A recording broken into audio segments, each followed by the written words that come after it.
What if the legends whispered by the wind were more than mere tales? What if they were the souls of ancient warriors, waiting to reclaim their stories? Beneath the surface of Vietnam's lush landscape, where emerald rice fields sway like memories in the breeze, lies a tapestry woven with the threads of gods, demons, and humanity's relentless quest for meaning. In the flickering shadows of twilight, echoes of battles long forgotten reverberate through the hills.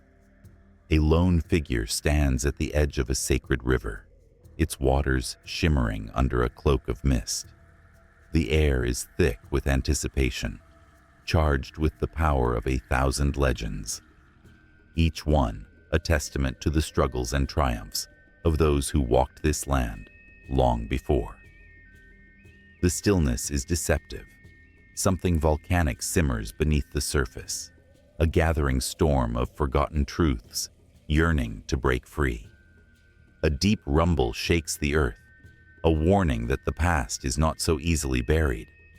As if responding to a call, a spectral dragon unfurls its majestic wings above the landscape, its scales glinting like shattered dreams. This creature, born of myth and magic, carries with it the weight of 1,000 years, and the eyes of the beast reflect a world where gods ruled and mortals dared to dream. In the distance, the ancient temple of the Mountain King looms, its stone facade worn but resolute, guarding secrets that could change everything. What sacrifices were made in the name of glory? What alliances forged in blood? Rumors swirl like autumn leaves caught in a gust, of a warrior princess poised to rise, destined to defend her people against an encroaching shadow.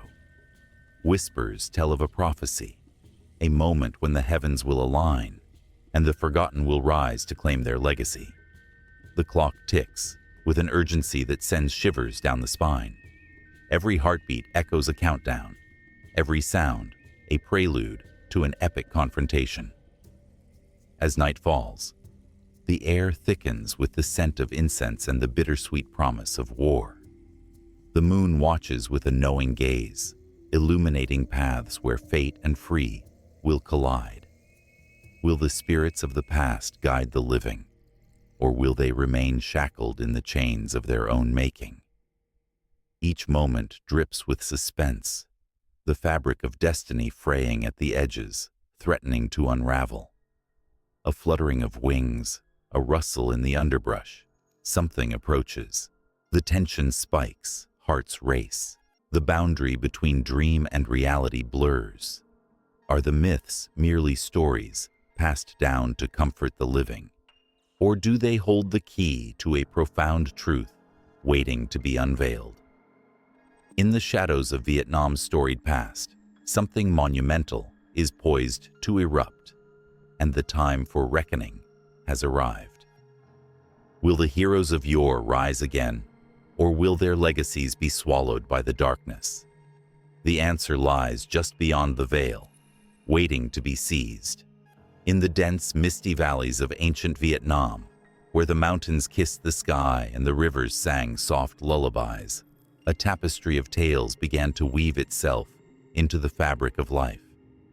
The air was thick with the sweet scent of jasmine, and the echoes of history lingered like whispers among the trees.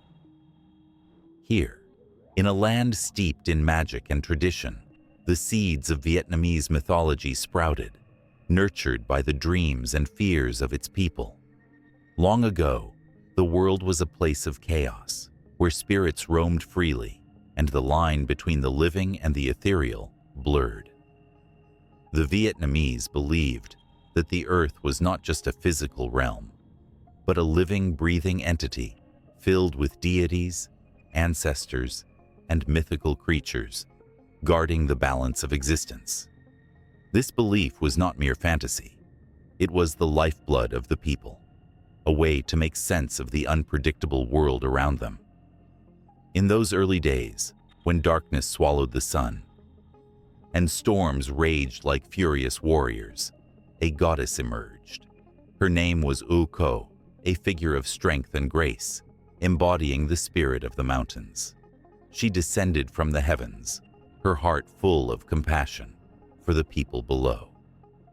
Oko was not just a goddess, she was a mother, and her love for humanity was as boundless as the sky. She married a mortal man named Lak Long Kwan, a dragon prince who ruled the waters. Their union sparked a flame of hope, a promise that the chaos could be tamed. As the legend goes, their love bore 100 eggs, and from those eggs hatched 100 sons. Each child carried the essence of their parents, the fierce spirit of the dragon and the nurturing soul of the mountain. These sons would go on to become the founders of the First Nations in Vietnam, tribes that would rise and fall, but always carry the legacy of their divine heritage. The story of Oko and Lak Long Kwan is not just a tale of love, it is the heartbeat of Vietnam itself, a reminder that from chaos can emerge unity and strength. Beneath the shadows of the banyan trees, villagers told stories of Tan Vien, the mountain god who protected the land and its people. His presence was felt in every gust of wind and every rustle of leaves. Legend had it that he fought ferocious beasts and helped the farmers cultivate the earth, ensuring bountiful harvests. The Vietnamese saw in Tan Vien a guardian, someone who understood their struggles and shared their burdens. With every planting season, they would offer prayers and rice cakes at his shrine, hoping for his blessings, believing that he walked among them, a silent protector. But not all was peaceful in the world of mythology. Dark spirits known as Ma Kwai lurked in the shadows, feeding on fear and unrest. These malevolent forces were said to arise during times of war or famine, preying on the vulnerable and sowing discord. To combat this darkness, the people turned to their legends, calling upon powerful spirits and heroes to protect them. One such hero was Than Giong, a boy who transformed from an infant into a towering warrior overnight. Riding a mighty horse and wielding an iron staff, he defended the land against foreign invaders, embodying the spirit of resilience and bravery that every Vietnamese aspired to emulate. As the sun dipped below the horizon, casting an orange glow across the rice paddies, tales of these heroes and deities were shared around flickering fires. Eyes wide with wonder, children huddled close to their grandparents, hanging on every word. The stories filled them with pride and shaped their identities, grounding them in a lineage that spanned centuries. Through the oral tradition, each generation added its own brushstroke to the canvas of mythology, creating a rich, ever-evolving narrative that echoed through time. The rhythms of the seasons dictated the flow of life, and the Vietnamese people celebrated each cycle with festivals steeped in mythology. During Tet, the Lunar New Year, families honored their ancestors, believing that the spirits of the past would return to bless their homes. The vibrant colors, the laughter, the offerings of food, all were gestures of love and respect, grounding the present in a deep connection to history. As families gathered, the stories of Oko, Tan Vien, and Tan Giong danced in the air, a chorus of voices that transcended time and space. Yet, the mythology of Vietnam is not just a collection of ancient tales. It is a mirror reflecting the struggles and triumphs of the people. From the battles against invaders to the quest for independence, these stories encapsulate the spirit of a nation that has endured and thrived despite countless challenges. Each character, each deity, was born from the soil of their struggles, representing the embodiment of hope, resilience, and love. As the stars twinkled above, a sense of anticipation filled the air. The stories had a way of intertwining with reality, blurring the lines between the past and present. In the hearts of the people, the deities lived on, guiding them through the complexities of life. They were not just tales of old, they were a lifeline, a connection to the ancestors who walked before them, and a source of strength for those yet to come. The ancient tales of Vietnam continue to resonate, echoing in the hearts of the people, reminding them of their roots and the spirits that walk alongside them. The resonance of these stories weaves through the very essence of Vietnamese identity, pulsating with a rhythm that transcends time. As the night deepened, the flickering flames of the fires burned stronger, illuminating the faces of those who gathered, each one a thread in the rich tapestry of mythology that defined their existence. And in the distance, the mountains stood tall, guardians of the stories waiting to unfold, whispering promises of more tales yet to be told, more heroes waiting to rise, more legends waiting to be born.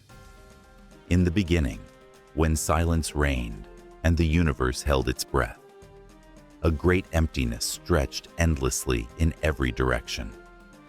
It was a void so profound that even the stars had yet to spark into existence. The air crackled with potential, as if waiting for a moment of truth, a heartbeat to break the stillness. Then came the turtle, a creature of ancient wisdom and strength. Its shell glimmered like polished stone, a symbol of endurance and history. The turtle carried the weight of the world on its back, a promise of life and creation. From its mouth flowed the first whispers of the earth, gentle murmurs that sought to awaken the slumbering land. It stirred within its shell a vision of what could be, a tapestry of mountains, rivers, and forests woven together by the hands of time. But the quiet was soon interrupted by a fierce roar, like thunder crashing against the calm.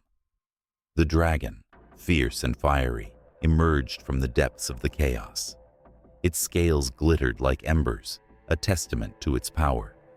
With each flap of its mighty wings, it conjured storms that raged and howled, bringing both awe and fear. The dragon sought to dominate, to mold the world in its image, to harness the wild forces of nature with a single flick of its tail.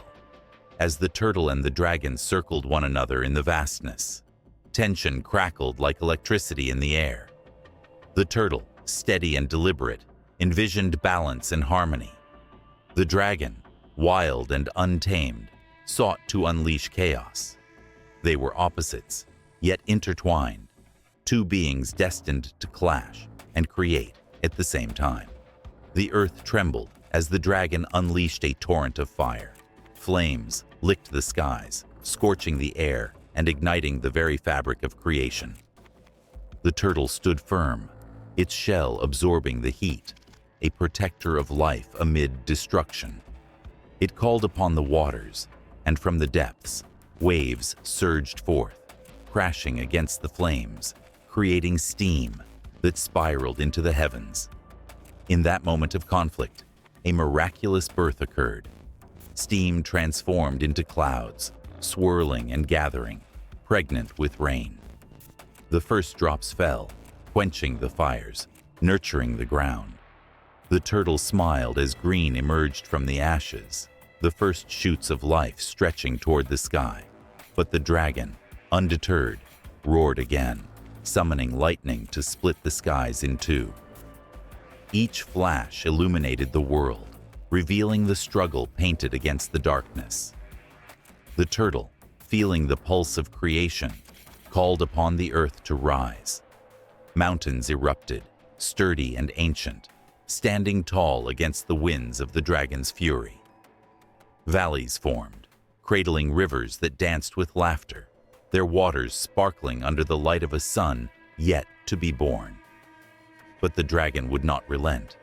It spiraled through the air, summoning winds that howled like beasts, clawing at the turtle's creations. Trees bent and swayed, their branches reaching out in a desperate plea for survival.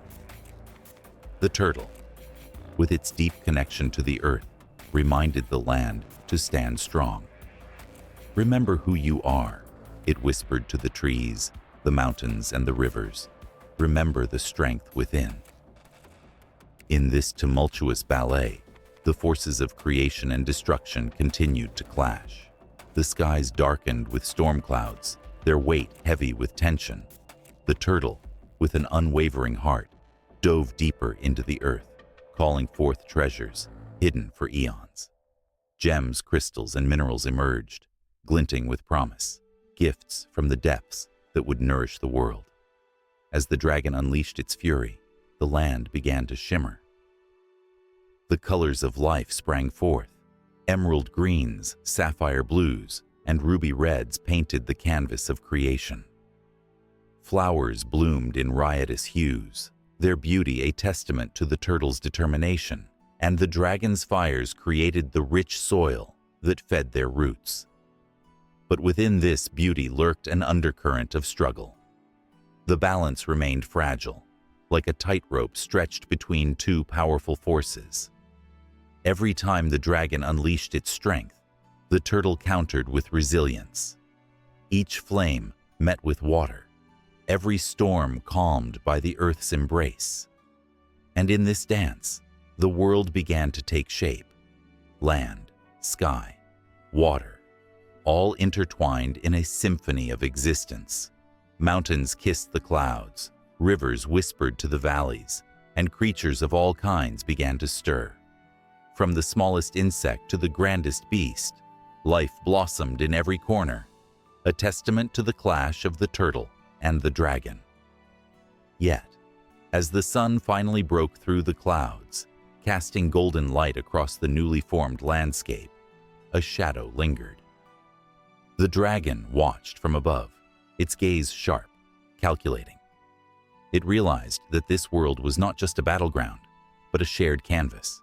And the turtle, with its quiet resolve, had begun to weave a masterpiece. Each drop of rain held a promise. Each gust of wind carried a whisper of hope.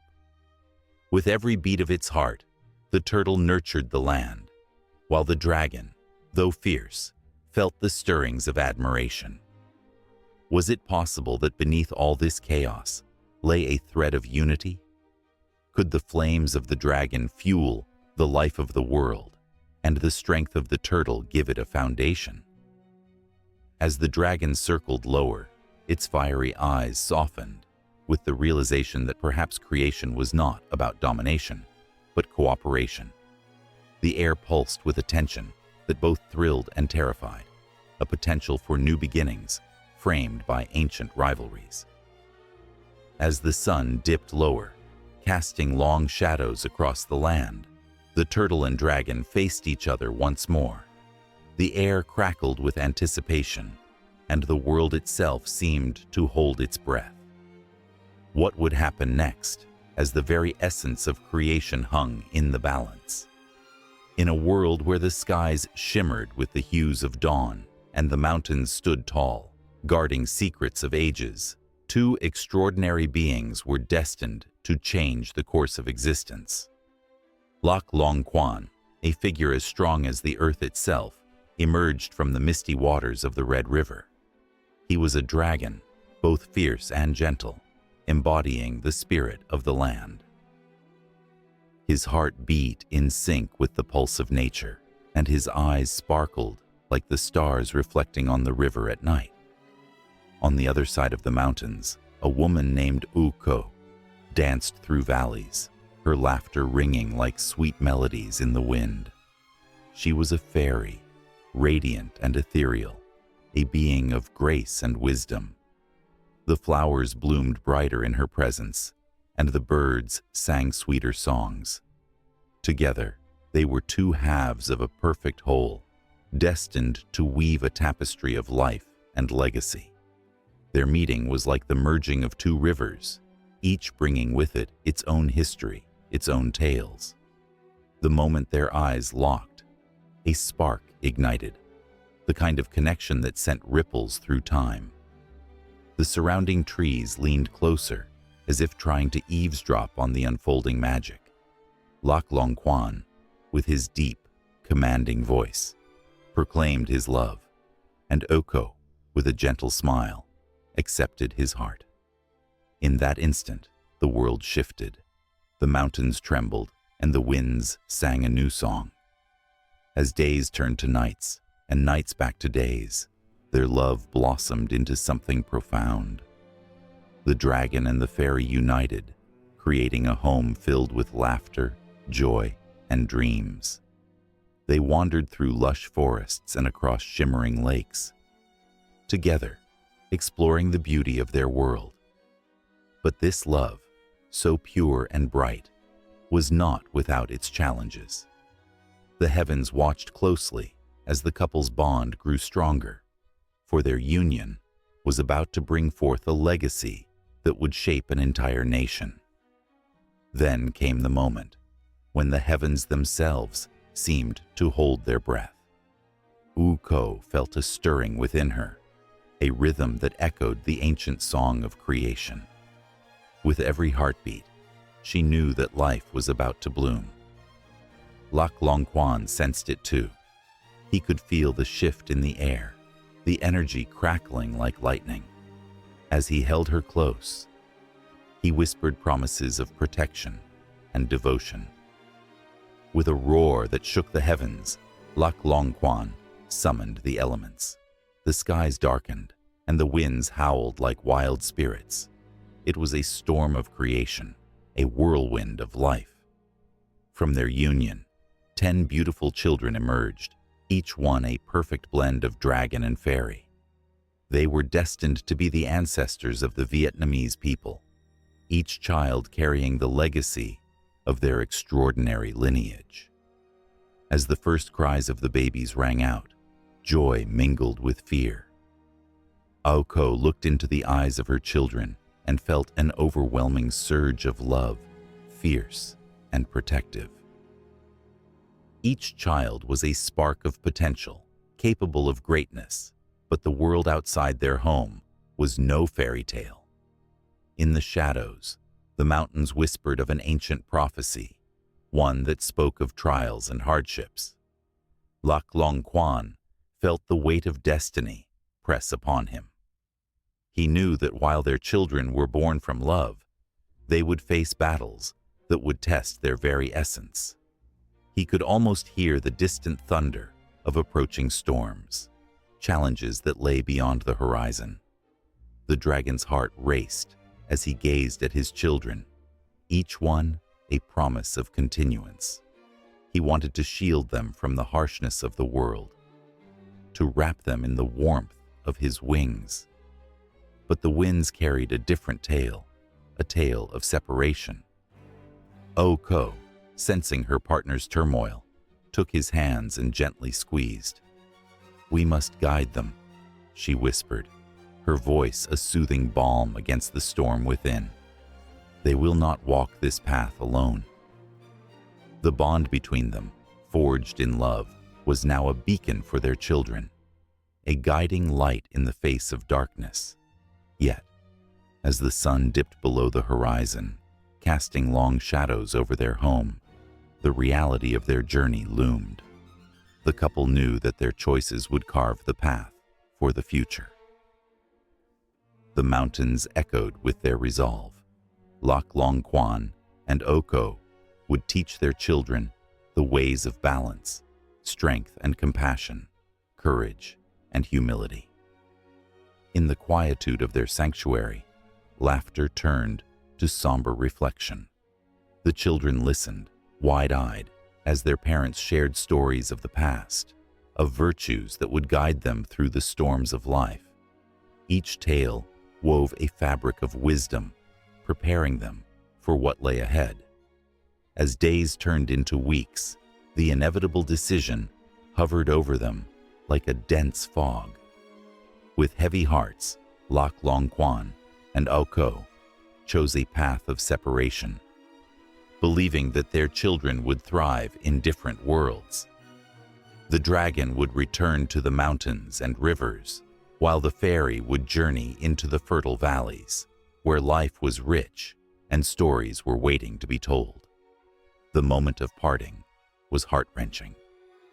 Tears glistened in Oko's eyes as she clutched her children close, whispering promises of love that would transcend distance.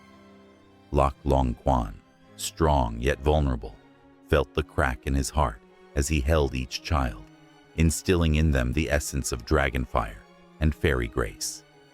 In that moment, love transformed into a promise that would not be broken, even by the fiercest of storms. The landscape sighed, the winds carrying their hearts across the valleys and mountains, binding them together, even in separation. As Lak Long Kwan made his way back to the mountains, he glanced over his shoulder one last time. The sight of Oko standing amid the blossoming flowers, surrounded by their children, was etched in his memory forever. The air hung heavy with emotions, a blend of sorrow and hope as they began to carve their own destinies, aware that the spirit of their parents would always be with them. In the days that followed, the children grew, fueled by their parents' love and teachings. Each step they took echoed with the spirit of a dragon and the grace of a fairy, the duality that would shape their journey and the birth of a nation. The skies roared, the rivers flowed, and the mountains stood sentinel, watching as history unfolded in the hearts of the Vietnamese people, ready to embrace the stories of their ancestors and carve new paths into the horizon before them. A storm brewed on the horizon, dark clouds swirling ominously as the villagers gathered in the ancient square. The air crackled with anticipation.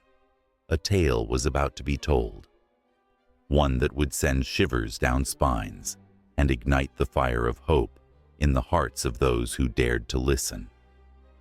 At the center of this gathering stood an elder, his wrinkled hands gripping a weathered staff, eyes glinting with the wisdom of generations. He began with a voice that resonated like the thunder above, weaving a story that had been passed down through countless ages. Long ago, when the world was still young, 4 sacred animals ruled the heavens, each embodying the essence of the elements. The azure dragon, a fierce guardian of the east, soared high above the mountains, its scales shimmering like the morning sky. It was said that the dragon could summon storms and bring rain to thirsty lands, a symbol of strength and renewal. In the south, the majestic phoenix rose from the ashes of its own demise, a creature of fire and rebirth. Its wings painted the sky in vibrant hues of crimson and gold, reminding all who beheld it of the beauty that could emerge from destruction. This legendary bird sang songs of hope, igniting courage in the hearts of those who fought against despair. To the west roamed the great tiger, a fearsome protector of the forests. With eyes like glowing embers, it moved with a grace that belied its power. Beneath its fierce exterior lay a heart that beat for justice, defending the innocent from shadows that threatened to consume them. The tiger's roar reverberated through the trees, a call to arms for those who would stand against evil. Finally, in the north, the wise tortoise carried the weight of ages upon its back. With its unshakable calm and profound knowledge, it embodied Earth's steadfastness. Legends spoke of the tortoise's ability to see the threads of fate, guiding lost souls back to their true paths. Its presence brought a sense of peace, comforting those who sought refuge from the chaos of the world. As the elder spoke of these magnificent beings, the villagers leaned in closer, their breath caught in their throats. The legend held a promise. A time would come when the sacred animals would rise again, uniting to restore balance to a world on the brink of chaos. But the prophecy warned of a darkness that would challenge the harmony established by these deities. A malevolent force was gathering, one that would threaten the very fabric of existence. The elder's voice lowered, laced with urgency. "There will be a moment," he warned, "when the thread between our world and theirs will be thinnest. In that moment, the 4 sacred animals will call upon the chosen ones to stand against the impending doom." Gasps rippled through the crowd. Chosen ones. What did it mean? Who were they? As the story unfolded, the elder revealed that the people of the land had long sought these guardians, believing that their spirits watched over them, guiding their choices and protecting them from harm. Each generation carried a piece of the legend in their hearts, hoping to catch a glimpse of the sacred creatures in their dreams or the whispers of the wind. Children grew up with tales of the dragon's might, the phoenix's song, the tiger's bravery, and the tortoise's wisdom, all woven into the very fabric of their lives. But shadows crept closer. The elders shared tales of those who had fallen victim to the darkness. A once thriving village now lay in ruin, consumed by fear and despair. Creatures of the night prowled the land, and whispers of betrayal echoed in the air. The villagers felt a chill run down their spines, for they knew that the balance was tipping and the time of reckoning was approaching. Suddenly, a flash of lightning illuminated the square, casting eerie shadows that danced against the stone walls. The villagers gasped, their hearts racing as the elder continued. "The 4 sacred animals will manifest in their true forms, but only when the chosen ones are ready to answer the call." With each word, the tension thickened, a palpable force urging them to believe. Who among them would be worthy? The elder's voice rose, filled with the fire of conviction. "They will come, but not without trials. The chosen ones will need to prove their worthiness through courage, wisdom, and selflessness.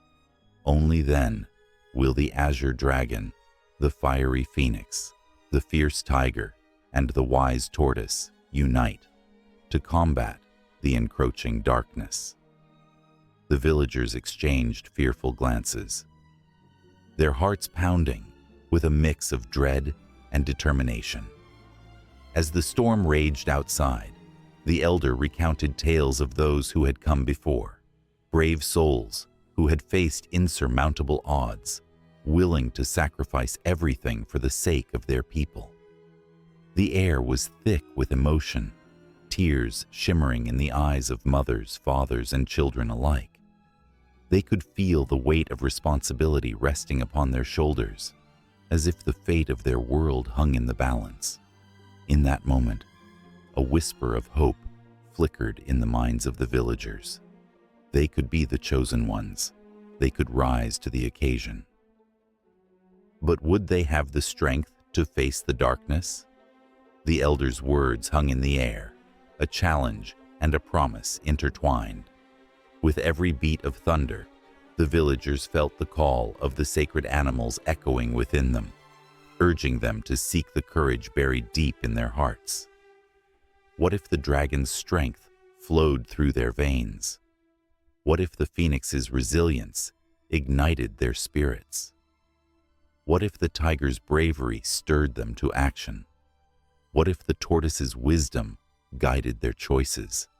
As the storm reached its peak, a bolt of lightning struck nearby, illuminating the elder's face in a blinding flash.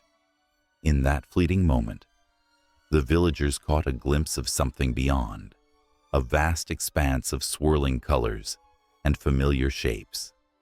The sacred animals hovered just beyond their reach, watching, waiting, ready to embrace those brave enough to lift their heads and face the challenges that lay ahead. The elder's voice trembled with intensity. "Remember, my children, the bond between our world and theirs is fragile.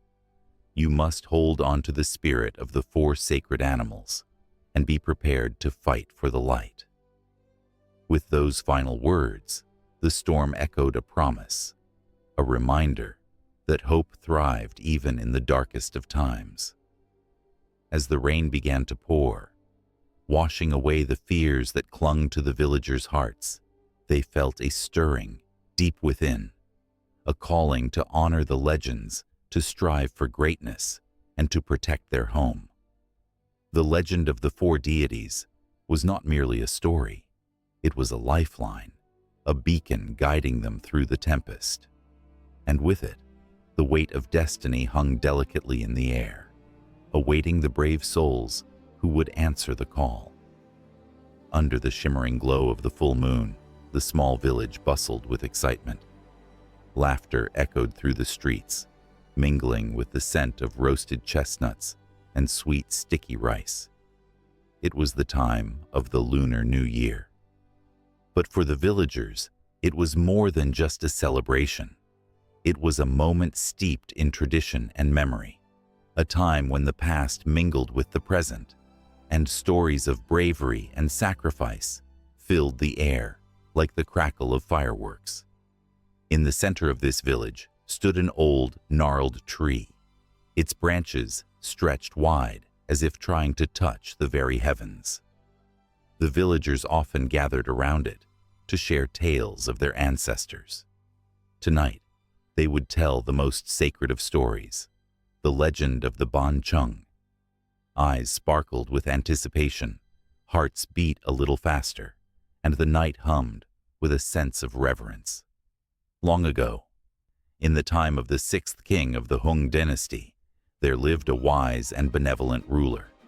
His name was King Hung Sixsix. He was loved and respected by his people, yet he felt a gnawing urgency as he grew older. He had no heir, and soon the throne would be without a worthy successor. Thus, he summoned his sons, challenging them to prove themselves. The task was simple, yet profound. Create a dish that would honor the heavens and the earth, a creation that would embody the essence of their homeland. The princes, filled with ambition and pride, sought the most extravagant ingredients. They envisioned meals of lavish splendor, adorned with gold and silver, flavors so rich they would echo through the ages. But one son, the youngest named Lang Liu, did not have the means of his brothers. He was both humble and quiet, possessing a heart full of love for his family and a mind that danced with creativity. As he pondered his task, he looked to the earth surrounding him, the rice fields swaying gently in the breeze, the green beans nestled within their pods, the savory pork resting in the cool shade. As the night deepened, his thoughts turned to the moon, glowing brightly above. It was round, symbolizing unity and eternity. He envisioned a cake that would capture the spirit of the earth and the beauty of the sky. Thus, with determination etched on his face, he set to work. He took glutinous rice, its grains shimmering like pearls, and ground it into a soft, sticky flour. He wrapped it around a filling of mung beans and pork, and with the utmost care, shaped it into a square, representing the land. Each corner of the cake was a tribute to the 4 cardinal directions, while its center held all of his hopes and dreams. With trembling hands, he wrapped the cake in bamboo leaves, weaving them tightly to secure his creation. The act felt sacred, as if he was binding together all the love and sacrifice of his ancestors. As he lowered his creation into the boiling water, he whispered a prayer to the spirits of his forefathers, hoping they would bless his offering and guide him in this momentous challenge. When the day of judgment arrived, the royal courtyard buzzed with excitement. The air was thick with anticipation as the princes presented their elaborate dishes, each more lavish than the last. But when Lang Liu stepped forward, humility radiated from him. He placed his square rice cake on the table, the ban chung glistening in the sunlight like a jewel. The room fell silent, and all eyes turned to the young prince. King Hung VI eyed the creations before him, but as he took a bite of Lang Liu's ban chung, a wave of nostalgia washed over him. The flavors spoke of home. The taste of the rice felt like the embrace of the earth, while the mung beans carried the essence of the sky. It was a dish that told the story of their land, honoring both the ancestors and the legacy to come. Tears filled the king's eyes, a mixture of pride and sorrow. For he saw not just a cake, but the love woven within each layer. It was a dish that could unite his people, a symbol of their resilience and spirit.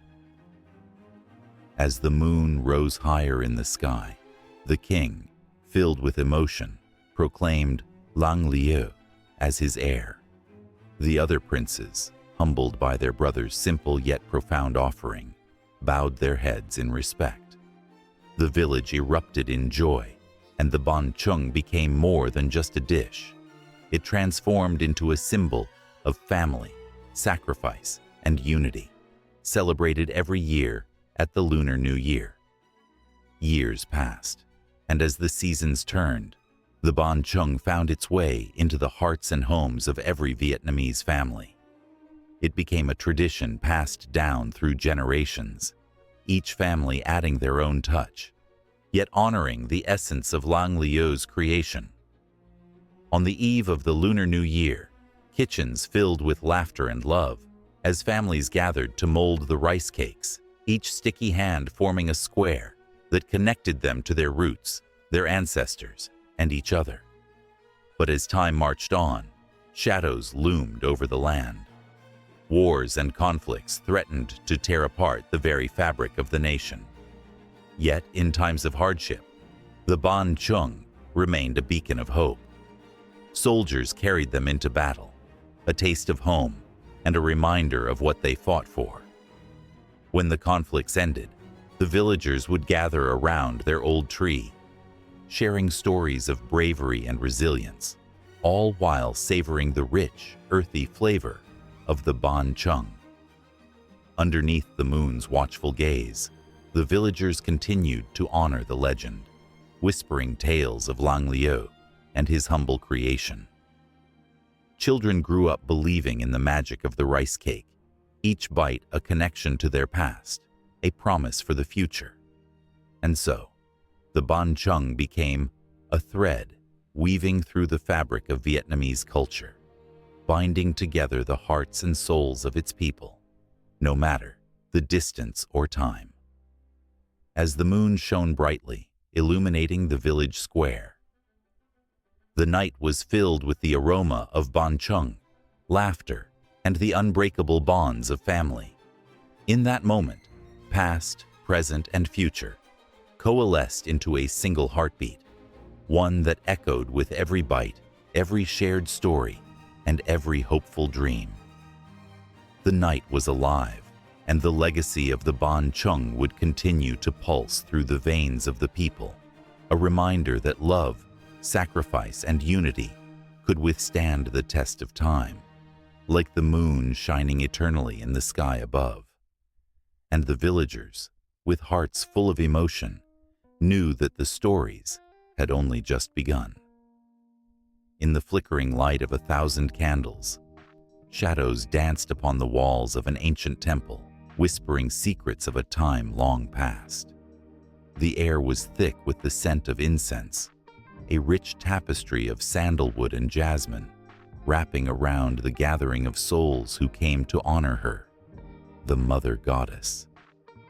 They felt her presence in every beat of their hearts, in every breath they took, as they stood before her statue, draped in vibrant silk and adorned with flowers, each petal a promise of devotion.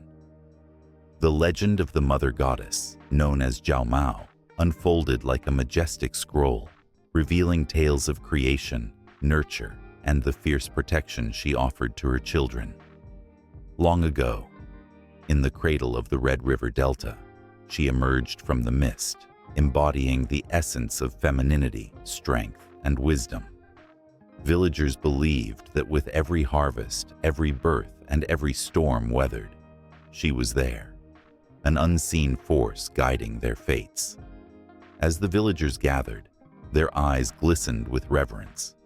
They recalled the stories passed down through generations, the tale of how she vanquished dark spirits that roamed the earth, bringing peace to the land. In one gripping account, she took up arms against a powerful demon, threatening her people. With courage blazing in her heart, she wielded a sword forged from the very essence of the earth, striking down the beast with a cry that echoed through the valleys, a sound that still resonated in their bones today. The air was electric as an elder began to recount the sacred rituals that honored the mother goddess. Each act was a thread woven into the fabric of time, connecting the past with the present.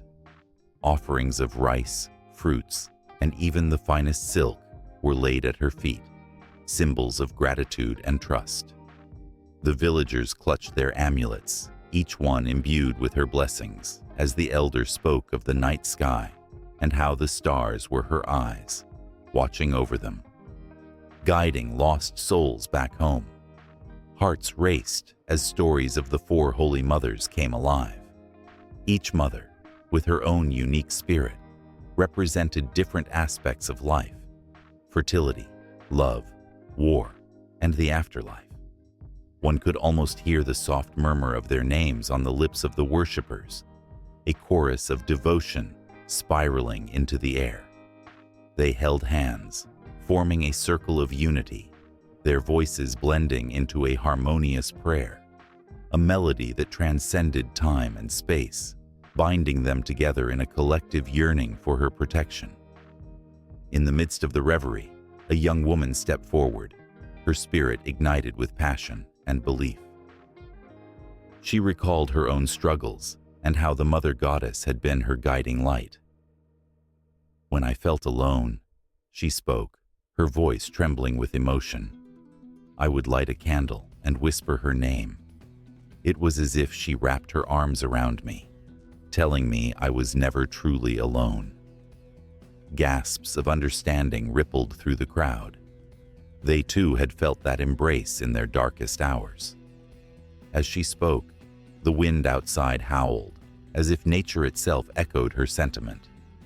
The candles flickered violently, casting erratic shadows on the walls, and for a brief moment, the villagers felt the presence of the mother goddess in a way that was both thrilling and terrifying. The boundaries between the seen and unseen thinned. They could almost hear her laughter mingling with the storm outside, a reminder of her power and grace. Then came the moment of intensity, a dramatic shift in the atmosphere. The elder raised a ceremonial drum, its surface worn with age, but pulsing with life. "Let us call upon her spirit," he bellowed, his voice reverberating with authority. The villagers joined in, their hearts beating as one, each strike of the drum echoing like thunder in the night. The sound carried beyond the temple walls, reaching into the universe, a call that reverberated through the ages. As the rhythm quickened, the energy transformed. Dancers emerged, twirling and leaping, their movements a celebration of life and spirit. Adorned in traditional garments, they became living embodiments of the divine feminine. The sky outside darkened, yet inside, the temple glowed with a warmth that defied the chill of the world beyond. Laughter mingled with the haunting melodies of flutes and gongs, creating a symphony of joyous devotion. Then, in a moment of breathtaking stillness, the music softened, and a hush fell over the crowd. Eyes turned toward the statue of the mother goddess, the flickering candlelight illuminating her serene face. A collective breath was held, for in that moment, time stood still. They felt a connection deeper than they had ever known, a bond that reached through generations, intertwining their hopes and fears with the essence of the Mother Goddess. As the night unfolded, tales of heroism and sacrifice were told, each story a thread in the rich tapestry of Jiao Mao worship. They recounted how she guided lost souls to the afterlife, her compassion wrapping around them like a comforting blanket. One woman, with tears in her eyes, shared how the Mother Goddess had called her mother back to her, giving her the strength to move forward in the face of grief. Murmurs of agreement echoed, each villager recalling their own stories of loss and solace. Suddenly, a young boy darted forward, his face alight with innocence and wonder. "Is she here with us now?" he asked, his voice clear and unwavering. The crowd fell silent, captivated by the purity of his question. The elder smiled gently, kneeling to the boy's level, and replied, "She is always with us, my child, in our hearts, in our lives, and in the whispers of the wind." With those words, the village surged with emotion, a potent mix of love and longing. They realized that while the Mother Goddess was an ancient figure of their past, she was also a living presence in their daily lives. As the candles flickered and the drumbeat pulsed, they felt an unbreakable connection to her, a thread that pulled them closer together, binding their spirits in a sacred embrace. And as the night wore on, with each story shared and each prayer uttered, the temple transformed into a realm of magic and memory. The villagers stood shoulder to shoulder, hearts aligned with the rhythm of their ancestors, awaiting whatever might come next, ready to welcome the spirit of the Mother Goddess into their lives once more. The stories flowed seamlessly, spiraling into the very fabric of their existence, a never-ending cycle of devotion and love that would echo through the ages. In a quiet village nestled along the banks of the Red River, a baby was born under the shimmering glow of a full moon. His arrival, marked by an otherworldly stillness, sent ripples through the air, whispering promises of extraordinary potential. This child, later known as Tan Giong, was destined to become a symbol of courage and resilience. Yet even his mother, unaware of the fire that would soon ignite within him, cradled him with an ordinary love, oblivious to the extraordinary fate that awaited her son. Years drifted by, like the gentle flow of the river, carrying with them the echoes of laughter and the sweet scent of rice fields. Young Tan Giong emerged as a simple boy, innocent and playful, roaming the village with a heart full of curiosity. But one fateful day, as shadows danced upon the earth, the peace of the land shattered. A fearsome enemy, clad in dark armor and wielding weapons of destruction, invaded the villages, spreading terror and despair. As the cries of the villagers echoed through the hills, a darkness settled over the land, suffocating joy and hope. Tan Giong, who had only known the sweetness of laughter, suddenly felt a stirring deep within him. Tales of bravery, of warriors who fought for their people, flooded his mind like a rushing tide. One evening, as the sun dipped below the horizon, casting a golden hue over the landscape, he stood upon a hill, looking out toward the distant mountains. Something primal awakened in him, a call to arms that resonated within his very soul. His transformation began the moment a messenger arrived, breathless and trembling, recounting the horrors that had befallen his village.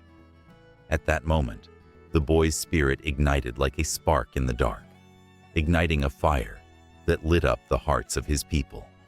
"I will fight," he declared, his voice steady and unyielding. The villagers, though skeptical at first, were captivated by the conviction in his words. Yet, Tan Giong, was still just a boy, and as days stretched into nights, he remained powerless, the weight of his dreams clashing with the reality of his frail form. But the universe had other plans. In the deep stillness of night, as the moon cast silver shadows, a mysterious figure appeared, a wise old sage, draped in flowing robes, his eyes gleaming with ancient wisdom. He approached Than Giong with a knowing smile, as if recognizing the fire within him. "Fear not, young warrior," the sage spoke, his voice a soothing melody. "You will grow strong, and your spirit will guide you through the storm." With a gentle touch, he laid a hand on Than Giong's head, and in that moment, the boy felt an electric surge coursing through him, a surge that transformed him. His frail form bulged with muscles, strength pouring into him like a river, breaking free from its dam. His eyes blazed with newfound determination, and the villagers gasped as they witnessed the miraculous change. Now a towering figure, Than Giong was no longer merely a boy. He had become a warrior, a beacon of hope in a time of despair. The villagers rallied behind him, their fear replaced by a fierce pride. Together, they forged weapons from bamboo and stone, crafting tools of resistance. As the sun rose on the day of battle, the air crackled with anticipation, and Than Giong stood tall, clad in armor fashioned from the very spirit of his homeland. The clash of swords rang out like thunder as they met the enemy on the battlefield. Than Giong, with his mighty spear in hand, charged forward, embodying the spirit of 1,000 warriors. With each swing, he fought not just for his village, but for every child, every dream that had been silenced. The air was thick with tension, the cries of the fallen echoing in his ears, urging him on. With every enemy he struck down, a piece of the darkness that had engulfed his homeland began to fade. The villagers fought alongside him, their hearts beating in time with the rhythm of his bravery. Than Giong was unstoppable, a force of nature that surged through the battlefield. The earth trembled beneath his feet, the sky darkened with the weight of battle, yet he pressed on.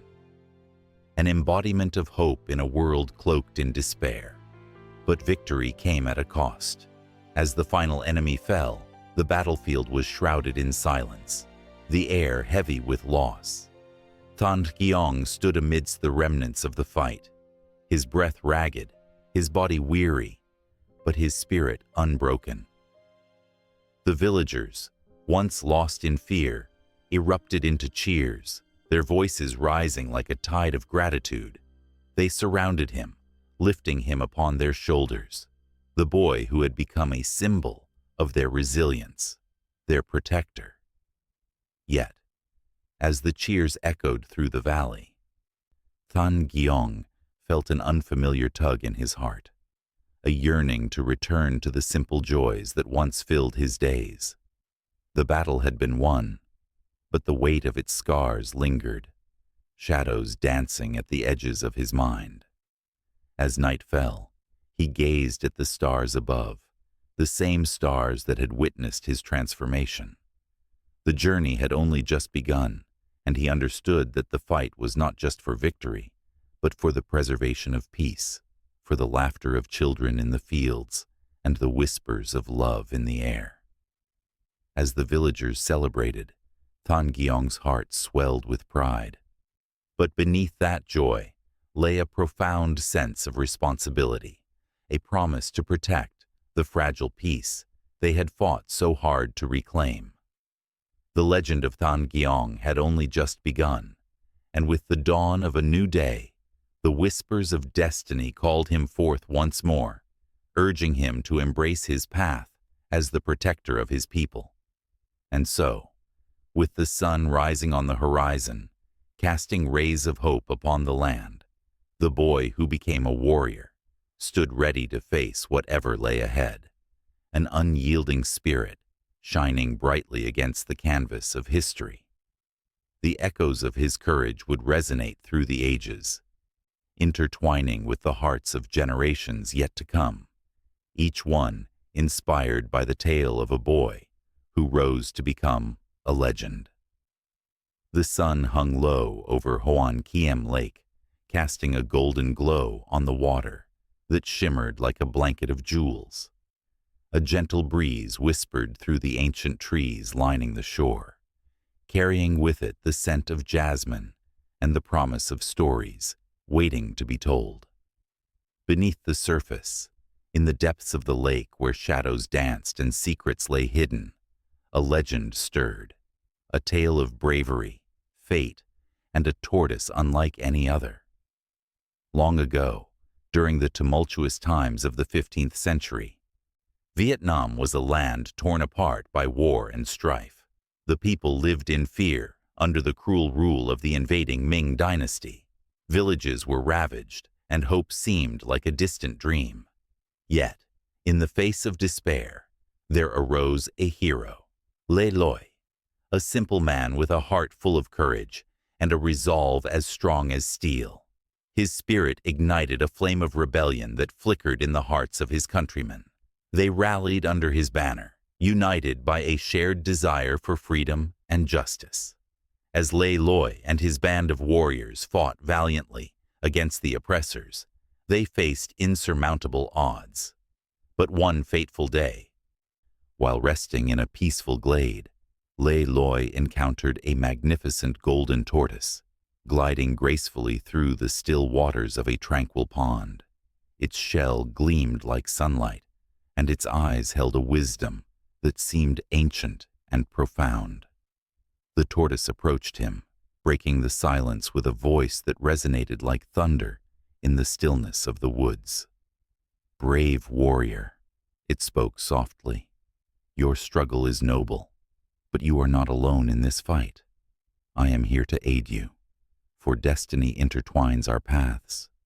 Take this sword, forged in the fires of justice, and wield it with honor. With it, you shall reclaim your land." Le Loi accepted the sword, feeling the weight of destiny settle upon his shoulders. The tortoise bestowed upon him more than just a weapon. It offered hope, igniting a fierce determination in his heart. With newfound strength, Le Loi and his men surged into battle, inspired by the promise of victory. As the days turned into weeks, the tides of war shifted. The golden sword shimmered under the sun, leading Le Loi to countless victories against the Ming forces. The people, once cowering in fear, now rallied behind their hero, their cries of defiance echoing through the valleys. The legend of the golden tortoise spread like wildfire, a beacon of hope illuminating the darkest corners of the land. But with great power came great challenges. The tortoise's guidance proved to be a double-edged sword. As Le Loi fought valiantly for his people, whispers of betrayal and doubt began to cloud his mind. Had the tortoise come as a friend or a guardian? Was he meant to wield this power for good? Or was there a hidden agenda lurking beneath its golden shell?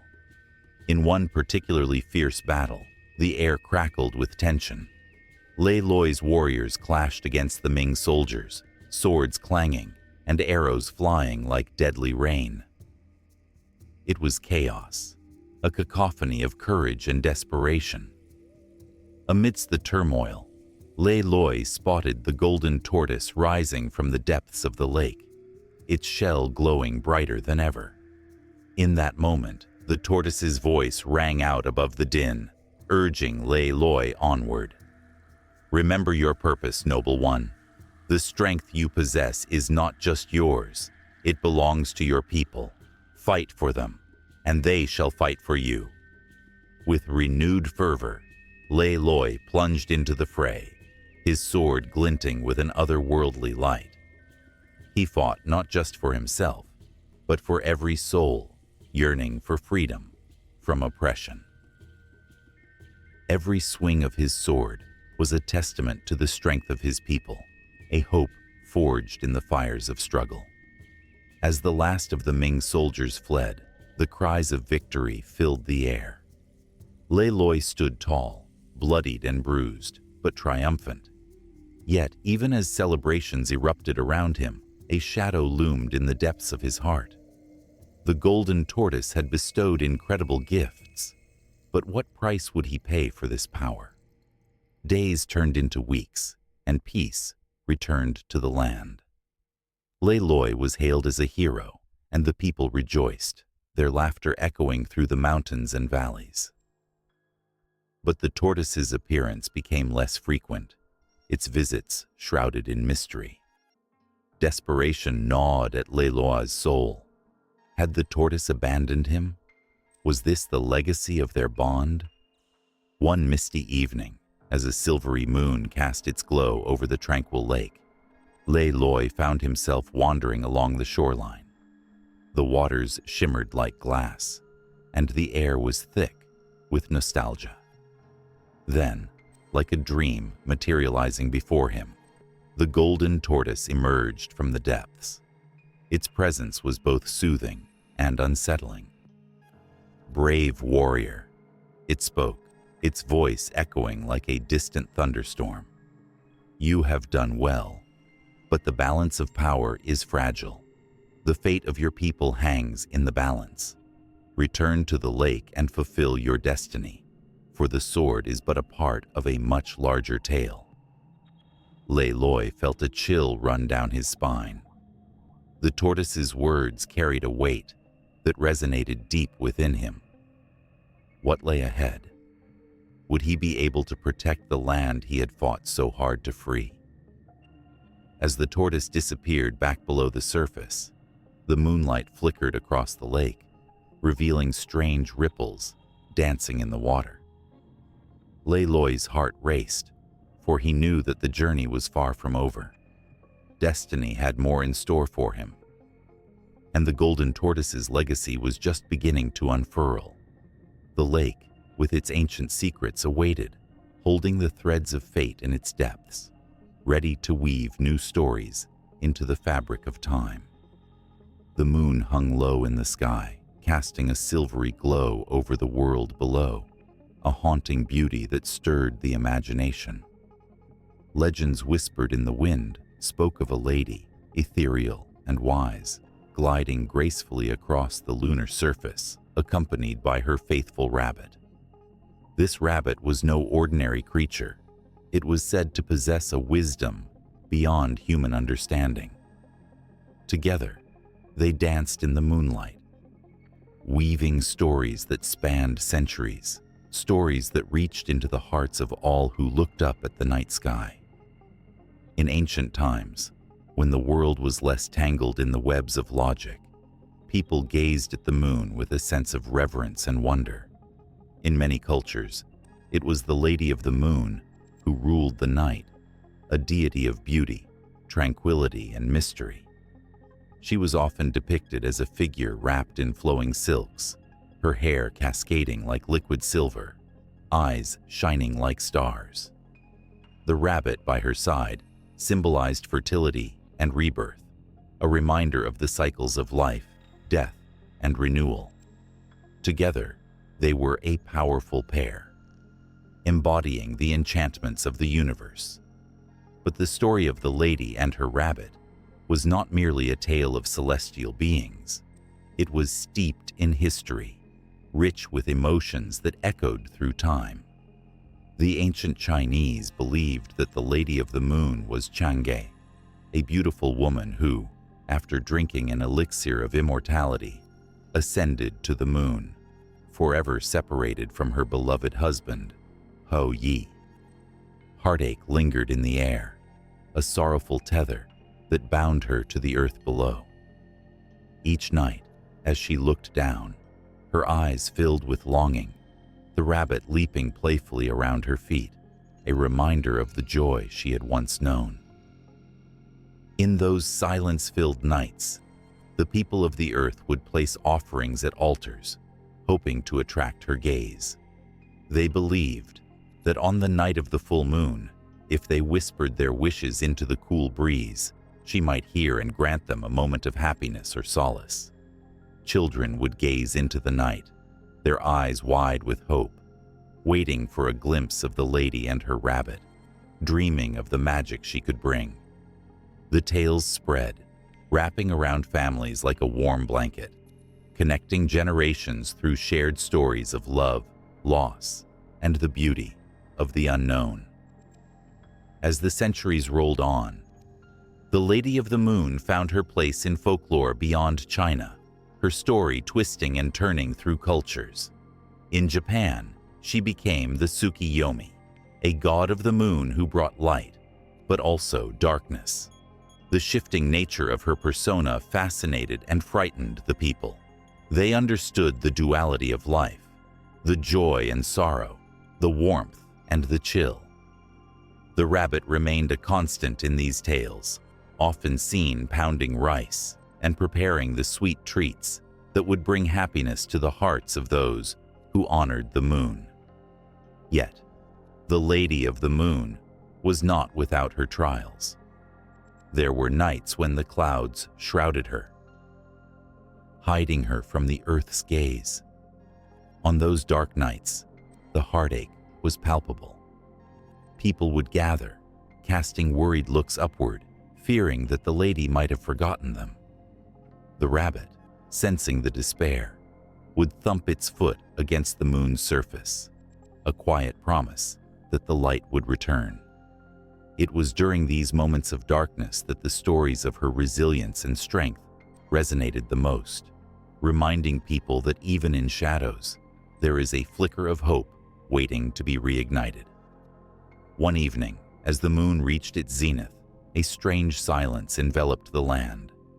The lady looked down with a sense of foreboding, her heart heavy.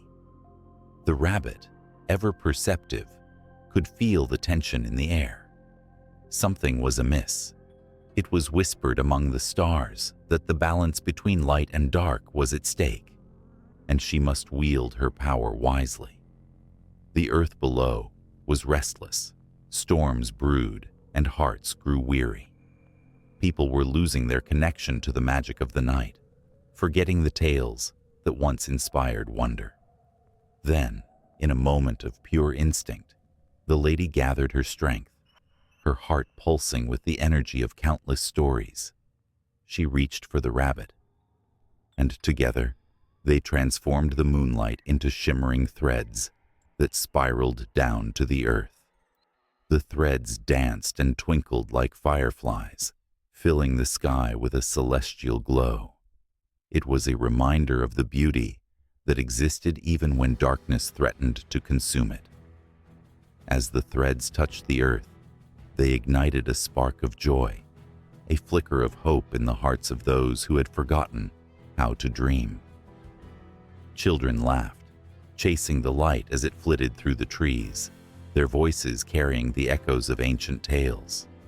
Families gazed up, their worries melting away, replaced by a renewed belief in the magic that the Lady of the Moon represented. The rabbit hopped joyfully alongside them, reminding each person of the simple pleasures that life offered.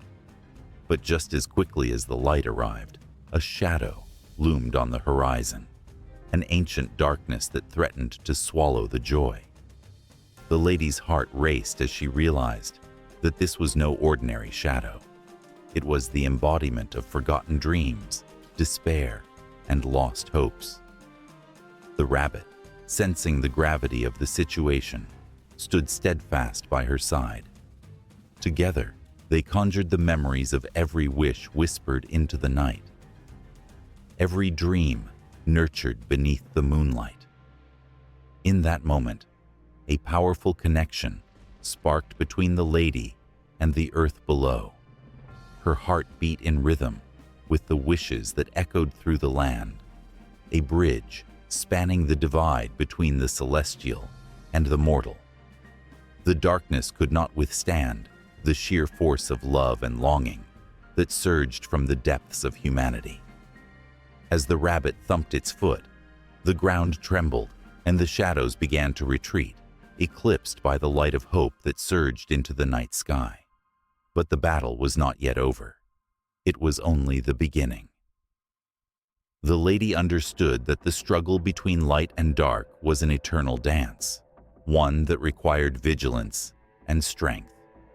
As the night deepened, she readied herself for the challenges to come, knowing that the rabbit would always be by her side, a symbol of resilience and joy.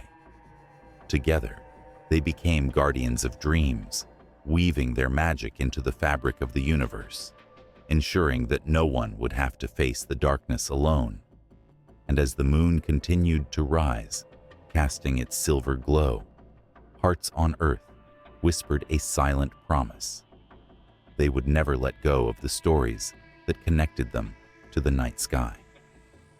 In the distance, the echoes of laughter mingled with the whispers of the wind, a beautiful reminder that the Lady of the Moon and her rabbit would always be watching, their love illuminating the path ahead, even when shadows threatened to close in once more. In a village nestled among the emerald rice paddies, the moon hung low, casting a silvery glow that danced on the surface of the tranquil waters. The air buzzed with anticipation as families gathered around flickering lanterns, their faces painted with both curiosity and reverence. Tonight was unlike any other. It was the night the animals spoke. A legend whispered through the generations, wrapped tightly in tales of bravery and wisdom, promising that the fate of the year lay in the paws, claws, and feathers of 12 sacred beasts. Long ago, when the world was still young, the Jade Emperor decided to create a calendar, a way to measure time and life. He summoned the animals of the land to a race, promising that the first 12 to cross the finish line would earn a place in the zodiac. The stakes were high, and the air crackled with tension as each creature prepared for the challenge ahead. The sun rose, illuminating the path that lay before them, a winding journey that would change their destinies forever. The rat, clever and quick-witted, knew that sheer speed alone wouldn't win the race. He found a way to ride on the back of the mighty ox, who was strong and determined. As they approached the river, the rat whispered encouragement, and with a swift leap, he jumped ahead, securing the first spot. The ox, though initially betrayed, was not bitter. His heart was pure, and his strength would be remembered for ages. Next came the tiger, fierce and bold, running with the grace of a storm. The tiger roared with passion, embodying the spirit of courage. He leaped over obstacles with ease, his stripes a blur against the lush landscape. But as the finish line loomed closer, he realized the strength of the other animals could not be underestimated. The rabbit, small but agile, darted through the tall grass. His heart raced as he hopped along, narrowly escaping the gaze of the hungry tiger. Yet, in a moment of reflection, he paused to help a lost turtle who struggled to make his way across the road. The rabbit's kindness cost him time, but the turtle, feeling gratitude swell within his shell, vowed to return the favor when the time came. The dragon swooped down from the skies, a magnificent creature of fire and air. He was an embodiment of power and honor, but he too faced an unexpected setback. Caught in a whirlwind of clouds, the dragon found himself disoriented, and in that moment, he realized that strength alone could not guide him to victory. Instead, it was the gentle breeze that offered a whisper of direction. As they surged through the fields toward the finish line, the horse galloped fiercely, embodying the essence of freedom. With every stride, the ground shook beneath him, the rhythm of his hooves echoing the heartbeat of the world itself. But in his quest for victory, the horse learned that his pride could be a double-edged sword. A momentary distraction, a glimpse of the horizon, caused him to falter, allowing the nimble snake to slither past him. The snake, with his cunning and charm, reminded everyone that sometimes wisdom lurked in the shadows. In the midst of this grand spectacle, the goat, pig, and monkey shared a bond, navigating the race together. The monkey, clever and playful, swung from tree branches, aiding his friends in moments of need. The goat, gentle and kind, brought comfort to those who felt overwhelmed. The pig, often underestimated, charged through with an unexpected determination, proving that sometimes the most unassuming can hold the greatest strength. As the final moments of the race approached, the rooster, with its vibrant feathers, called out to rally the spirits of the weary animals. "Rise to the occasion," he crowed, his voice sharp and clear. His encouragement sparked a fire in each heart, reminding them of the power of unity over individual ambition. Just as the sun reached its zenith, illuminating the path ahead, the animals surged forward, each vying for their place among the stars. The finish line was a mere frame of hope, but it was the journey, the struggles, friendships, and lessons learned that would echo through time. The tale of the zodiac was not just about the 12 animals. It was about the human experience itself. Each beast represented traits found deep within humanity: courage, loyalty, cleverness, kindness, and the unyielding spirit to rise against all odds. The celebration began as each animal took their rightful place, forever immortalized in the cycles of time. Families across Vietnam would tell stories of the brave rat, the determined ox, the bold tiger, and the wily snake at every Lunar New Year.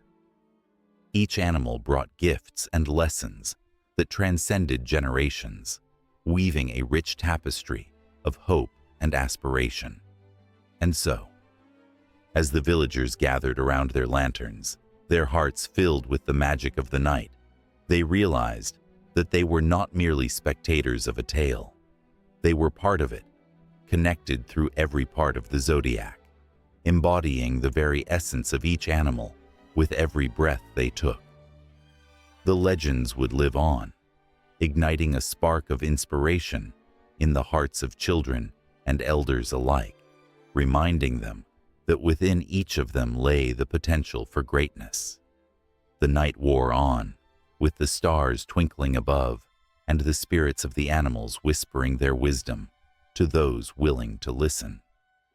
The villagers, entranced by the stories shared under the luminous sky, felt a stronger bond with one another and the world around them.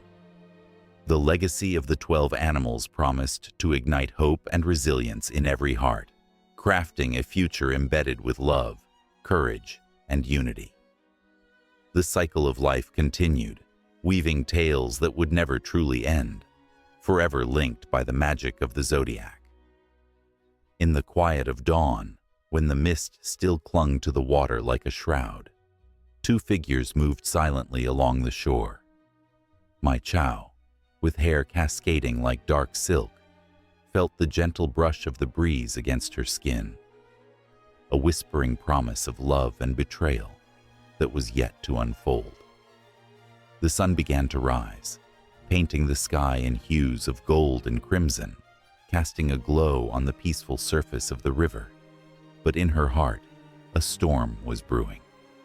Trong Tui, the prince from a distant land, walked beside her, his handsome face betraying nothing of the conflict raging within him.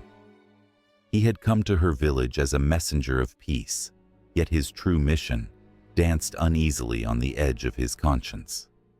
They laughed and shared dreams, their voices mingling with the soft lapping of the waves.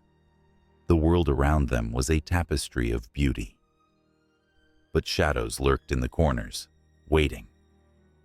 My Chow's heart was a fluttering bird, alive with the thrill of new love. She believed in his words, each sweet syllable wrapping around her like a warm embrace. But Trong Tui carried a weight, a secret buried beneath the tenderness of his gaze. He had infiltrated her world with a purpose, to learn the secrets of her kingdom's armor, the legendary golden shell that made them invincible in battle. As their romance blossomed, the air thickened with tension. Mai Chao would often gaze into Trong Thui's eyes, searching for a truth she feared to find. She saw love reflected there, but was it real, or merely a mask? Each stolen kiss felt like a dance on a precipice, teetering between ecstasy and despair. His touch ignited a fire within her, yet a voice whispered that her heart might be a pawn in a game far greater than herself. Days turned to weeks, and soon the weight of Trong Tui's secret became unbearable.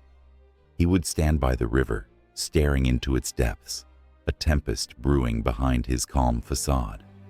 Each sunset reminded him that he was a man divided, one side yearning for the love of a remarkable woman, the other loyal to a kingdom that had sent him as a spy. Mai Chao, blissfully unaware, spun dreams of a future where love conquered all, but fate, cruel and fickle, had other plans. One stormy night, when thunder roared and lightning split the sky, Mai Chao's father, the king, summoned her to discuss rumors of betrayal within their realm. With a heart heavy with doubt, she listened to tales of a prince from the south, a man who could charm even the most stoic of warriors. The truth was beginning to unravel, threads of loyalty and treachery weaving dangerously close together. Mai Chao confronted Trong Tui under the shadows of the ancient trees, their branches whispering secrets of ages past. "You're not just a prince, are you?" she demanded, her voice trembling with a mix of love and fear. The weight of her question hung between them, electric and charged. Trong Thui's silence spoke volumes, and in that moment, Mai Chao's heart shattered like glass. His confession poured forth like the rain that lashed against the earth. "I was sent to learn your kingdom's secrets," he confessed, the words cutting through her like a blade. "But I fell in love with you, Mai Chao. I swear it." Tears streamed down her cheeks as she struggled to reconcile the man she loved with the traitor he had become. "Love is not enough if based on lies," she whispered, each word tasting bitter on her tongue. The river behind her roared in sympathy, mirroring the turmoil in her soul. The golden shell, the very symbol of her people's strength, was now a target of betrayal.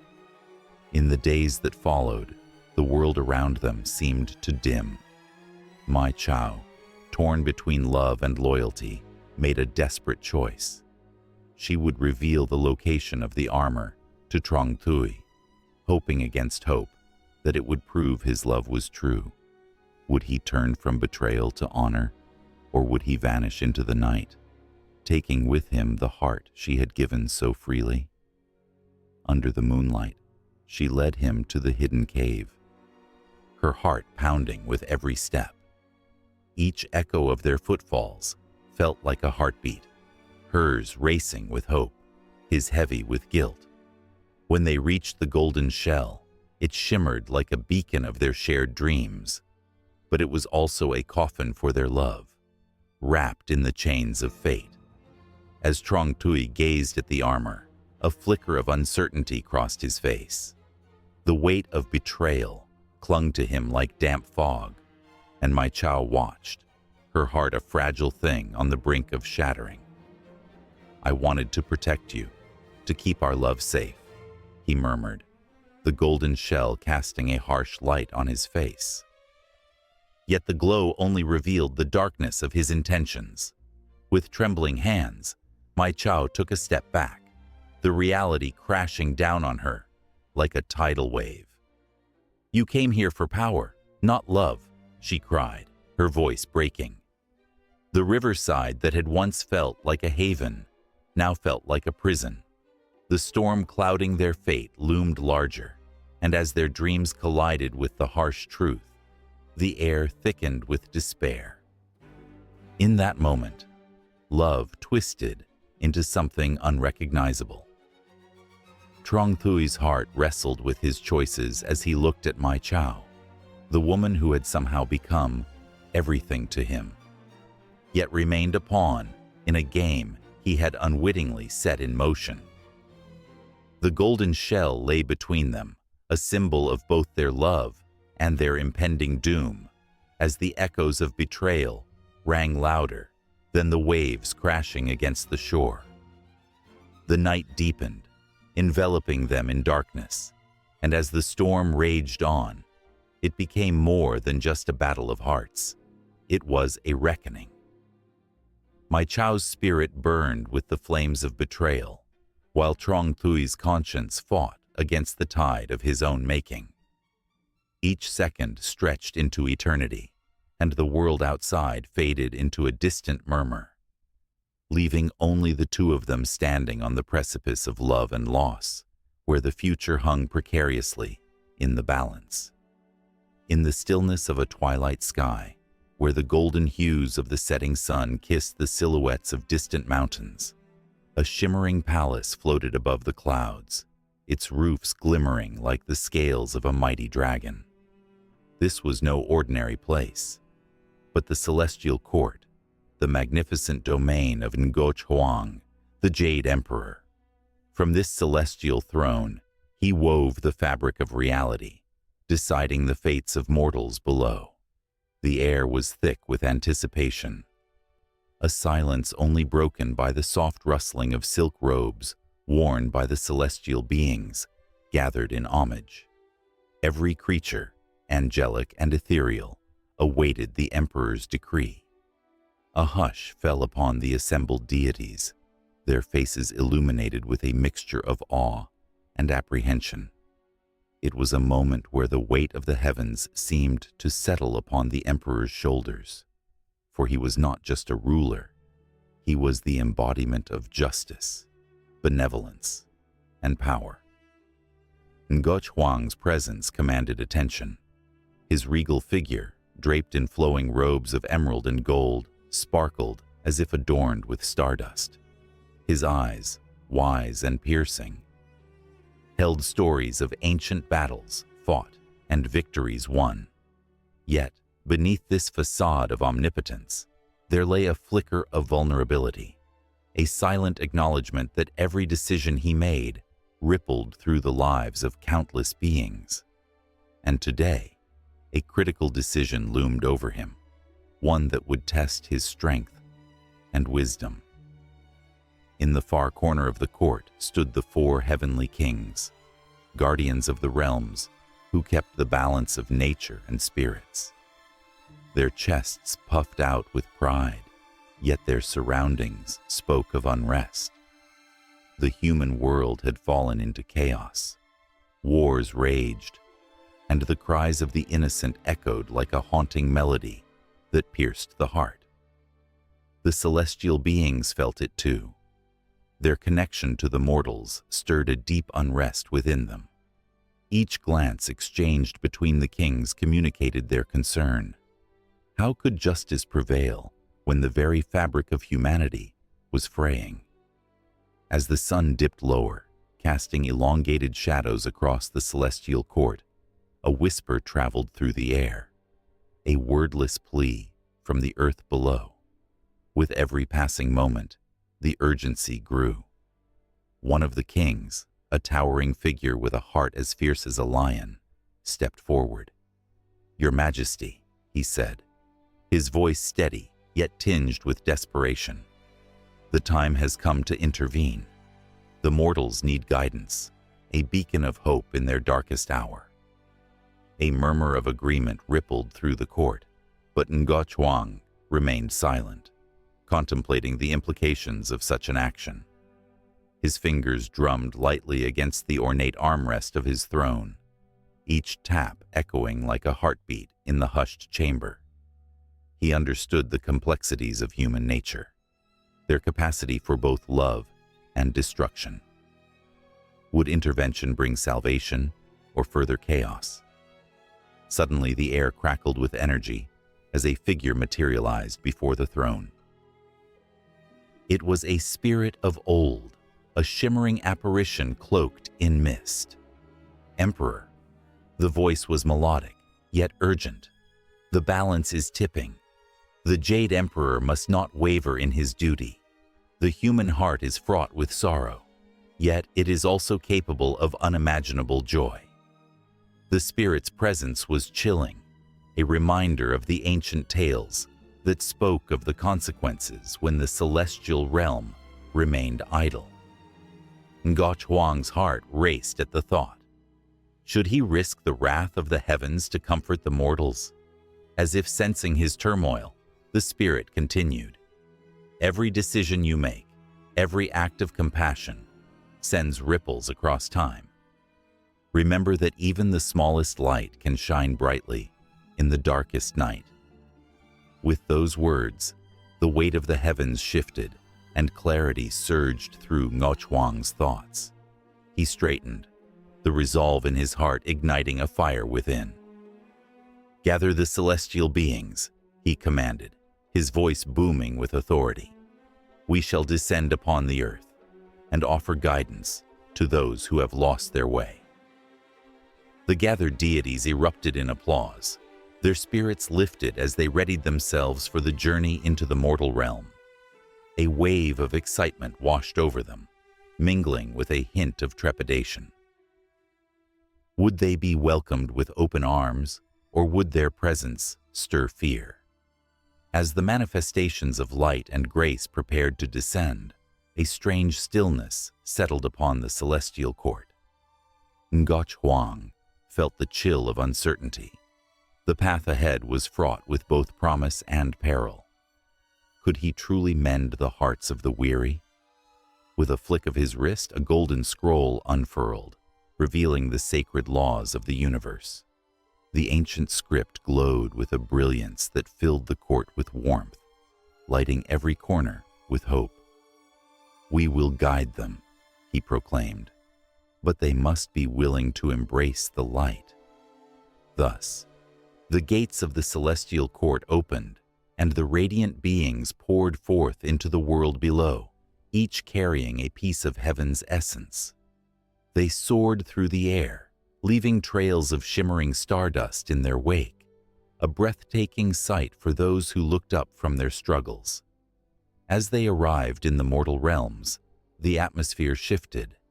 Their presence ignited a spark of wonder and fear among the people. Children gazed in awe, their eyes reflecting the luminescence of the celestial beings, while the adults fell to their knees, torn between reverence and disbelief. Ngo Huang, watching from above, felt a rush of emotions.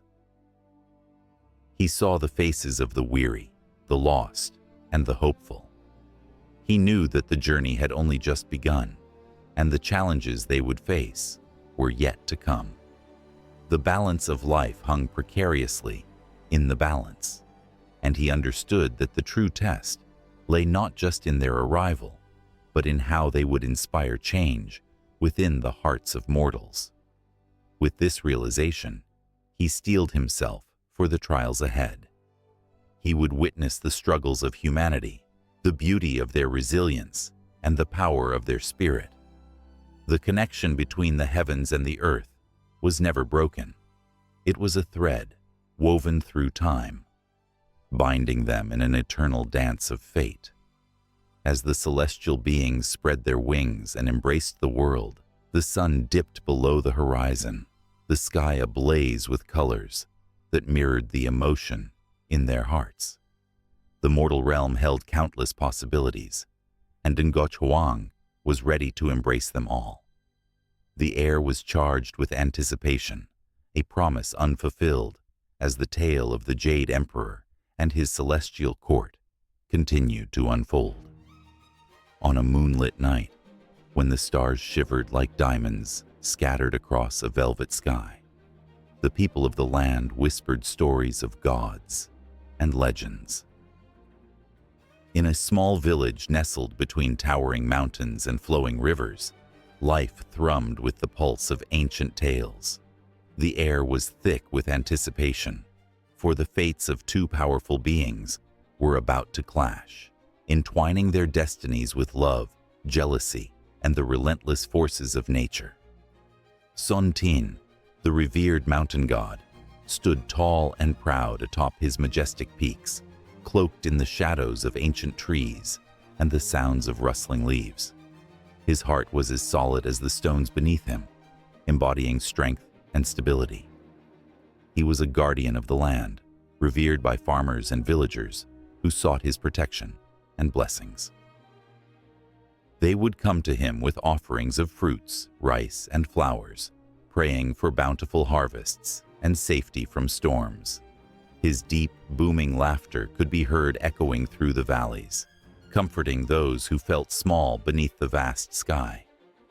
Meanwhile, far below, the enchanting Tui Tin, the water god, roamed the rivers and lakes, her spirit fluid and graceful, like the streams she governed. With hair as dark as night and eyes that sparkled like the surface of the water under the sun, she was a goddess of beauty and mystery. Villagers sang songs of her elegance, hoping to catch a glimpse of her shimmering form as she danced across the water's edge. But her heart held a tempest of emotions, a fierce longing for the love of the beautiful princess, Mai Nuong, daughter of the king. Mai Nuong was the bridge between these two powerful deities. The sun rose and set upon her, illuminating her with an ethereal glow that made her the envy of the world. Each deity craved her affection, drawing them into a battle neither had anticipated. When the king declared that he would wed his daughter, the tension in the air became palpable. The villagers held their breath, sensing the storm that was brewing. As the news spread, Son Tin arrived first, solid and unwavering. He presented himself to the king, offering gifts of the finest rice and jewels mined from the heart of the mountains, proclaiming his intent to marry Mi Nuong. The king was impressed. How could he refuse such a powerful suitor? But just as he was about to give his blessing, the water splashed at the door. Tui Tin surged forth like a tidal wave, radiant and fierce, her voice like thunder. I too seek to marry the princess. The air crackled with electricity as the gods exchanged glances, each recognizing the spark of rivalry igniting between them. In that moment, the skies darkened, and the earth trembled beneath their feet.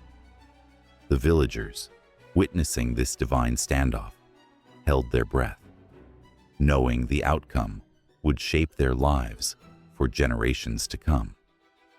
The king, caught in the whirlwind of fate, decided on a test. Let each of you prove your worth by bringing me gifts from the land. The one who presents the most magnificent offering will win my daughter's hand. The challenge hung in the air, heavy with expectation. Son Tin, resolute and proud, nodded in agreement, while Tui Tin's eyes shimmered with determination. As the first light of dawn broke, Son Tin summoned the strength of the mountains. He called upon the earth, commanding it to yield its treasures. With every breath, he moved rocks and trees, crafting mountains of fruit, grains, and gold. The villagers watched in awe as he transformed the landscape, a testament to his might. In contrast, Tui Tin danced with the currents of rivers and streams, her laughter echoing like music. She whispered to the winds, urging them to carry her voice to the farthest corners of the land. From the depths of the ocean, she pulled forth shimmering pearls, rare fish, and the finest silks. Her gifts flowed into the king's court like an unstoppable tide, breathtaking and beautiful. As the sun dipped below the horizon, the moment of reckoning arrived. The king, eyes wide with wonder, surveyed the offerings that lay before him. Son Tin's mountain of bounty stood as a monument to his strength. while Tuitin's gifts glimmered like stars beneath the moonlight. The air was thick with tension as the king weighed his choices. But in the hearts of those who watched, the real battle had only just begun. With a roar of thunder, the gods unleashed their true power. Sun Tin summoned landslides and earthquakes, mountains rising higher in a display of raw strength, while Tuitin retaliated with rushing floods and torrential rains, the rivers swelling with her fury. The earth shook and the skies split open, revealing the ferocity of their rivalry. Villagers fled in terror, seeking shelter from the chaos, their hearts pounding in their chests. As the battle raged on, Mai Nuong stood amidst the turmoil, her heart torn between the two gods. Each moment felt like an eternity as she witnessed the destruction around her, feeling the weight of their love and jealousy. She longed for peace, but was powerless to stop the titans of the mountains and waters. Her tears fell like rain, mingling with the fury of the elements, a poignant reminder of the love that had sparked this conflict. In a final clash, Sun Tin pushed against the rising waters, refusing to yield, while Tuitin poured forth her rage, sweeping away the remnants of the land. The villagers cried out, caught in the crossfire of a love that had turned into a tempest. The once serene landscape was now a battleground, where mountains met waves, each god unwilling to relent. The struggle stretched into the night, the clash of powers echoing in the hearts of all who witnessed it. And just when it seemed that the world might be torn asunder, a flicker of hope emerged. Mai Nuong stepped forward, her voice rising above the chaos. Enough. I cannot bear to see you fight over me. My love cannot be won through strength alone. The words hung in the air, a fragile truce amid the storm, as the gods paused, their fury caught in their throats. Both sons of the earth and sky searched her face, realizing that the battle had consumed them, leaving destruction in its wake. The tension thickened, a fragile balance hanging by a thread, as Mai Nuong's heart beat in sync with the pulse of the earth. Here, at this crossroads of fate, the tale twisted with uncertainty, leaving all to wonder what the next chapter might bring. In a land where earth kissed the sky, 3 mountains stood like ancient sentinels, their towering peaks draped in mist and mystery. These were not just formations of rock. They were the sacred guardians of a timeless legend, whispering tales of love, sacrifice, and the eternal struggle between the forces of nature and the spirits of mankind. As the sun dipped beneath the horizon, casting a golden glow over the rugged terrain, the mountains seemed to breathe, alive with stories waiting to be told. The first of these majestic giants was Ba Na, renowned for its enchanting beauty and the rich tapestry of folklore that clung to its slopes. Local villagers often spoke of a divine spirit residing within its heart, a spirit that blessed the land with bountiful harvests and vibrant life. The air was thick with the scent of blooming orchids and the harmonious songs of chirping birds, creating an atmosphere charged with energy and possibility. Yet, there was a darker side to Ba Na, a haunting tale of a forbidden romance between a mortal man and a celestial maiden. Their love, as luminous as the stars above, was met with fierce disapproval from the heavens, leading to an unimaginable tragedy that echoed through the ages. Not far from Ba Na stood the imposing Lin Ung Mountain, its rugged cliffs like the jagged teeth of a sleeping giant. This sacred peak was said to be the resting place of an ancient goddess, a figure revered for her strength and wisdom. Legends told of a time when the earth trembled under the weight of her sorrow, a sorrow born from the betrayal of those she held dear. As the winds howled through the valleys, It was easy to imagine her whispering through the leaves, warning those who dared to tread too close. The villagers would often gather at dusk, lighting incense and offering prayers, hoping to appease her spirit and earn her favor. But on nights when the moon shone bright, casting eerie shadows, some claimed to see her silhouette atop the mountain, a ghostly reminder of love lost and revenge sought. The final guardian, Nui Ba, stood resolute, a symbol of unity between the earth and the sky. Its slopes were draped in lush greenery, vibrant with life, yet beneath this beauty lay a somber secret. It was here that the echoes of a great battle between gods and demons resounded, a clash that shook the very foundation of the land. The villagers often recounted the tale of a brave warrior who ascended its heights to confront the darkness that threatened to engulf their world. With each step upward, he faced trials that tested his strength and resolve, pushing him to the brink of despair. The winds howled, as if in sympathy, carrying the weight of his struggle, while the mountain watched, holding its breath, as the fate of all hung in the balance. As generations passed, the tales of the three mountains became woven into the fabric of Vietnamese culture, their legends echoing through time like a haunting melody. Artists painted their likenesses on canvas. Poets penned verses that celebrated their majesty, and storytellers captivated audiences with the timeless narratives of love and loss. Yet, beneath the artistry lay a profound respect for the land, a recognition of its sacredness that permeated every aspect of life. The mountains were not just landmarks, they were living entities, integral to the identity of the people who revered them. As night enveloped the landscape, a shroud of stars appeared, twinkling like the dreams of those who had dared to love and lose. It was said that on certain nights, when the moon hung low, the spirits of the mountains gathered to share their stories, weaving them into the soft glow of the moonlight.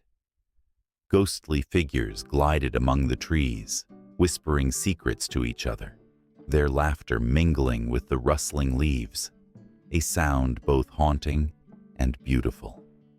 Yet, a chilling tension lay beneath the surface.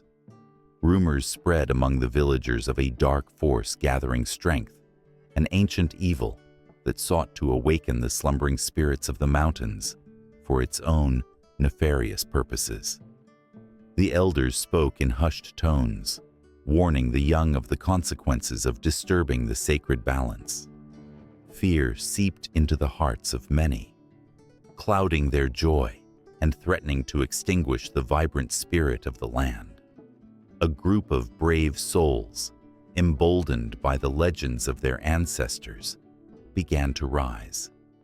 They were determined to uncover the truth behind the shadows that loomed over their beloved mountains.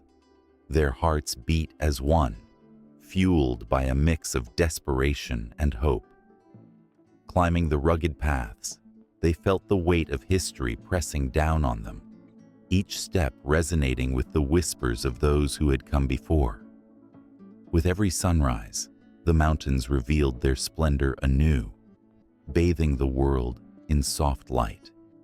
Yet, as night fell, darkness crept in, threatening to consume not just the land, but the very essence of the stories that had shaped their lives.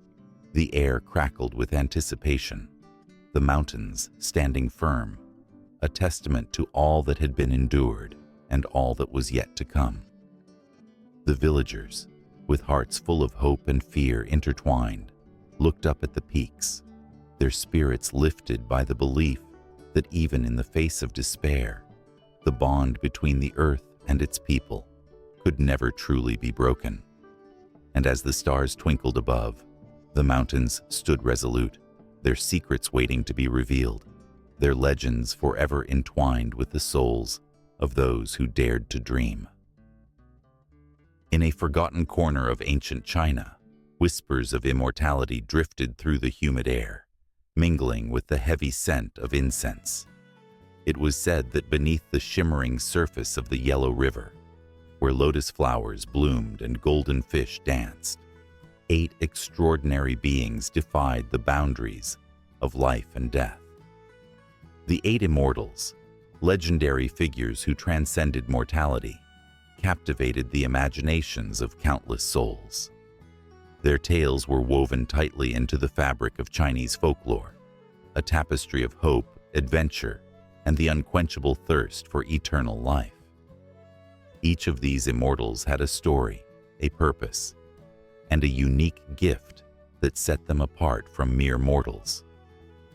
There was Li Tieguai, the wandering mendicant with a crutch of iron, whose spirit was as wild as the winds that carried him from one adventure to another. With a heart wrapped in compassion, he healed the sick and whispered wisdom to those willing to listen. His tattered robes flowed around him like the mist of a morning fog, and his laughter echoed like thunder in the valleys where he roamed. Then there was Zhang Guolao, the old man of the mountain, who rode a white donkey backward. His age was as indeterminate as the sky, and he carried with him a magical drum that could summon the rain or silence the thunder. With every beat, he wove spells that could bring tears of joy or a deluge of sorrow. His mischief was infectious, and children would gather around him, eyes wide with wonder, as he spun tales of the cosmos. The gentle and graceful Lan Kaihe, the flower child, roamed the earth with wildflowers woven into their hair. Their laughter rang like the sweetest melody, enchanting everyone they met. Lan was neither male nor female, but a spirit of freedom, who celebrated love and joy in every form. Wherever they danced, petals would fall like soft snow, and even the most hardened hearts melted under their radiant charm. Xiao Guoju, the nobleman with a spirit of justice, wielded a pair of castanets that held the power to summon spirits of the righteous. Clad in fine robes, he stood tall, exuding dignity and grace. His heart was a fortress of courage, fighting for the oppressed and safeguarding the innocent against the darkness that loomed in shadows. The very air grew heavy with purpose when he entered a room, and his friends would follow him into battles of right versus wrong. The fearsome He Xianggu, the only female immortal, carried with her a lotus flower that bloomed eternally. With a fierce spirit and a heart of gold, she brought healing and love to those she encountered. Her beauty was legendary, her laughter a battle cry against injustice. Women who felt lost in a world dominated by men found solace in her story, dreaming of strength and independence. The flower she held was not just a symbol, it was a promise of rebirth and resilience. Next, there was Lu Dongbin, the scholar and swordsman, who wielded a sword that could slice through the very fabric of reality. His keen mind sought knowledge above all, and his every word dripped with wisdom. He was a teacher, a guide, and the embodiment of enlightenment. With eyes that sparkled with mischief, Lu often challenged those who thought themselves wise, teaching them that true wisdom is found in humility and kindness. He was often found in quiet temples, engaged in deep discussions with scholars and wanderers alike, questioning the meaning of life and the universe. The air crackled with electricity when he spoke, and his words left trails of inspiration that lingered long after he had moved on. The last, but not least, was the jolly and plump Zhang Sanfeng, the master of Tai Chi, who could summon the elements with a gentle sway of his hands. He taught the art of peace and harmony, guiding those around him to find balance within themselves. The whispers of his teachings echoed through the mountains, where the sun kissed the earth, and the world seemed to hold its breath in admiration. As these 8 figures roamed the world, their paths intertwined like the branches of an ancient tree. They faced formidable challenges, battled dark forces that sought to steal the light from the hearts of men, and forged bonds that shone brighter than the stars. They fought not just for themselves, but for the hope of humanity, believing that the quest for immortality was not merely about living forever, but about leaving a legacy of love, joy, and wisdom. But lurking in the shadows was a darker truth. The pursuit of immortality had its price. The 8 immortals were not untouched by the sorrows of life. They bore witness to loss, betrayal, and the fragility of human existence. Each immortal had tasted the bitterness of sacrifice, yet it was their unwavering spirit that illuminated the darkest corners of the world. They taught mortals that in every ending there is a new beginning, and in every sorrow there is a seed of hope waiting to bloom. Their stories were not just legends. They were the beating hearts of a culture that yearned for something greater. The tales of the 8 immortals spread like wildfire, igniting the passions of poets, artists, and dreamers. People gathered around fires on cold winter nights, enthralled by the magic of their escapades. They hungered for the lessons hidden within their stories, yearning to grasp the wisdom of the ages. As dusk fell upon the land, the memories of these immortal beings lingered in the air, a haunting melody that called to the souls of those who dared to dream. And somewhere in that twilight, beneath the watchful gaze of the moon, a child clutched a tattered book filled with tales of the 8 immortals. Wide-eyed, they traced the figures with trembling fingers, feeling the pulse of something greater, a connection to the past, a whisper of hope for the future. The myths of the 8 immortals carried on, alive in the hearts of those who believed. Their stories would transcend the ages, weaving through time like the currents of the river that had seen it all. And as the night deepened, the stars twinkled in response, shimmering with the promise that the legacy of the 8 immortals would never fade, echoing through the annals of history, waiting for the next brave soul to pick up the thread and continue the tale. The sun dipped low on the horizon, its golden rays casting long shadows over the fertile lands of early Vietnam. A soft breeze rustled the leaves, whispering stories of the past, tales that danced on the lips of old men and women who sat around fires, their eyes sparkling with memories etched in time. In this enchanted land, where rivers flowed like silver threads and mountains towered like ancient guardians, the story of Hoang Jie began, a saga woven with courage, love, and the indomitable spirit of a people. Hoang Jie, the legendary kings of early Vietnam, were not merely rulers. They were the embodiment of dreams, the architects of a nation that would rise from the ashes of chaos. Each king, a beacon of hope, carried the weight of destiny on their shoulders.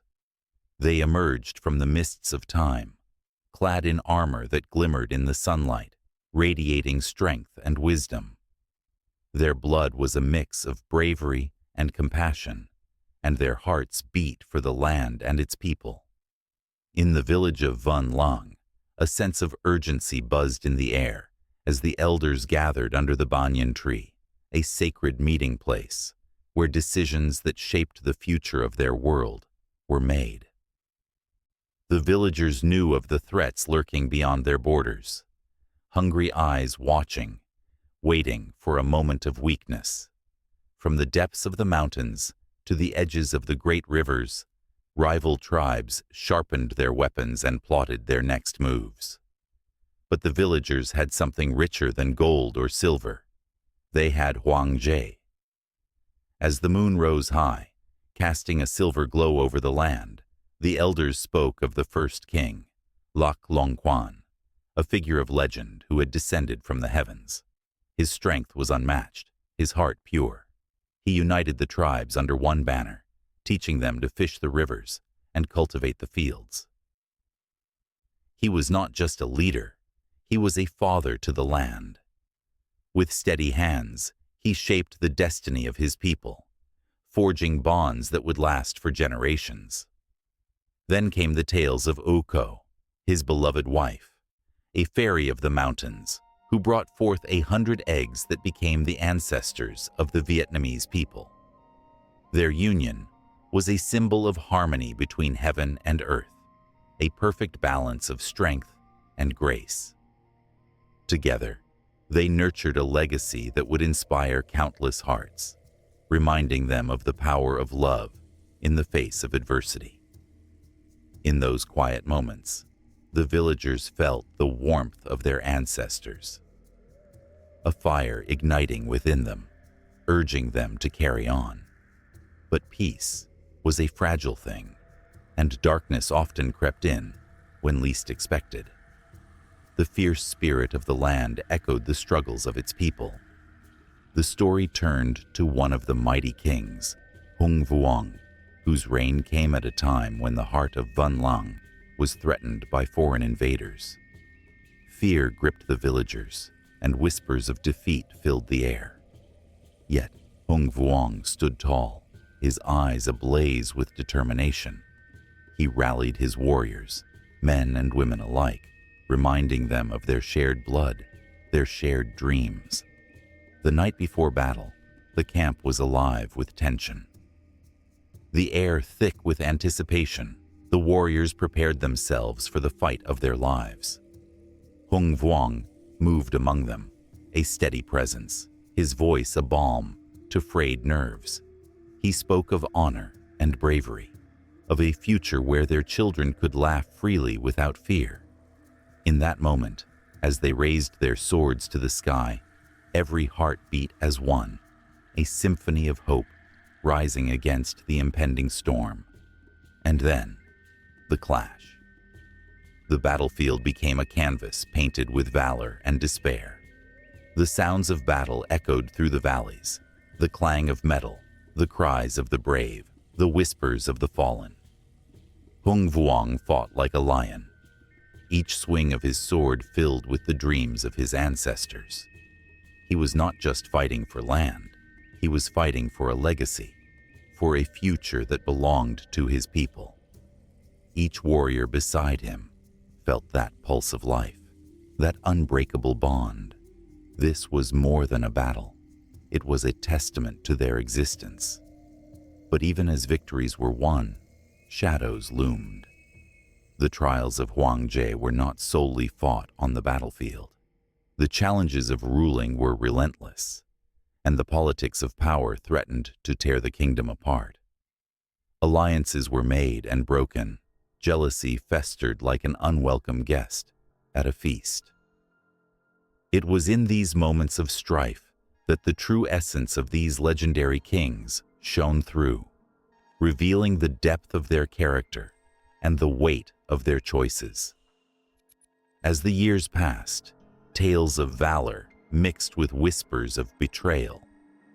The bloodline of Huang Jie faced trials that would shake the very foundation of their rule. Sons turned against fathers, brothers against brothers, as ambition clouded judgment.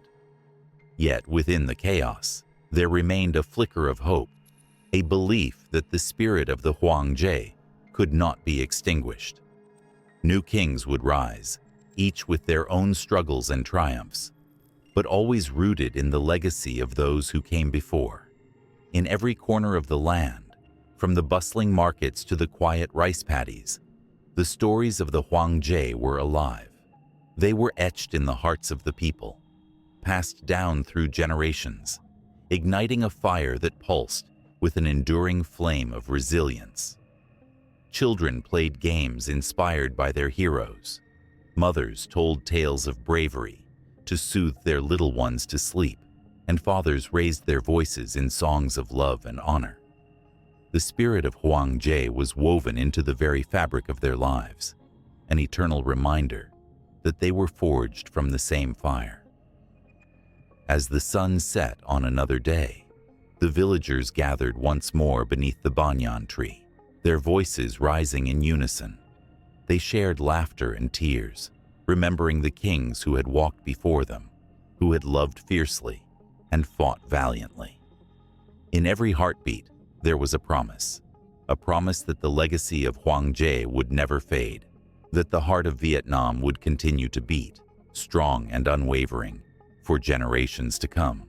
In the whispering winds of a tranquil morning, when the sun kissed the horizon and painted the sky in hues of gold and crimson, the Red River Delta held a secret. A story woven into the very fabric of its land, where legends were born and heroes rose to face darkness. This was the land of Phu Jong, a village that would forever remember the boy who became a hero.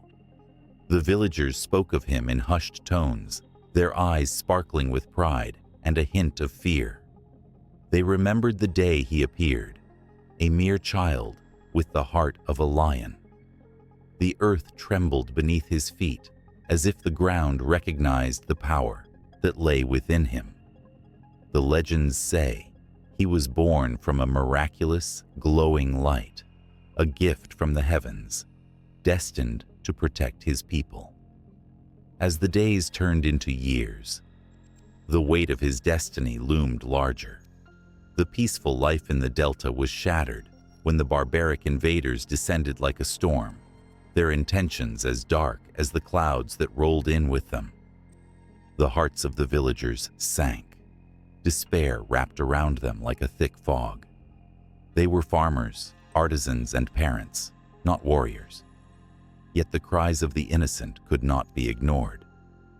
One fateful evening, as the sun dipped low and shadows grew long, a gathering took place in the village square. Fear hung in the air, palpable and thick. Eyes were cast downward, voices trembled. Old men and women recounted tales of past battles, their words laced with sorrow and the weight of defeat. But among them, a spark ignited. The boy who would become the Phu Jong prince stood tall, his spirit unyielded by the encroaching darkness. His voice rang out, clear and strong, slicing through the gloom. "We cannot let fear bind us. We must stand together." The villagers looked up, their gazes drawn to him, and in that moment, hope flickered like a flame, igniting their spirits. They saw not just a boy, but their protector, their savior, a beacon of light in their darkest hour. With determination shining in his eyes, the prince called upon the spirit of the dragon. The villagers gasped, for this was no ordinary prayer. In the depths of their hearts, they believed. As they joined hands, the air shimmered with an ancient magic, the very essence of their ancestors guiding their young hero. In a flash, the boy transformed. His form shifted, and the air crackled around him. Armor shimmered, brilliant and bright, forged from the dreams and hopes of his people. He was no longer just a child, he was a warrior. The legends tell of that moment. The ground shook as he was enveloped in a golden light, and the villagers fell to their knees, overcome with awe. With his new strength, the Phu Jong prince rallied his people. They prepared for battle, creating makeshift weapons from farming tools, their fear giving way to a fierce resolve. The sounds of metal clanking and voices rising in unison filled the air, transforming the once quiet village into a fortress of determination. As night fell, the invaders approached, their torches flickering like fireflies in the dark, their laughter echoing menacingly. The prince stood at the forefront, his heart pounding with the rhythm of destiny. He could feel the weight of his ancestors on his shoulders, their hopes and dreams intertwining with his own. The moment had come, and with a fierce battle cry, he charged into the fray. The clash of swords and the cries of battle filled the air, a symphony of chaos and courage. The sky turned dark with smoke and the scent of earth and fear. But the prince fought like a whirlwind, his movements fluid and precise, as if he had been training for this moment his entire life. The villagers, emboldened by his bravery, fought alongside him, their spirits ignited with newfound strength. The invaders underestimated them, thinking they faced a simple village, but they met the fury of a people united. With every swing of his sword, the prince seemed to channel the very spirit of the land. Each blow struck true, sending shockwaves through the enemy lines.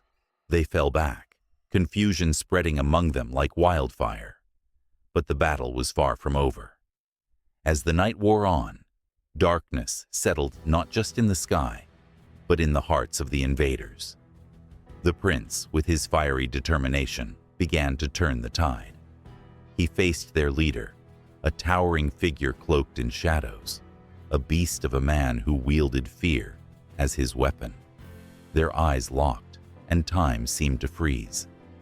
In that moment, the prince saw not just an enemy, but a reflection of the pain and suffering that had brought them all to this moment. With every ounce of strength, he steeled himself, knowing that the fate of his village, and perhaps the entire land, rested on his shoulders.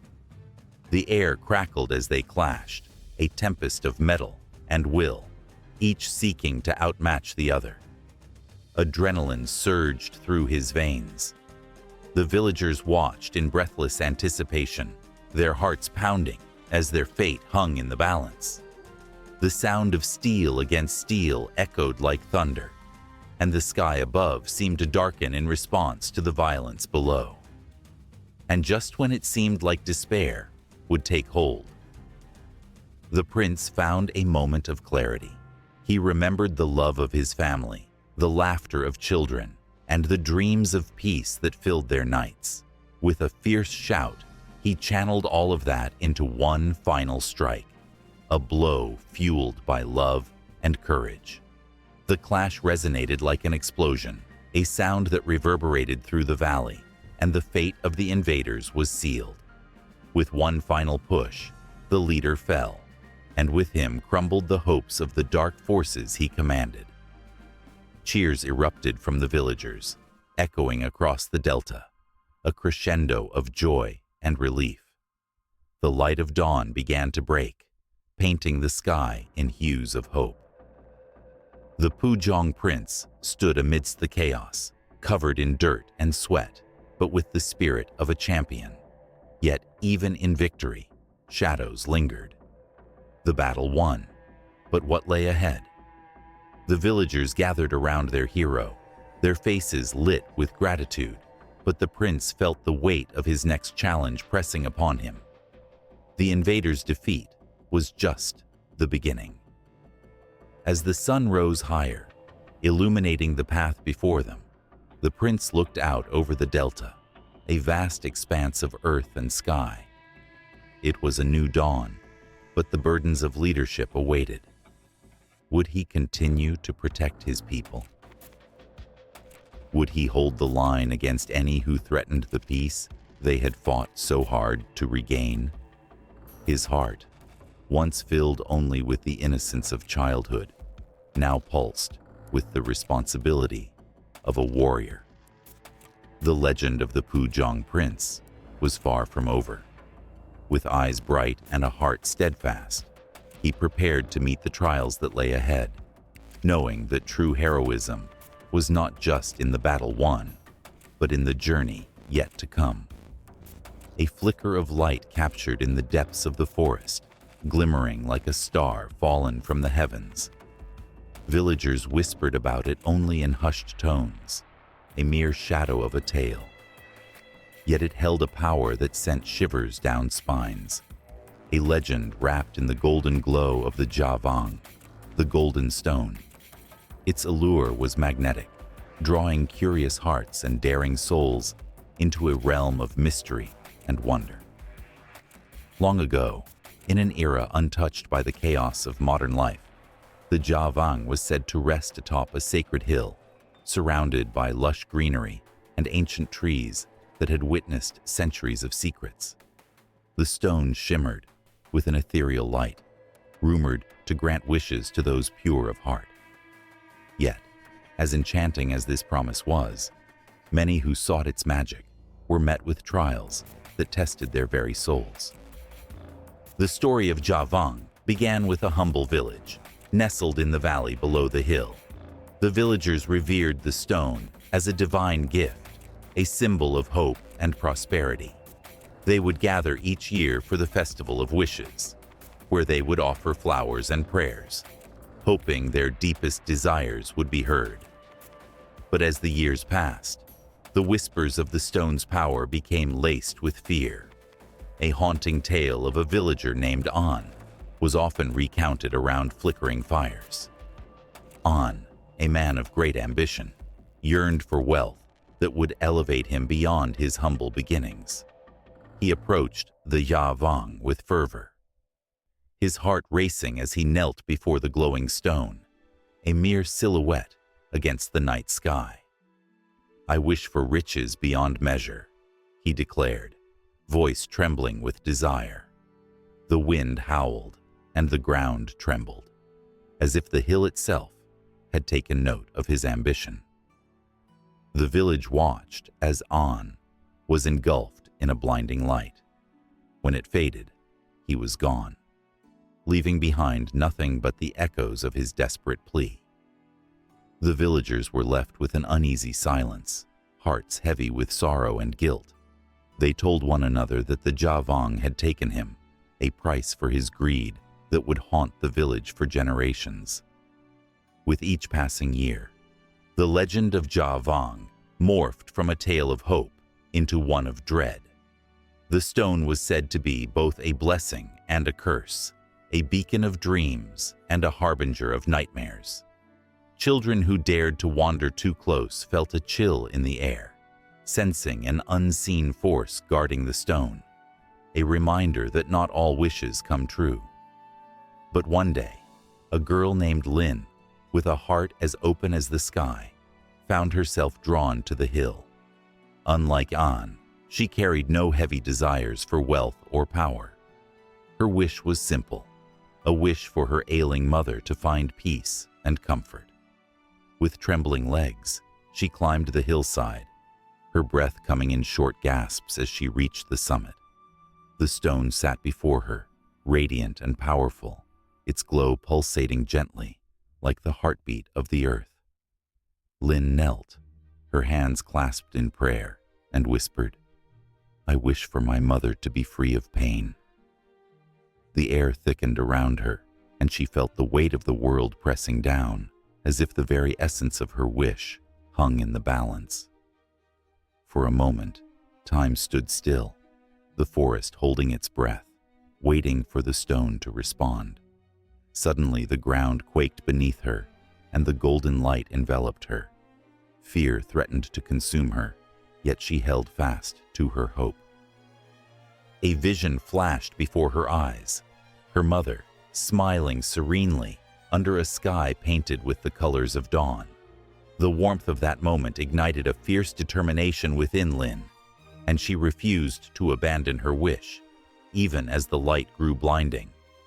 When the light dimmed, Lin found herself still standing before the Ja Vang. Yet, in her heart, she felt something shift. She hurried home, anticipation and dread intertwining in her chest. The sun dipped below the horizon, casting golden rays across the village as she rushed into her mother's room. There, she found her mother smiling, the pain gone, replaced by a soothing tranquility that filled the air like the sweetest melody. The villagers gathered, their eyes wide with disbelief, their hearts pounding in their chests. Could it be? Was the Ja Vang truly capable of granting such a pure wish? Lin's triumph rippled through the village like a gentle tide, washing away the years of fear and doubt. Yet, whispers still lingered, shadows of the past reminding them of the price of greed and ambition. The story of Lin and the Ja Vang spread like wildfire, igniting hope in the hearts of many. They began to see the stone not just as an object of power, but as a mirror reflecting their true selves. Each person who approached it was faced with their own desires, their motivations laid bare. The trials that awaited them were not merely tests of courage, but profound revelations of their character. As the sun rose over the hill, illuminating the Javang, a new chapter began. People from nearby villages and distant towns climbed the hill, eager to witness the wonders of the golden stone.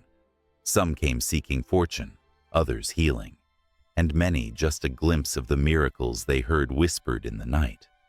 They came armed with offerings, their hopes tangled with fears, each step echoing the heartbeat of the past. Yet, the Javang remained indifferent to their pleas, its glow both inviting and forbidding. Each person left with a lesson carved into their hearts. Some left fulfilled, while others returned more lost than before. The hill stood sentinel, watching as the stories of those who dared to wish entwined with the very fabric of the earth. And so, the legend of the Javang grew, a tapestry woven with dreams and nightmares, shimmering in the sunlight like the stone itself. The villagers knew they were but threads in a larger story, one that echoed through the ages, linking them to An, Lin, and countless others who had dared to approach the golden stone. The myth continued, vibrant and alive, as the whispers of wishes danced upon the wind, beckoning the next brave soul to venture forth, to confront their deepest desires beneath the watchful gaze of the Javang. The moon hung low and heavy in the sky, casting silver beams on the worn stone path of an old Vietnamese village. In the stillness of the night, a soft rustling could be heard, a whisper of past lives and untold stories.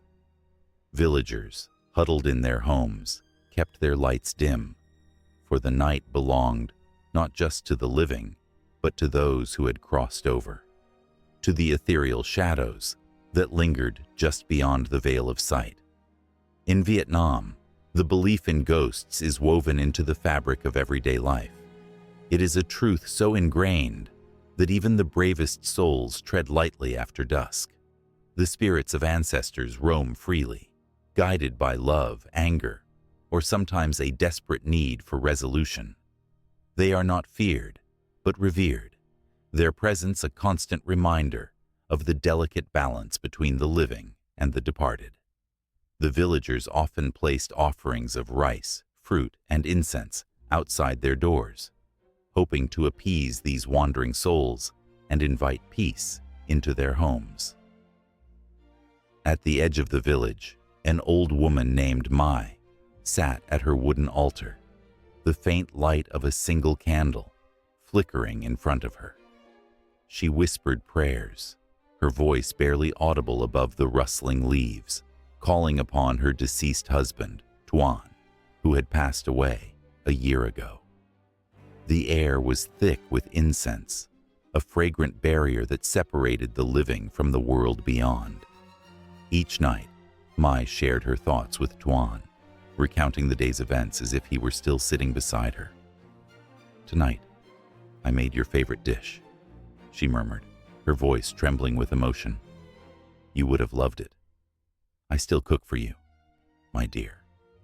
Her heart ached, but in her sorrow, there was warmth, a belief that Tuan was always near, listening, watching over her. But there were others who did not find comfort in the thought of spirits. Rumors weaved through the village about a spirit of vengeance, a ghost known as Bong Ma. Legends spoke of a young woman wronged in life, her heart filled with bitterness, and now her ghost wandered the forest at night, seeking retribution against those who wronged her. Some villagers claimed to have seen her, a fleeting form in white, her face obscured by long flowing hair, her sobs echoing through the trees. Children shivered at the mention of her name, and parents warned them to stay close to home, as the sun dipped below the horizon. One fateful night, a curious boy named Min dared his friends to venture into the forest, fueled by tales of the ghostly figure. "What if we see her?" he teased, his eyes sparkling with mischief. The thrill of fear danced in the air as his friends hesitated, glancing nervously at the darkened trees. But the pull of adventure overwhelmed their caution. They followed Min, creeping into the shadows, laughter mingling with trepidation. As they stepped deeper into the woods, the atmosphere shifted. The air grew colder, a shiver running down their spines. Suddenly, a soft sobbing pierced the silence, drawing them closer. The friends huddled together, hearts racing, as they spotted a pale figure in the distance. The ghost wore a tattered dress, her hair obscuring her face, her body bent as if carrying an invisible weight. Min, caught between fear and fascination, took a step forward, his friends pulling him back. "Don't," one whispered, panic lacing his voice. But it was too late. Bong Ma turned, her gaze piercing through the darkness, eyes filled with sorrow and rage. The boys stumbled back, fear gripping their hearts. They turned to run, but the forest seemed to close in around them, branches clawing at their clothes, shadows stretching as if to ensnare them. The ghost's mournful wail echoed behind them, a haunting melody filled with pain. They burst from the trees, racing back to the village, breathless and wide-eyed. That night, the village was alive with fear. Parents gathered their children close, exchanging worried glances. The elders whispered of appeasing Bong Ma, of rituals and offerings. It was said that to honor the spirits of the wronged could bring peace, but to ignore them could unleash their fury. Mai, overhearing the commotion, felt a pang of sorrow. She understood the pain of lost lives, of feeling trapped between worlds. That night, she lit more candles at her altar, envisioning Tuan's gentle smile. "Forgive them," she prayed softly, her heart heavy with compassion for the tormented spirit. "Guide her home." As the sun rose, painting the sky in hues of orange and pink, the villagers gathered at the forest's edge. With incense and flowers in hand, they formed a circle, chanting softly. They called upon Bong Ma, not as a fearsome ghost, but as a lost soul in need of healing. The air crackled with energy. A bridge formed between the living and the dead. In that moment, the village learned that ghosts were not just remnants of the past, but reflections of their own choices, shadows of grief and unresolved stories. The belief in the afterlife in Vietnam was not merely about fear, but understanding, recognizing that every spirit had a tale to tell, a longing to fulfill. As the incense smoke spiraled upwards, mingling with the morning sun, a soft breeze swept through the trees. The villagers felt a shift, a sense of relief washing over them. Perhaps Bong Ma would finally find peace, her sorrow lifted by the light of compassion. And somewhere, in the depths of the forest, a heart might begin to heal. But the tale of the ghosts is never truly over. Every whisper through the trees, every flicker of a candle reminds the living of their connection to those who came before. In the distance where shadows dance and stories unfold, the echoes of the past linger, waiting for the next moment of recognition, the next prayer of love and forgiveness. The cycle continues, a delicate thread binding the realms together, stretching into eternity. The night, with its chills and thrills, beckons once more, hinting at secrets still buried beneath the surface, waiting to be unearthed. In the tranquil embrace of a misty dawn, a single bamboo shoot breaks through the earth, its tender green sprout trembling in the soft breeze. This moment, seemingly insignificant, carries with it a weight of ancient wisdom, steeped in the rich soil of history. The bamboo tree is not just a simple plant. It is a testament to resilience, patience, and the power of unseen strength. For years, the bamboo lies dormant beneath the surface, its roots spreading wide and deep, yet it gives no hint of the towering beauty that is to come. Farmers whisper about this, recognizing the bamboo's unique journey. They know that while it may appear to grow slowly, taking years to even break ground, what lies beneath is a vast network of roots, intertwining, fortifying, and preparing for the moment it will rise. This story, rich with symbolism, speaks to the human experience. Life often mirrors the bamboo's quiet perseverance. Many people toil away in obscurity, nurturing dreams that seem to hold no promise of fruition. But like the bamboo, these dreams may be developing roots, gathering strength for a future that is not yet visible to the world. As the sun rises higher, painting the sky in hues of gold and orange, a sudden transformation can take place. The bamboo, having spent years in silent preparation, can shoot up as much as 90 feet in just a few weeks. This rapid growth is a spectacle that draws the eye and stirs the heart. It is a burst of life, a reminder that what is nurtured in the darkness can emerge into the light with astonishing vigor. In villages across Asia, generations have revered the bamboo for its multiple gifts. It becomes everything from sturdy homes to delicate tools, a source of food, and even a symbol of purity and flexibility. In Chinese culture, bamboo represents strength and integrity. Its hollow structure suggests that true strength lies not in being rigid, but in the ability to bend and sway with the storms of life.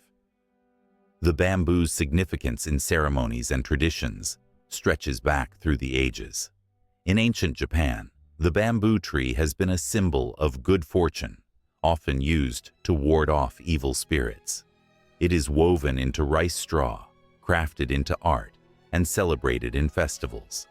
Each stalk tells a story of survival, echoing the struggles of those who have come before. Families gather during the Tanabata festival, where bamboo branches adorned with colorful strips of paper symbolize wishes sent skyward. With each flicker of hope written on these fragile strands, the bamboo stands as a bridge between the earthly and the divine. It bears witness to dreams, capturing the aspirations of those who seek a better tomorrow. In the shadows of history, warriors once sought refuge in the tall bamboo forests, using the dense thickets to conceal themselves from enemies. The bamboo was not just a plant, it was a guardian, a protector, and a silent witness to the battles of life. Its strength made it a favored choice for building weapons, as arrows and spears crafted from bamboo were known for their precision and resilience. Yet, amidst its many virtues, the bamboo also teaches humility. It grows swiftly, but requires care and attention. It bends and sways, but does not break. It stands tall, yet its flexibility allows it to adapt to the winds of change. Each lesson resonates deeply, reminding those who observe it that true greatness often comes not from stubbornness, but from the ability to embrace change. As twilight descends, the bamboo whispers in the wind, a symphony of rustling leaves that calls to those who understand its language. It holds stories of generations past, of families bonded over its many uses, of shared meals prepared with bamboo shoots, and of children playing games in its shade. Each sound, each rustle, vibrates with emotion and echoes the significance of community and connection. Throughout history, poets have drawn inspiration from the bamboo, weaving it into verses that speak of longing and resilience. Its image graces traditional paintings and art, symbolizing peace and tranquility. In the hands of skilled artisans, it transforms into delicate instruments, creating melodies that echo the soul's deepest yearnings. As the night deepens, the stars twinkle above, casting their light upon the bamboo grove. It stands quietly, a monument to the passage of time. It has witnessed the birth of civilizations, the rise and fall of empires, and the dreams of countless individuals striving for greatness. Each stalk, each leaf, a testament to the power of perseverance and the beauty of growth. And just as the bamboo is a part of the earth's fabric, it is also woven into the stories of those who dare to dream, to reach for the stars. The symbolism of the bamboo tree resonates across cultures and generations, igniting a spark in the hearts of many. It serves as a reminder that even in the darkest of times, there is potential for growth, for renewal, and for a flourishing life. In the quiet moments of reflection, the bamboo calls to those who listen closely, whispering tales of strength, adaptability, and hope. It reminds us that we are all capable of profound change, that we can rise above our circumstances, and that growth often comes when least expected. The cycle continues, and as the seasons change, so too does the story of the bamboo tree evolve, rooted in the past while reaching for the future, ever resilient and ever inspiring. In the misty dawn, when the sun peeks shyly over the horizon, the air crackles with an ancient magic, whispering tales of the phoenix and the dragon. Legends swirl around these mythical creatures, like the morning fog that clings to the mountains of Vietnam, leaving a sense of wonder and mystique. The vibrant colors of the phoenix's feathers, aflame with hues of red and gold, seem to dance in the sunlight, while the dragon, a symbol of strength and wisdom, spirals through the clouds, its scales glimmering like precious jewels. Long ago, in the fertile valleys and serene riverbanks of this land, people looked up to the skies, their dreams woven into the very fabric of these legends. The dragon, a powerful being revered by all, was said to control the rains and rivers, ensuring bountiful harvests and prosperous lives. With a flick of its tail, it could summon thunderstorms or bless the earth with gentle drizzles. Villagers gathered at the banks of the Red River, eyes filled with awe as they recounted the tales of the dragon that once descended to help their ancestors, teaching them the delicate art of agriculture. Through its guidance, the fields flourished and laughter filled the air. The dragon was not merely a creature of myth. It was a guardian, embodying the very spirit of the land. But alongside the dragon soared the phoenix, a being of ethereal beauty, symbolizing renewal and rebirth. This fiery bird was said to arise from its ashes, an everlasting testament to resilience. When the fires of hardship burned low in the hearts of the people, the phoenix would appear, its wings casting a brilliant glow across the sky. A tale from centuries past tells of a young maiden whose village faced devastation. As despair gripped the hearts of the villagers, the skies darkened, and an immense shadow swept over them. It was the phoenix, descending in a blaze of colors, singing a haunting melody that spoke of hope. With each note, dreams were rekindled, and the flames of determination ignited within the villagers. They found the strength to rebuild, inspired by the phoenix's unwavering spirit. As the sun rose higher, illuminating the land, the stories of the two mythical creatures intertwined.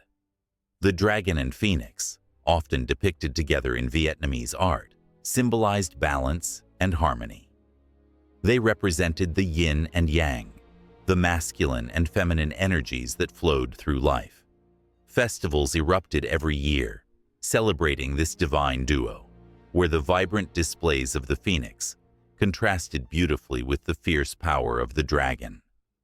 Dancers adorned in elaborate costumes would swirl and twirl, mimicking the movements of these creatures, their hearts beating in sync with the rhythm of the drums echoing through the streets.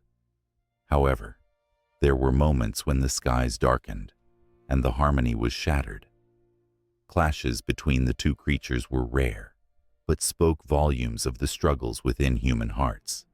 When envy and pride overshadowed humility and respect, the balance tipped. The tale of a legendary confrontation between the dragon and the phoenix echoed through the ages, a fierce battle that left scars on the earth and hearts of the people. The skies rumbled with their fury, thunder cracking like a whip, and lightning illuminating the night. The clash of their powers sent shockwaves that rippled through the valleys, reverberating in the bones of the land. It was a time when the people held their breath, waiting for the outcome, their hopes pinned on the fragile thread of unity. Yet, amidst the chaos, the tales remind everyone that darkness cannot extinguish the light. After every storm, the sun would rise again, painting the sky in breathtaking hues. The phoenix, wounded but unbroken, would take to the skies once more, while the dragon, humbled, would spiral gracefully, learning the value of peace over conflict. This eternal cycle of struggle and resolution mirrored the journey of humanity, full of trials, but always leaning toward redemption. In the quiet of the night, when the stars twinkled like jewels scattered across a dark velvet sky, children would listen to their elders recount the stories of the phoenix and the dragon, their eyes wide with wonder. Those stories weren't just tales. They were lifelines, connecting generations. Through the echoes of the past, the children learned the importance of resilience, the power of unity, and the beauty of diversity. These mythical creatures were not just beings of legend. They were guardians of the values that shaped their community. As the seasons flowed, like the mighty rivers that carved through the landscape, the intertwined destinies of the dragon and the phoenix continued to inspire and evoke emotions. Festivals celebrating their union brought together families and friends, laughter spilling into the air like music. The vibrant decorations, adorned with the symbols of both creatures, reminded everyone of the beauty in diversity. The streets filled with the aroma of food and the sounds of joyous celebration, creating a tapestry of life that echoed the legends. With each tale told, the emotions deepened, the hope, the despair, the love, and the strength that flowed through the veins of the people. They saw themselves in the phoenix and the dragon, understanding that like these creatures, they too could rise from the ashes of their struggles and soar to new heights. The stories didn't just end, they transformed, weaving a continuous thread into the fabric of life, connecting the past, present, and future. As twilight descended, casting a golden glow over the land, the air shimmered with the promise of dreams yet to be fulfilled. Children ventured out, gazing at the stars above, believing that one day they too might encounter the phoenix or the dragon, feeling the rush of their power and beauty. In every heart, a flicker of hope remained, a connection to the myths that had shaped their world. And so the legends lived on, never truly ending, but transitioning into the endless tapestry of life, where the phoenix and the dragon would always soar amidst the dreams of those who dared to believe. The forest was alive, whispering secrets through the leaves that danced in the gentle breeze. Sunlight filtered through the thick canopy, casting playful patterns on the forest floor, where ancient roots twisted and turned like the gnarled fingers of forgotten giants. The air was thick with the scent of earth and moss, a reminder of life teeming beneath the surface. But beneath this serene exterior lay a truth that few could see, a truth woven into the very fabric of the woods. Legends spoke of spirits, guardians of nature who roamed these lands, invisible but ever present. They had watched over the trees, the rivers, and all the creatures that called this place home for centuries. In every rustling leaf and every babbling brook, their presence lingered, a gentle push and pull against the chaos of the world beyond. These were not mere stories told by firelight. They were woven into the very history of the land, etched in the hearts of those who listened. As twilight descended, the forest transformed. Shadows stretched, elongating the shapes of trees that stood like sentinels, their trunks thick and sturdy. It was said that the spirits emerged at dusk, cloaked in an ethereal glow, their laughter echoing through the night like distant chimes. The wise ones of the village often spoke of a time when humans lived in harmony with these guardians, each respecting the other's place in the world. But as time marched on, the balance shifted. A rustle in the underbrush broke the evening stillness. A young girl named Ilara, with hair the color of autumn leaves, wandered deeper into the forest, drawn by an unseen force. Her heart raced, not with fear, but with a sense of purpose. She had always felt a connection to the woods, as if they spoke to her in a language older than time. Tonight, it felt stronger, pulling her toward a destiny she did not fully understand. With each step, the air thickened with anticipation. The trees seemed to lean closer, as if eager to share their stories. Ilara paused, listening, and that's when she heard it. The soft, melodic laughter of the forest spirits. A shiver ran down her spine, both thrilling and terrifying. She knew she should turn back, but something compelled her to move forward, deeper into the shadows. Moments later, she stumbled upon a clearing bathed in silvery moonlight. At the center stood a massive tree, its bark intricately carved, each swirl and knot telling a tale of ages past. It was said that this was the tree of life, the heart of the forest where the spirits gathered to commune. Ilara felt a surge of energy rush through her, electrifying every nerve. She could see them now, flickering figures dancing in the moonlight, their forms shimmering like water. The laughter faded, replaced by whispers, urgent and pleading.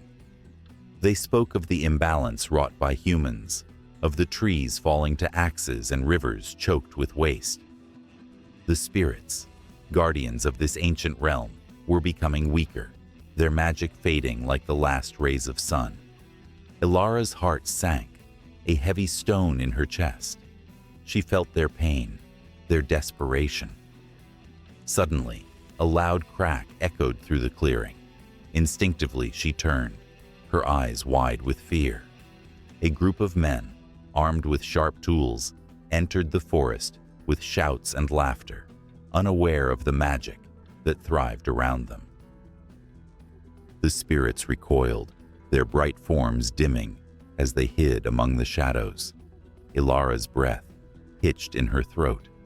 The very land she loved was under threat. In that moment, she felt the weight of the forest's history on her shoulders. Generations of harmony threatened by greed and ignorance. The stories of her ancestors echoed in her mind, tales of respect and reverence for nature. She could not stand by. With a fierce determination, she stepped forward, the moonlight illuminating her path. "Stop," she shouted, her voice quaking but strong. The men paused, surprised by the sudden appearance of the girl. "What are you doing here?" one of them sneered, brandishing his axe menacingly. But Ilara could not back down. She could see the spirits swirling behind her, a protective force, urging her on. "This forest is alive. You cannot take what doesn't belong to you. Her heart raced, the forest whispering encouragement. The men laughed, their eyes glinting with disbelief. They saw nothing but trees, mere resources to harvest. But Alara could see the truth that lay hidden beneath their surface. The spirits began to gather, their light slowly brightening in response to her courage. The very ground beneath the men's feet trembled, a warning from the earth itself. "Leave this place," Alara cried, fearlessly stepping closer. "The spirits will protect this forest, and you cannot harm what you do not understand."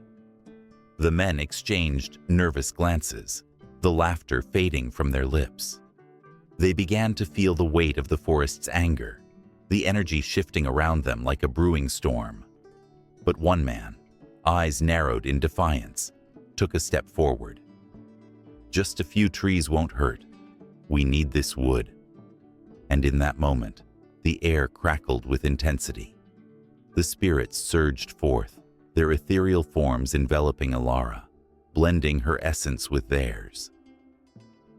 She felt their strength coursing through her veins, as if the very heart of the forest had chosen her as its voice. "You do not understand," she pleaded. "Each tree is a life, each river a story. If you destroy them, you destroy us all." The ground shook as the tree's roots began to writhe, twisting and turning. The men stumbled back, fear creeping into their hearts. They could feel the power of the forest thrumming in the air, an ancient force awakening from its slumber. The spirits danced in a furious, beautiful display, each movement telling a story of the forest's past, its life, its pain. With each heartbeat, the bond between Alara and the spirits grew stronger, a bridge forged in love and desperation. Her voice rose above the chaos, echoing through the trees, calling upon the history of the forest and the guardians who had long protected it. And in that moment, the true magic of the forest surged forth, ready to defend its own against those who would tear it apart. In a village nestled between emerald hills, where the sun dipped low and cast golden rays upon the rice paddies, the air was thick with the scent of damp earth and promise. The villagers moved with a rhythm, planting and harvesting, their hands working the soil that had fed generations. Here, the pulse of life was entwined with the spirit of the land. The rice god watched over them. His presence was felt in the rustle of the leaves and the whisper of the wind, a guardian figure whose history was as rich as the grains that filled their bowls. Long ago, when the world was still young, the villagers had faced a terrible drought. The sun blazed mercilessly, and the earth cracked beneath their feet. Crops withered, and despair settled over the village like a heavy fog. It was during this dark time that the legend of the rice god was born. As the villagers gathered in a desperate prayer at the edge of the largest paddy, the ground trembled, and a figure emerged, shimmering with a light that seemed to erase the darkness. The rice god, a being of strength and grace, promised to bring life back to their fields if they honored the earth and respected the cycles of nature. The villagers honored his word, and their faith transformed the landscape. With each season, they learned to read the signs, the sound of the first croaking frogs heralding the rains, the arrival of migratory birds signaling the perfect time to plant. They celebrated festivals in his name, dancing under the moonlight, their laughter ringing like bells across the fields. Each grain of rice was a testament to their devotion, a sacred bond between the people and the land.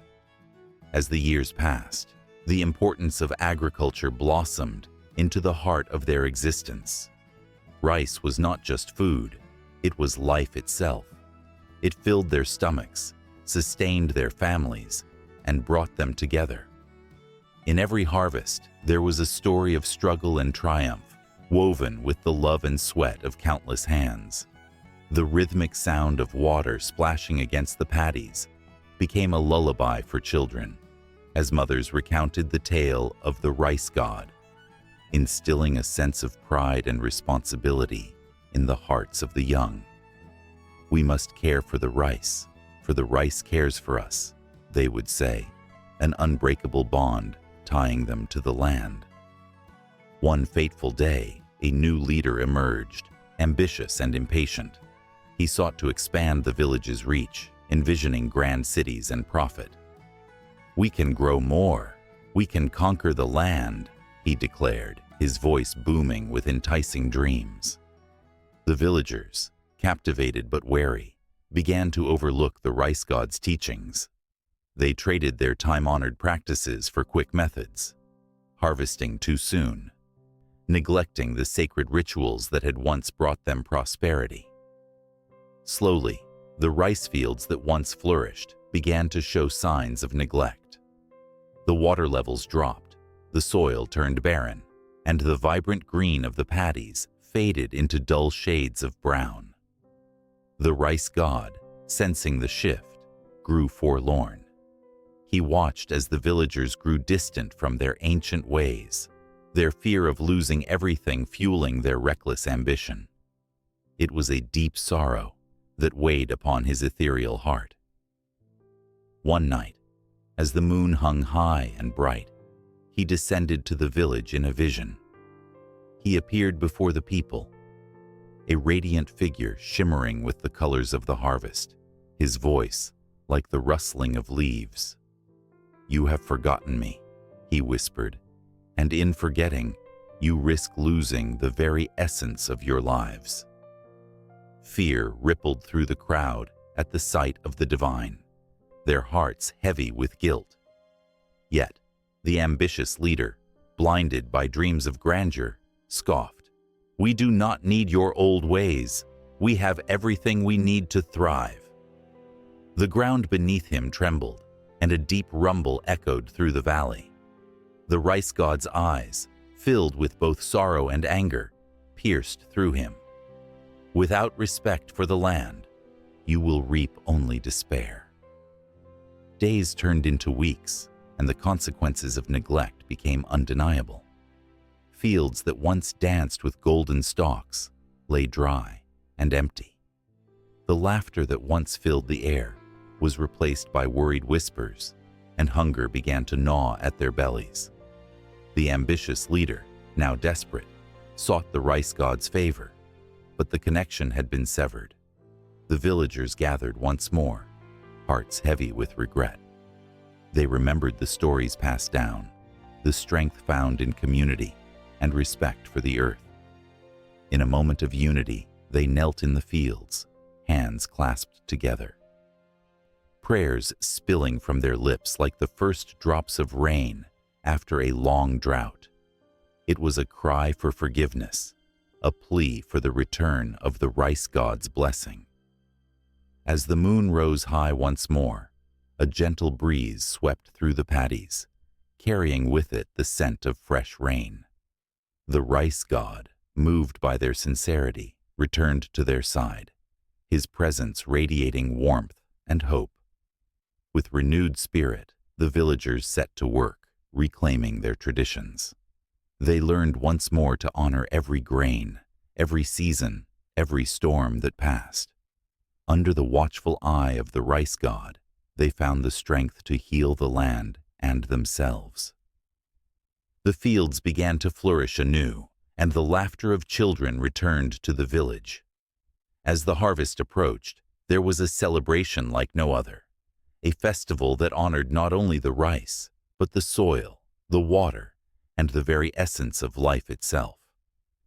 In this vibrant tapestry of existence, the legend of the rice god cemented itself as a living truth, a reminder of the delicate balance between humanity and nature. As twilight descended upon the village, casting long shadows over the golden fields, the rice god stood tall, a guardian of their future, ensuring that the lessons of the past would not be forgotten. The villagers, hand in hand, looked to the horizon, where the sun dipped below the hills, knowing that their journey, though fraught with challenges, was far from over. The cycle of life continued, with each heartbeat echoing the importance of agriculture, of respect, and the eternal bond they shared with the land. In a small village nestled among the lush green hills of Vietnam, the sun dipped low on the horizon, casting long shadows that danced like whispers across the earth. Children's laughter echoed in the air, but lurking nearby was a clever fox, its amber eyes glinting with mischief. It was no ordinary day. This was the day the fox had decided to teach the villagers a lesson. As the villagers went about their daily chores, oblivious to the cunning creature observing them from behind the bushes, the fox plotted a scheme that would soon become legend. It watched the farmers, their backs bent under the weight of their harvest, their hands dusted with the rich earth of the rice paddies. It saw the village elder sitting under a banyan tree, his wise eyes scanning the horizon, and it felt a flicker of amusement at the thought of how they would react to its cleverness.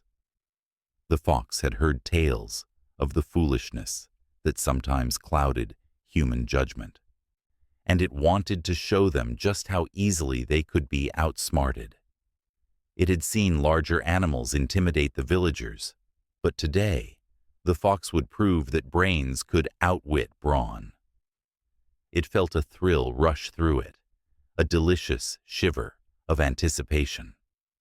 As dusk settled in, painting the sky with strokes of purple and gold, the clever fox emerged from the shadows. It approached the village, its heart pounding with excitement. The villagers gathered around the fire, their faces illuminated by the flickering flames, sharing stories and laughter.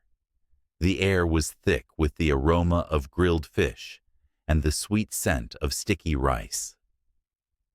The fox slinked closer, its furry body low to the ground, blending perfectly with the night. It listened intently to the tales of bravery and wisdom, tales of how the villagers had outsmarted the beasts of the forest. But tonight, it would be the fox that would weave a tale of its own. With a swift, smooth movement, the fox darted into the circle of light, startling the villagers. "Look!" a child shouted, pointing with wide eyes. Gasps erupted from the crowd. The elder raised his hand, a signal for silence. "What brings you here, clever fox?" he asked, his voice steady but curious. The fox, backlit by the fire, puffed out its chest, a sly grin forming on its face. "I come not to hunt, but to teach," it declared, the voice surprisingly melodic. Confusion washed over the villagers. "Teach us? How can a mere fox teach us anything?" A farmer scoffed, a hint of mockery in his tone. With a flick of its tail, the fox replied, "The greatest lessons often come from the unlikeliest of teachers." It paused, letting the words sink in, watching as the villagers exchanged glances of doubt. "I challenge you," the fox continued, "to a game of wits. If you can outsmart me, I will leave peacefully. But if I win, you must promise to heed my teachings." Intrigued, the villagers murmured among themselves. The elder, his brow furrowed, finally nodded. "Very well, clever fox. What game do you propose?" The fox's heart raced with exhilaration. It had them right where it wanted them. "Let us play a riddle game," it said, its voice dripping with confidence. The villagers agreed, and the atmosphere crackled with excitement. The fox began with a riddle, its words wrapping around the villagers' minds like a snare. They pondered, sweat beading on their foreheads.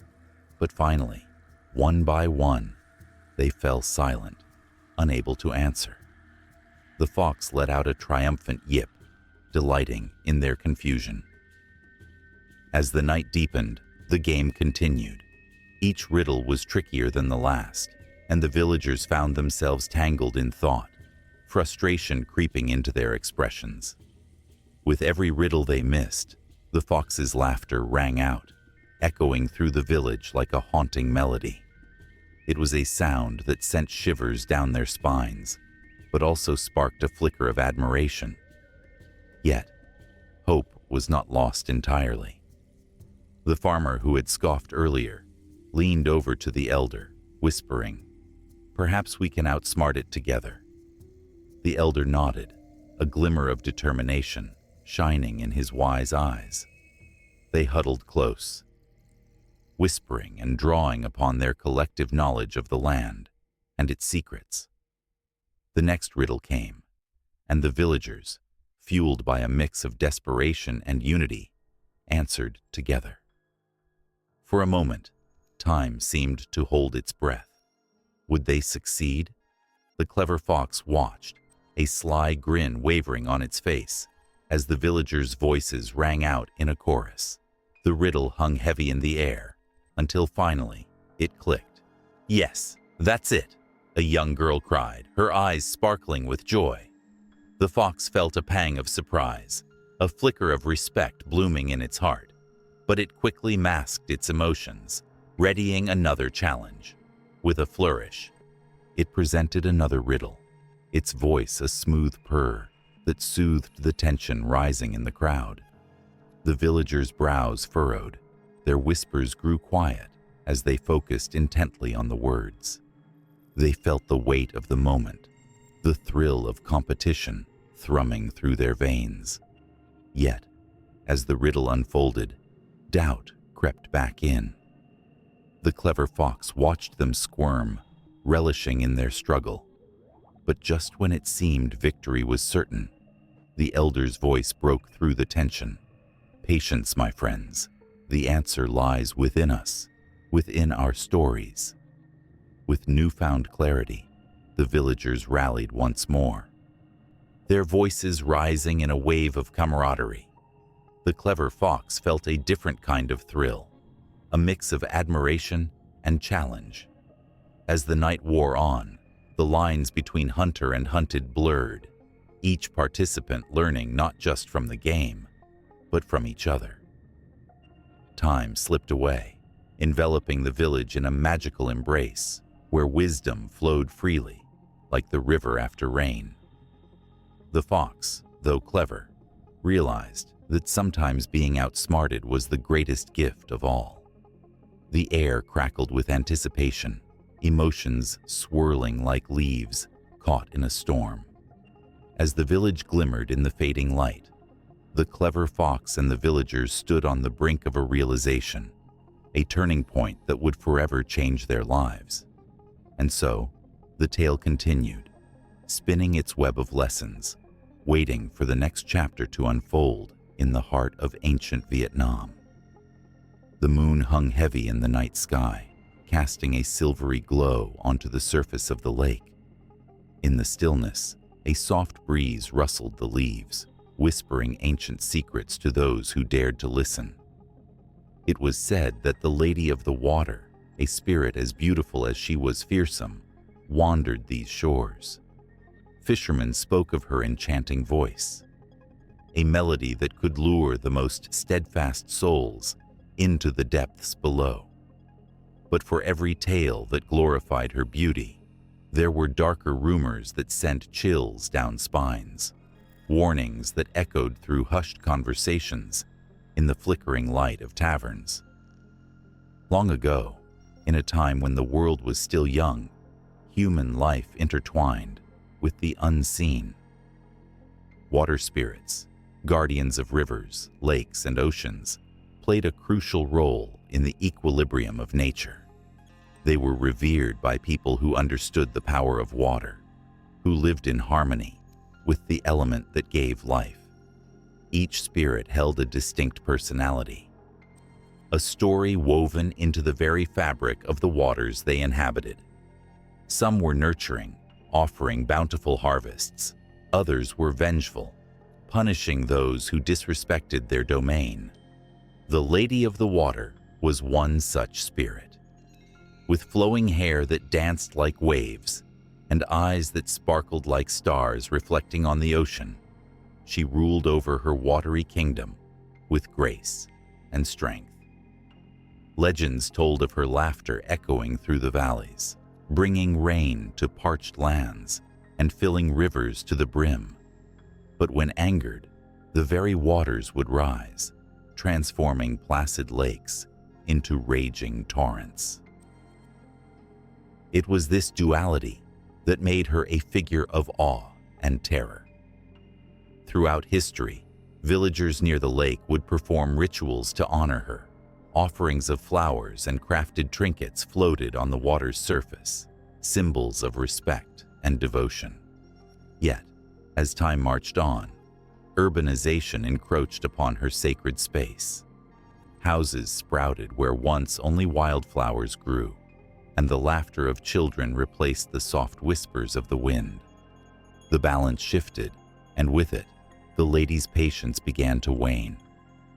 One fateful evening, a young girl named Ilara sat at the water's edge, her feet splashing in the coolness. Ilara had always felt drawn to the lake, as if it were a part of her very soul. It was here she would come to escape the chaos of her life, the burdens of expectations weighing heavily on her small shoulders. As she gazed into the shimmering water, she noticed something moving beneath the surface, a flicker of light, a pulse of energy that beckoned her closer. Heart racing, she leaned forward, her fingers brushing the water, sending ripples dancing outward. In that instant, the air thickened with anticipation. A figure emerged, ethereal and breathtaking. The Lady of the Water, radiant and fierce, stood before Ilara, her expression a mix of curiosity and concern. "Why do you disturb my realm, child?" she asked, her voice like the soft rush of a stream. Ilara, though frightened, felt an overwhelming urge to speak. "I didn't mean to intrude. I just wanted to feel the calm of the water. I thought it might help me understand everything." Her voice trembled, but her honesty glimmered like the stars above. The lady's gaze softened. "This water speaks to those who listen. It carries stories of joy and sorrow, but it also holds the weight of the world's neglect. The balance has been broken, and I can feel the pain of the land." Each word flowed like a gentle current, wrapping around Ilara's heart. As the two continued to converse, Ilara learned of the ancient water spirits, their bond with the earth, and the role they played in the lives of people. The lady spoke of the times when rivers sang with joy and lakes mirrored the sky's beauty. But she also lamented the days when pollution clouded her waters, and the laughter of children turned to cries of despair. Anguish laced her voice, and Ilara felt it deep within her bones. Suddenly, the water around them began to churn. Clouds gathered overhead, dark and ominous. "The balance must be restored," the lady cried, her voice rising above the roar of the storm. "If the people do not change their ways, I will unleash a fury that will drown the very lands they cherish." As she spoke, lightning illuminated the sky, a stark reminder of the power she wielded. Ilara, heart pounding, pleaded with the spirit, "Please let me help. Show me what to do." Her courage surprised even herself, but she felt a connection to this ancient being, a bond forged in the quiet of the night. The lady regarded her with a mixture of hope and despair. "Your heart is pure, but what can one child do against the tides of ignorance?" Yet in her eyes, Ilara saw a flicker of belief, a possibility that stemmed from her unwavering spirit. Just then, a vision flashed before Ilara. Images of her village flooded her mind. Children playing by the lake, elders sharing stories, families gathering for feasts. She saw the laughter and joy that had once filled the air, the respect they had shown to the water spirits, that nurtured their lives. "I will tell them," Ilara exclaimed. "I will remind them of the bond we have lost, the respect we must regain." The lady smiled, a subtle shift in the storm's intensity. "Then go, little one. Share your heart, and perhaps the tides will turn." As she spoke, the winds calmed slightly, a promise of hope lingering in the air. Ilara turned to leave, her heart filled with purpose. But just as she stepped away, the lady's voice stopped her. "Remember, the water reflects what lies within us. To change the world, we must first change ourselves." With those words echoing in her mind, Ilara ran back to her village, her spirit ablaze with determination. The Lady of the Water watched her retreating form, a silent guardian of fate. The storm clouds rolled away, revealing a full moon, casting a gentle light upon the lake once more. But the lady knew challenges lay ahead. She sensed the struggle brewing between nature and humanity, the thin line between harmony and chaos, hanging perilously. Ilara's journey had only begun, and the outcome rested not only on her shoulders, but on the collective spirit of her people. As she raced toward home, the ancient waters stirred with a new energy, a silent promise that the tale of the Lady of the Water was far from over. On the 7th day of the 7th month, under the watchful gaze of the pale moon, a cosmic bridge of light shimmered across the night sky. It was a fateful night for two souls whose love defied the barriers of the heavens and earth, a night that would bring both joy and sorrow intertwined like the threads of a woven tapestry. The cowherd, with his calloused hands and weary eyes, stood at the edge of the river, staring up at the vast expanse above him, longing for the beautiful weaver girl who danced among the stars. Once, in a time forgotten, the cowherd lived a humble life, tending to his cattle and dreaming of love as he watched the stars twinkle overhead. He was just an ordinary man, one burdened by loneliness, until destiny nudged him towards his one true love. The weaver girl, radiant and ethereal, was the daughter of the heavenly Queen Mother. She crafted the finest silk with her delicate fingers, her beauty as striking as the morning sun, breaking through the clouds. Each of her creations draped the world in exquisite colors, yet none could match the brilliance of her heart. Their love blossomed like wildflowers in spring, vibrant and full of life, but it was a love hidden from the eyes of the celestial beings. The cowherd and the weaver girl met secretly by the riverbank, their laughter echoing in the stillness of the night, their whispers fluttering like leaves in a gentle breeze. With each shared glance, each stolen kiss, they wove their dreams together, creating a tapestry of hope that seemed unbreakable. But the threads of fate are often cruel. One evening, as the sun dipped below the horizon, painting the sky with hues of gold and crimson, the Queen Mother discovered their secret. Her heart hardened, for she could not allow her daughter to love a mere mortal, a man tied to the earth while she belonged to the heavens. In a fit of rage, the Queen Mother summoned the stars to separate the lovers forever. A celestial river formed, and a dazzling bridge of stars appeared only once a year, allowing fleeting moments of reunion, but at a terrible cost. As the cowherd stood by the river, his heart ached with grief and longing. He could feel the weight of the universe on his shoulders, the distance separating him from his beloved a chasm too wide to cross. Each night, he would gaze at the bright stars, tracing the outline of the weaver's constellation, tears filling his eyes as he remembered her laughter. The sound of her voice was like the sweetest melody, echoing in his mind, yet it was a melody he could no longer hear.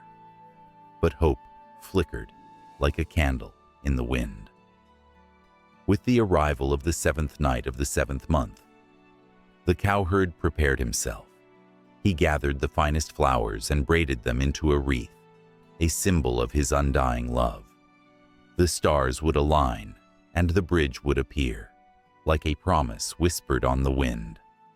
He clutched the wreath tightly, each petal a reminder of their shared moments, each blossom a token of his devotion. As the sun began to set, painting the world in twilight, the cowherd stood by the river, waiting. The heavens began to shimmer with the brilliance of countless stars, each one twinkling like a heartbeat.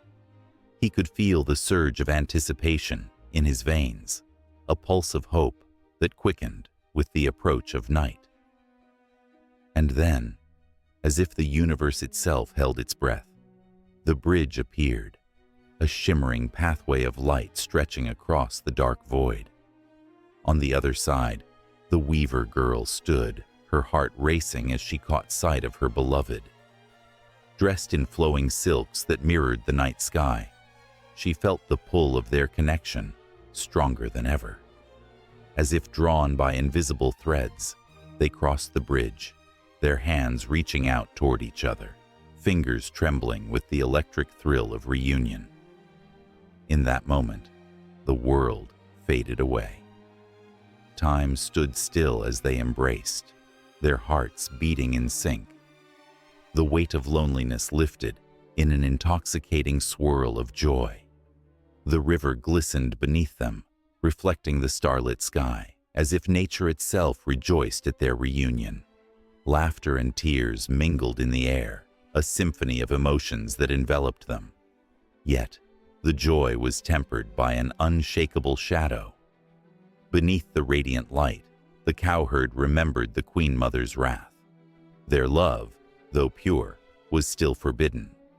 The glimmer of stars above them whispered of the fleeting hours they had together. And in the depths of their hearts, they understood that this reunion, like a delicate flower, could wilt and vanish with the dawn. As the night wore on, the cowherd and the weaver girl spoke of dreams, of the life they could one day have, of the children they would raise. Each word was a thread, weaving a fabric of hope that held them together in the face of adversity. But reality loomed larger than the stars, a cloud hanging heavy over their moment of bliss. It was not just a question of love. It was a test of endurance, of faith, against the unforgiving currents of fate. The stars began to fade, the first light of dawn creeping over the horizon. The beautiful weaver girl felt the weight of the world pressing down on her. The realization that time was slipping through their fingers like grains of sand. They clung to each other, hearts racing, breaths mingling in the cool morning air, desperate to hold on to the moments that felt like they might last a lifetime. But as the first rays of sun broke through the darkness, the shimmering bridge began to dissolve. The cowherd's eyes widened in panic, and he held the weaver girl tighter. "Don't go, not yet," he pleaded, his voice cracking with emotion. The tears streamed down their faces, a mixture of joy and despair that filled the air with an electric urgency. In that final moment, before the bridge vanished into the ether, she placed the flower wreath around his neck, a symbol of their bond. "I will always find you," she promised, her voice, like a gentle breeze, filled with both love and sorrow. No distance can break our hearts. And with that, they shared one last kiss, a mingling of souls that would echo through the ages, a promise that love, no matter how star-crossed, would leave its mark on the universe. As the sun rose, the cowherd stood alone by the river, the wreath a fragile reminder of their love. And in the vast expanse of the sky, 2 stars twinkled brighter than the rest. A testament to a love that could not be extinguished, a love that would endure against all odds. The story had no real ending, for their hearts were forever intertwined, and the legend lived on, whispered among the stars, waiting for the next 7th day of the 7th month, when hope and dreams would once again cross the dark river between worlds. In the dim light of early dawn, a small village nestled among the lush rice paddies came alive, its streets echoing with the soft whispers of the past. Each home stood sturdy, crafted from wood and bamboo, and adorned with colorful paper offerings that fluttered like gentle spirits in the morning breeze. The air was thick with anticipation, an unspoken promise that today would not be just any ordinary day. It was the day of remembrance, a day when ancestors were called back to the world of the living. As the villagers prepared for the ceremony, their hearts brimmed with a mix of reverence and excitement. They arranged offerings of fruits, incense, and steaming bowls of rice on altars adorned with brightly painted images of their forebears. It was a ritual as old as time itself, a sacred tradition that transcended generations. The ancestors, who had walked the earth long before them, were not mere memories. They were guardians, guiding spirits woven into the very fabric of life. On this day, the boundary between the living and the dead faded, allowing the past to seep into the present. The villagers could almost feel the presence of their great-grandparents, the wise echo of a grandmother's lullaby, or the strong hands of a grandfather guiding them through storms. Each flicker of the incense promised a connection, a lineage that pulsed through their veins, binding them to those who had come before. As the sun climbed higher, casting a golden glow over the lush landscape, a sense of urgency filled the air.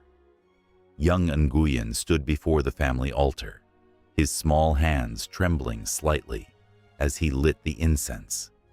His mother had told him stories of their ancestors, the legendary figures who fought against foreign invaders, the wise leaders who nurtured their people, and the ordinary souls who filled their homes with laughter. Today, he would call upon them, hoping for guidance as he faced the uncertainties of youth. "Please," he whispered, his voice barely audible above the crackling of the incense, "help me make the right choices." He closed his eyes, picturing the faces of those who had paved the way for him. In that moment, a shiver ran down his spine, a sensation that seemed to envelop him like a warm embrace. He couldn't see them, but he could certainly feel their presence, a tapestry of love and wisdom stretching across time. Across the village, the elders gathered, their faces lined with stories etched by the years. They shared tales of bravery and loss, of triumphs that echoed through the valleys, and of sacrifices made in the name of family and honor. The sound of laughter mingled with tears, a symphony of emotions that resonated deeply within the hearts of everyone present. Each story stood as a testament to the resilience of their ancestors, a reminder that they were never truly alone.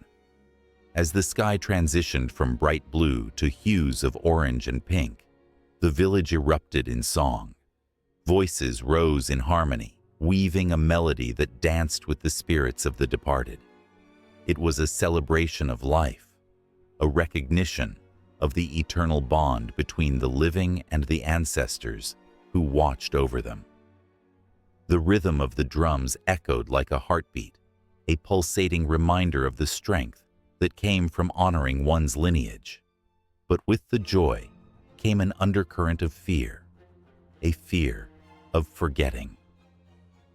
The villagers knew that with each passing year, the stories of their ancestors risked fading into the shadows of time. The thought of losing that connection sent chills through their hearts, an ache that could not be ignored. They began to voice their thoughts, pledging to keep the flames of memory alive, to teach their children the stories that had shaped their identity. Little did they know that tonight, a storm would come, not of nature, but of memory and revelation. As darkness fell, an otherworldly hush enveloped the village, and the air crackled with anticipation. Nguyen, now wrapped in the embrace of night, gathered with his family around the altar once more. The candles flickered, casting shadows that danced eerily against the walls. It was a moment heavy with emotion, a point in time where the veil between reality and the spirit world thinned even further. Suddenly, the ground shook slightly, a trembling that sent a bolt of fear through Nguyen's heart. Was it the ancestors stirring to life? The old stories spoke of such occurrences, but to experience it firsthand was a different matter altogether. As the villagers held their breath, a voice broke through the silence, resonating with a power that shook them to their core. "Remember us," it whispered, a breeze carrying the weight of untold histories. "For we are you, and you are us." Tears filled Nguyen's eyes, and a wave of emotion surged within him. He realized that the ancestors weren't just figures of the past. They were intertwined with his very existence. Their struggles, their dreams, their love. These were not distant memories. They lived in him, breathing life into his every step. The realization ignited something fierce within him, a determination to honor their legacy with every action he took. As the night grew deeper, the villagers stood hand in hand, united in their purpose. They would not let the stories fade. They would pass them down like a precious heirloom. The firelight glimmered in their eyes, reflecting the intensity of their emotions. With every story told and every prayer uttered, they wove a tapestry that connected their present to their past, a bridge that would carry their ancestors' spirits into the future. And just like that, the night stretched on, alive with the possibilities of what was to come. The echoes of the past mingled with the hopes of tomorrow, creating a cycle that would never end. The ancestors whispered on the wind, their stories waiting to be told, their legacies yearning to be honored. The villagers felt the weight of their presence, a gentle reminder that they were never truly alone, bound forever by love, sacrifice, and the unbreakable ties of family that transcended even the boundaries of life and death. The first rays of dawn pierced through the darkness, spilling gold across the horizon, as if the earth itself awakened to life in a breathless moment. In that fleeting stillness, a story echoed faintly, one that whispered through the ages, woven deeply into the fabric of Vietnamese folklore.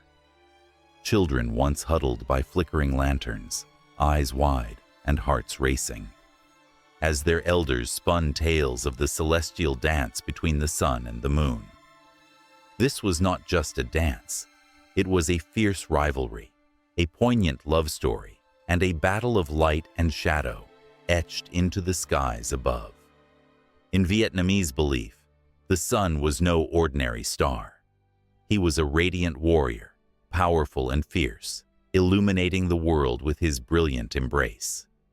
His laughter resonated like thunder, shaking the very ground beneath the feet of those who dared to worship him.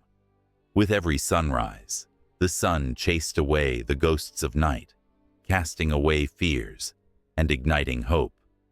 Villagers rose with his glow, their spirits lifted, and their dreams ignited like kindling in a fire.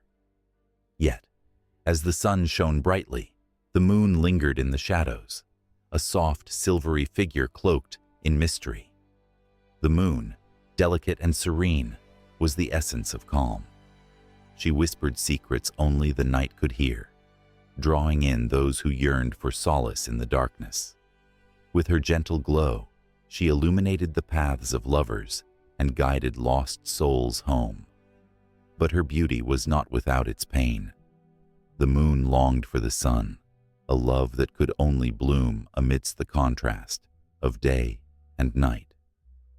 Each dusk, as the sun reluctantly returned to the horizon, a silent promise hung in the air.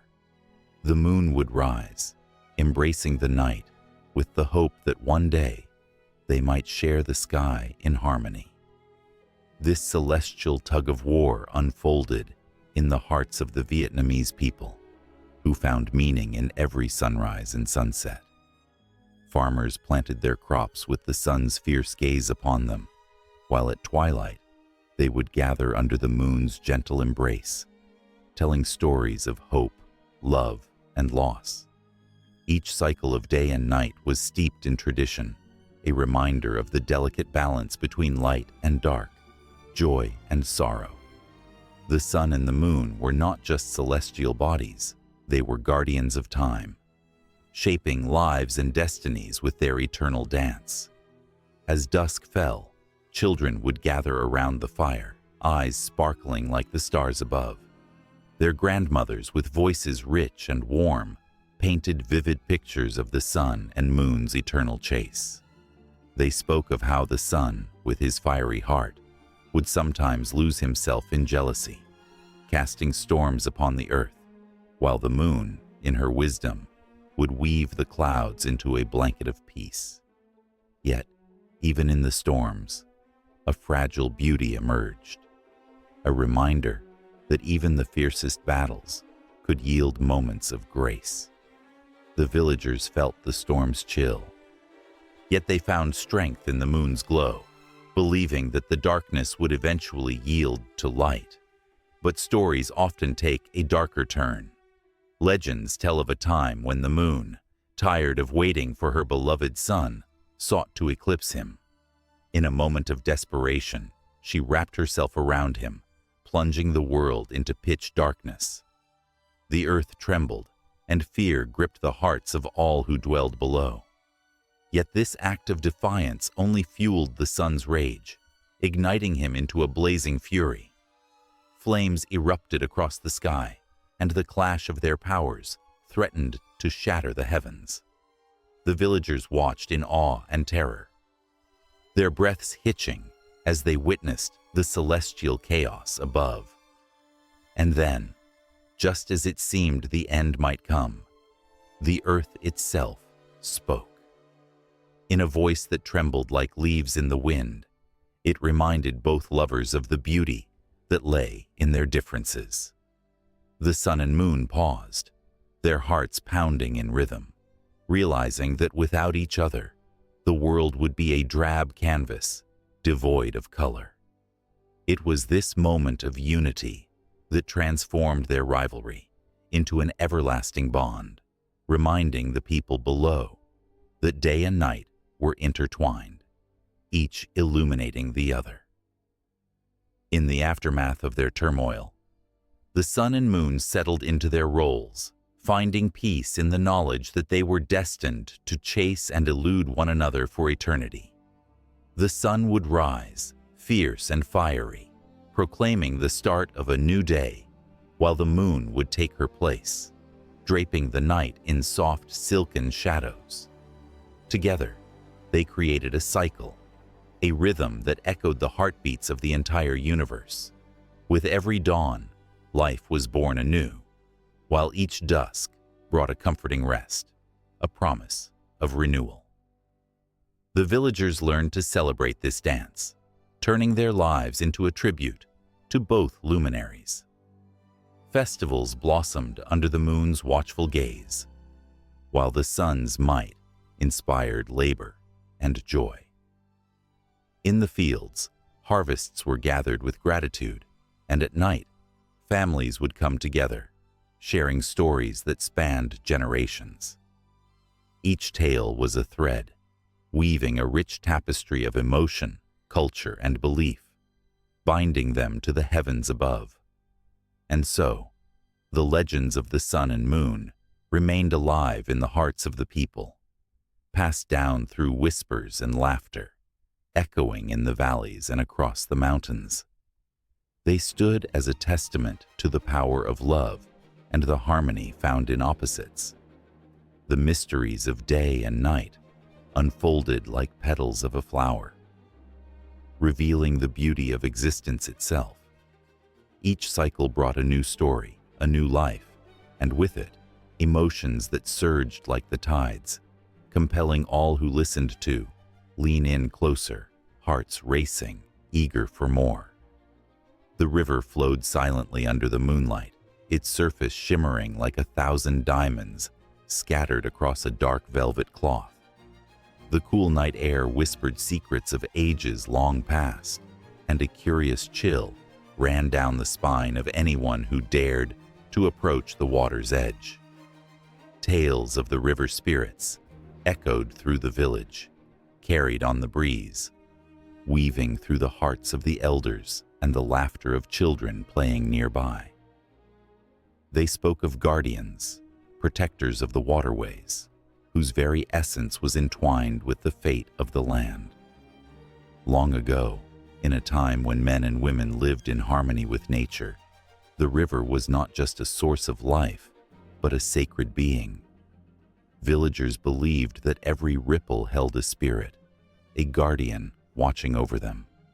As dusk fell, fishermen would whisper prayers, flinging their nets into the water with hopes of a bountiful catch, while children would toss flowers into the river, gifts for the spirits that danced below the surface. The waters were alive, and the villagers knew it in their bones.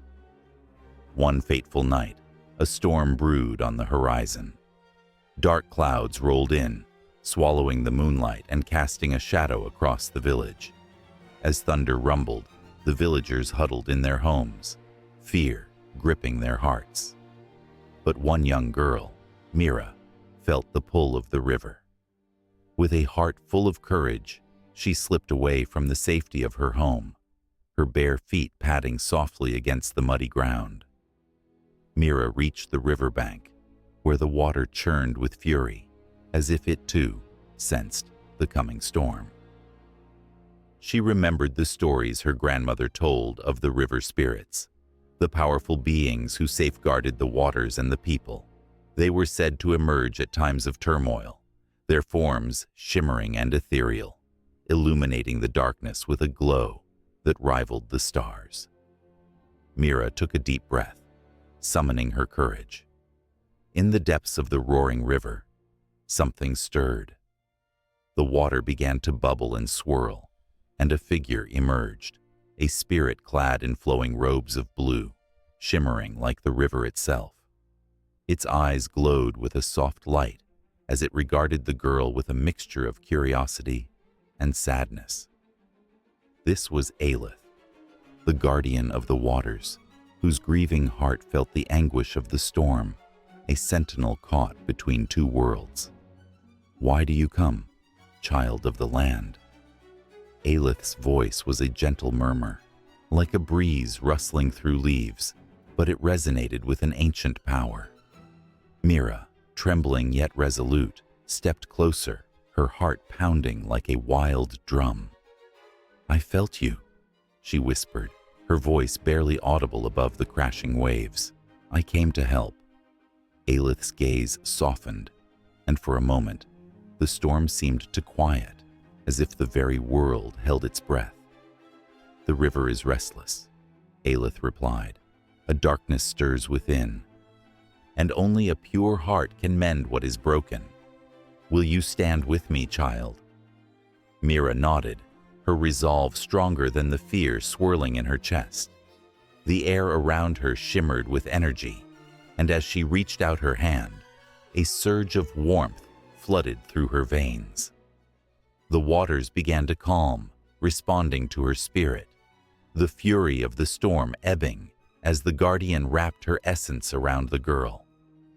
Together, they stood against the chaos, the power of the river bending to their will. Aelith showed Mira visions of the past, the irrigation of fields, the laughter of families sharing bountiful harvests, the river cradling life in its arms. But then, shadows danced across the memories, showing Mira how greed and destruction had seeped into the hearts of men, tainting the waters they had once revered. "It is not just the river that needs healing," Aelith said, her voice heavy with sorrow. "The hearts of your people are lost to darkness. They forget their bond with nature, and the river suffers for it." Mira felt the weight of Aelith's words. She understood that the guardianship of the waterways extended beyond mere protection. It was a deep connection, a promise made long ago between the spirits and the villagers. With each pulse of energy flowing between them, she resolved to awaken that bond once more. "Will you help me bring them back?" she asked, her voice steady even as her heart raced.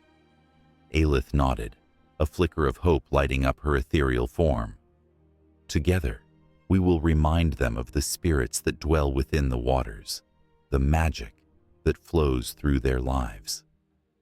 The storm began to ease, and Mira felt the gentle pull of the river, guiding her to the village. As she raced back, Aelith's spirit glided alongside her, illuminating the way. The villagers, drawn out by the calming air, gathered at the riverbank, eyes wide with wonder. They saw Mira gleaming with an otherworldly light, a connection forged with the spirit of the river. "Listen," Mira shouted, her voice ringing clear. "The river is alive. The spirits are calling for us." Confusion mixed with disbelief painted the faces around her. Yet, as Aelith emerged from the waters, shimmering and majestic, the whispers of the spirits swept through the crowd. Gasps filled the air, and the villagers began to kneel, their hearts awakening to a truth long forgotten. The water sparkled with life, reflecting the moonlight in radiant colors, and the spirits began to dance, their forms flickering like fireflies. But not all were moved by the magic. A shadow lurked in the back of the crowd, a figure cloaked in darkness, with eyes like cold steel. He had always been a man of ambition, seeking to harness the river's power for himself, blinded by greed. His heart twisted with jealousy as he watched Mira and Aelith, his fingers curling into fists. "Fools," he bellowed, stepping forward. "The river is nothing but a resource. It belongs to those who dare to claim it." The crowd gasped, fear creeping back in as the spirit of the river faded momentarily. Aelith's glow dimmed, but Mira stood tall, unwavering. "The river belongs to all of us. We are its guardians, and it is our duty to protect it." As tension crackled in the air, the river began to rise, angry waves crashing against the bank, sensing the imbalance of emotions and intentions. The spirits stirred beneath the surface, roiling with energy. A surge of power raced through Mira, and she could feel the essence of the river pulse in her veins, a reminder of the bond that could not be broken. The villagers watched as the confrontation escalated, their hearts torn between fear and hope. Aelith's voice swelled, wrapping around them like the embrace of the water. "Remember, my children, the river reflects your hearts. If you wish for harmony, then stand together." Mira raised her arms, calling forth the spirits, and the river surged in response. The cloaked figure faltered, feeling the weight of the spirit's gaze upon him. The river's guardians were stirring, and the air crackled with anticipation. The primal force of nature was ready to defend itself, ready to reclaim the bond that had been threatened. In that moment, the villagers felt it, a deep connection to the water that ran through their lives. History washed over them like a wave, filled with the laughter of ancestors and the wisdom of ages. They too were guardians of the river, and together, they could shape its destiny. As the storm finally broke overhead, rain began to pour, mingling with the river's flow, cleansing the earth and awakening something powerful within them all. The battle for the river had begun, with hearts united against the tide of greed. In the soft glow of twilight, as shadows stretch and dance across the earth, the whispers of ancient women echo through the ages. They were the keepers of life, the nurturers whose very essence was woven into the fabric of existence.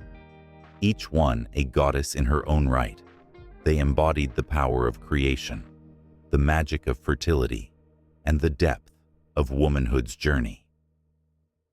In the cradle of Mesopotamia, the fertile valleys flourished under the watchful gaze of Inanna. She was more than just a goddess. She was a fierce warrior and a symbol of love and desire. Her temples, adorned with intricate carvings and vibrant murals, stood tall against the arid landscape, inviting worshippers to offer their prayers. The people believed that Inanna held the key to their harvests and their happiness. They would gather in her sacred spaces, singing hymns that filled the air with hope and longing, beseeching her for blessings on their crops, their families, and their bodies. Every grain of wheat that sprouted from the earth was a testament to her power, a silent acknowledgement of her enduring influence. Across the Mediterranean, in the land of the Minoans, the image of the snake goddess emerged, a stark yet mesmerizing figure wielding two serpents in her hands. She represented regeneration, the cycle of life and death. Her presence was a reminder that from the ashes of the past, new life would flourish.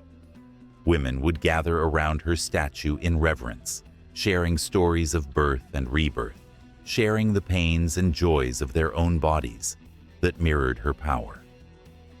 They honored her with offerings of flowers and fruits, a celebration of life that transcended the mundane.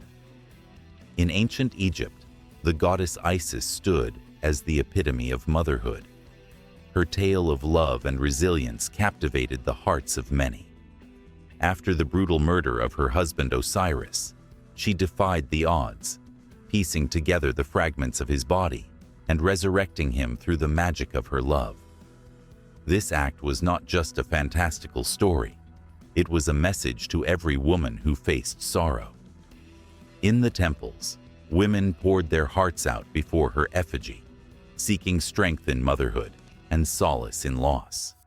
They would light candles, casting flickering shadows that danced like their hopes, illuminating the dark corners of despair. Isis became their guiding star, a beacon of courage in a world often shrouded in uncertainty. The Celtic lands echoed with the presence of Brigid, a goddess of fire, poetry, and fertility. She embodied the creative spirit, inspiring women to weave their tales and birth new ideas into the world.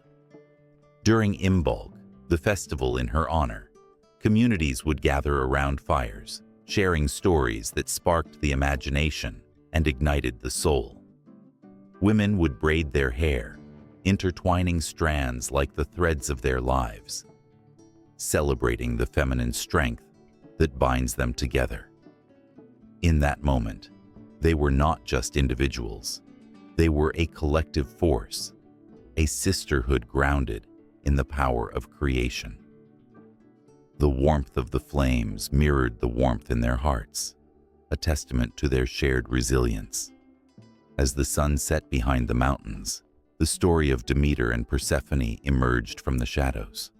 It was a tale of love and loss, a cycle that resonated through the ages. Demeter, the goddess of the harvest, faced unimaginable grief when her daughter was taken to the underworld. In her sorrow, she withdrew her gifts from the earth, plunging the world into winter. The people prayed fervently, understanding that their survival depended on the bond between mother and daughter. When Persephone finally returned, the earth blossomed once more, a symbol of hope and renewal. The bond of their love, forged in the depths of despair, became a profound reminder of the strength that lies within the feminine spirit. Women would recount this tale, their voices trembling with emotion as they connected their own experiences of loss and love to the divine.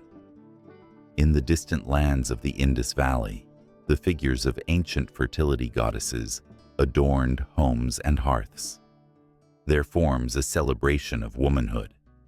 These clay figurines, some with exaggerated features and others delicately crafted, served as symbols of fertility and abundance. Women would place them on altars, weaving themselves into the fabric of their stories. They would gather under the moonlight, sharing dreams and aspirations, their laughter mingling with the night air. Each figurine held a piece of their hopes, a silent promise to nurture life in all its forms. The stories of these goddesses transcend mere myth. They pulse with the very essence of existence, encapsulating the raw emotions that define humanity. Each tale weaves itself into the tapestry of women's lives, reminding them of their strength, their struggles, and their undeniable power. They are not just figures in stories. They are reflections of the women who came before and those who will follow. As the night deepened, the world slept. But these tales lived on, echoing in the hearts of women everywhere.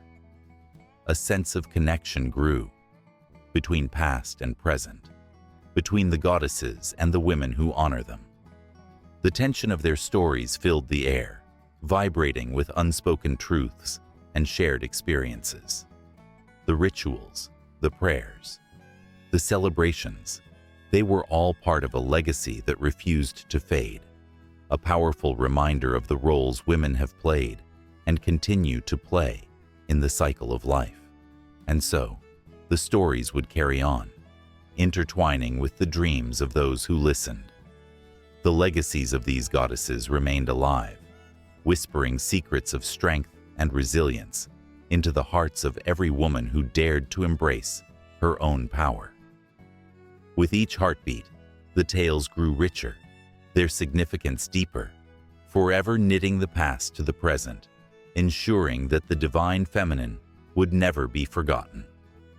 The night was but a canvas, and the stories painted upon it would linger, igniting sparks of inspiration that would transcend time itself. A sudden hush fell over the room as the flickering candlelight cast long shadows against the walls. In the dim glow, a small wooden bat hung from a delicate silver chain, its intricate carvings telling stories of forgotten dreams. This little figure held more than just wood and metal. It cradled the hopes of an entire village, embodying tales of happiness and prosperity that echoed through time. The bat, in many cultures, was not simply an animal of the night. It carried meanings that danced between joy and fortune. In ancient China, the bat was revered as a symbol of good luck. The word for bat, fu, matches the word for happiness, creating a delightful wordplay that spun whims of fortune into the very fabric of life. As generations passed, it became common to find bat motifs woven into fabrics, carved into doorways, or painted on walls. Each depiction whispered promises of joy, prosperity, and protection. In a small village nestled among rolling hills, the villagers held an annual festival celebrating the bat. As twilight descended upon the horizon, they gathered under a vast banyan tree, its branches stretching out like welcoming arms. Lanterns lit the way, their soft hues flickering like stars brought down to earth. Children giggled, their laughter ringing through the evening air, a sweet melody that danced with the whispers of the past. At the center of the celebration stood an elder, her silver hair shining like moonlight.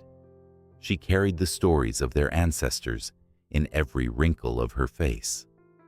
"Listen closely," she said, her voice weaving sincerity into the air.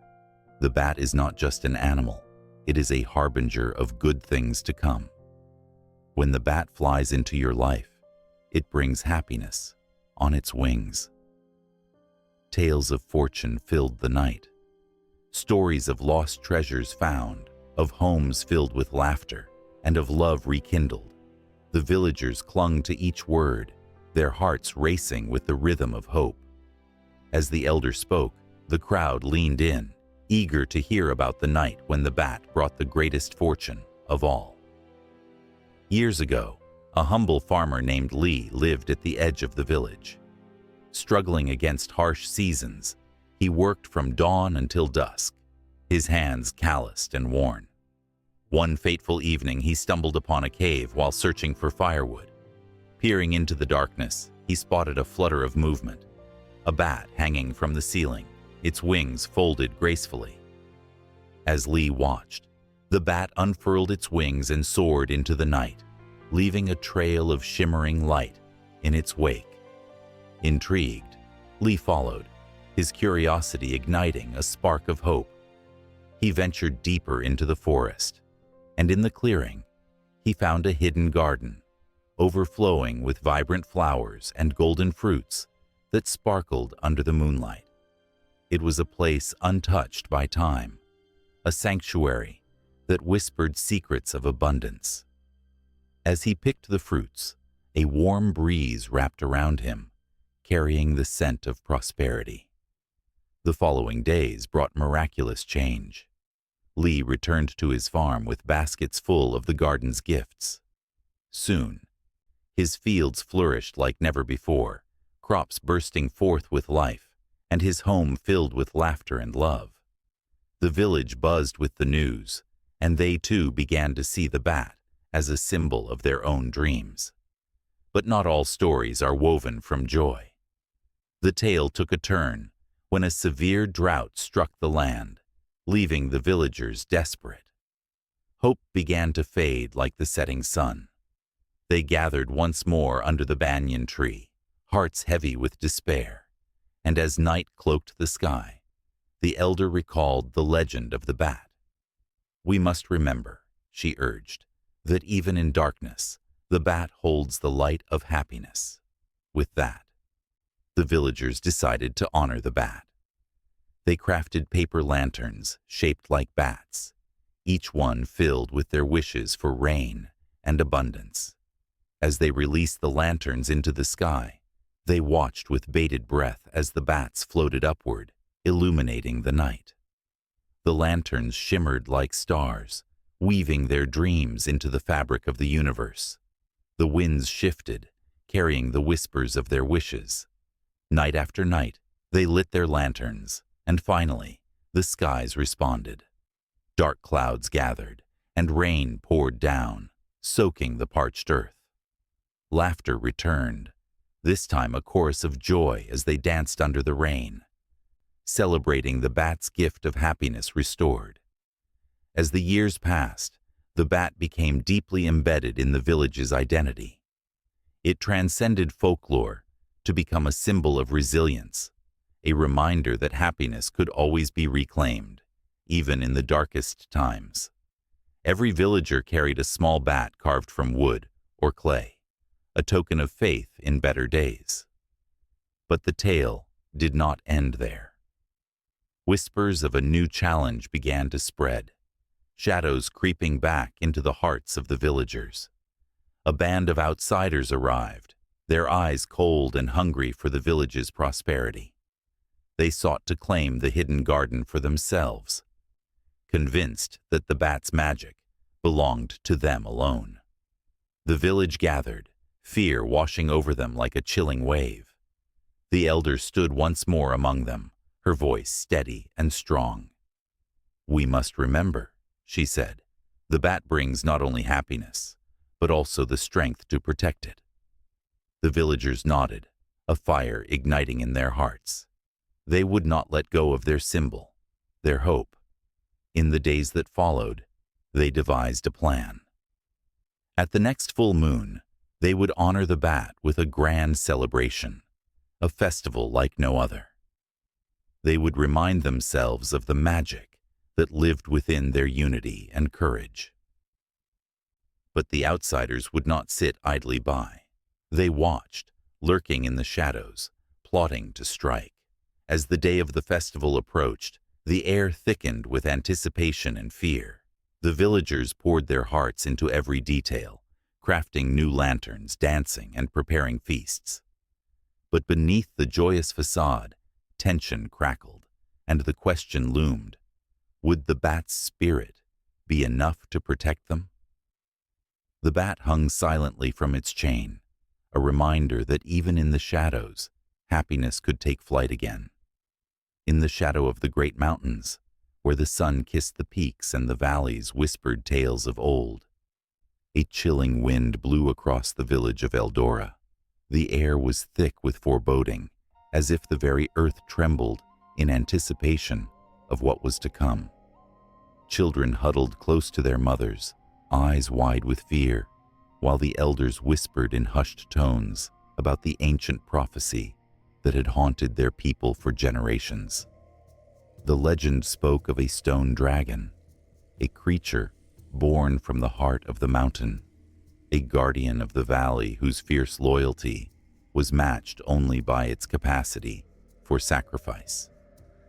In a small cottage at the edge of Eldora, nestled between towering pines, lived a boy named Kian. He had always felt an unexplainable connection to the tales of the stone dragon. With tousled hair and wide, searching eyes, he would often wander into the woods, dreaming of the day he might encounter the legendary beast. Little did he know, fate had a different plan for him, a plan that would challenge the very essence of loyalty, courage, and the sacrifices one makes for love. One fateful evening, as the sun dipped low, casting a golden hue over the land, Kian ventured deeper into the woods than he ever had before. The trees loomed above him like ancient sentinels, their branches whispering secrets of a world long forgotten. The deeper he went, the more the air crackled with energy, tinged with something both wondrous and terrifying. It was then that he stumbled upon a clearing, an enchanted place where the light danced upon a shimmering lake, and the stones sparkled like stars fallen from the sky. As Kian approached the water's edge, a sudden hush fell over the woods. The rustling leaves stopped, and even the birds ceased their songs. In that eerie silence, a figure began to emerge from the depths of the lake. Slowly, like a wave breaking on the shore, the great stone dragon rose before him. Its scales glinted in the fading sunlight, a mosaic of colors that captivated Kian's gaze. Yet, there was a somberness in its eyes, a profound sadness that resonated deep within him. With a voice that rumbled like thunder, yet was as gentle as a summer breeze, the dragon spoke. "You seek answers, young one, but the truth comes with a cost." Kian felt a chill run down his spine, understanding the weight of those words. He had heard tales of the sacrifices made by those who sought the dragon's wisdom, sacrifices that could shatter lives and bonds. As the dragon continued, Kian learned of a looming threat, a dark force rising from the depths of the mountains. It sought to consume the valley, to extinguish the light and hope of the people. The stone dragon, bound by its oath of loyalty, was prepared to defend Eldora, but the price of protection was steep. For each life it saved, it would require a piece of its own essence, its very spirit. Kian's heart raced with the gravity of this revelation. He thought of his mother, her laughter brightening the darkest days, and the old man who tended the village well, sharing stories and wisdom. Could he bear to see them suffer? A surge of determination ignited within him. "I will help you," he declared, his voice steady despite the tremor in his heart. "Together, we can protect the village." The dragon regarded him with a mixture of admiration and caution. "This path is fraught with peril. You must be willing to sacrifice everything for the good of your people." Kian felt a knot twist in his stomach, but he nodded resolutely. A bond forged in loyalty and sacrifice was stronger than any fear. As night fell, the dragon revealed a ritual that would harness the strength of the mountains and the spirit of the valley. They would gather the villagers, united in purpose, and channel their collective will into a protective barrier. But first, Kian faced a daunting choice. To awaken the power within the dragon, he would have to offer a piece of himself, a memory, a cherished moment, something irreplaceable. Kian thought long and hard. He closed his eyes and visualized his happiest memory.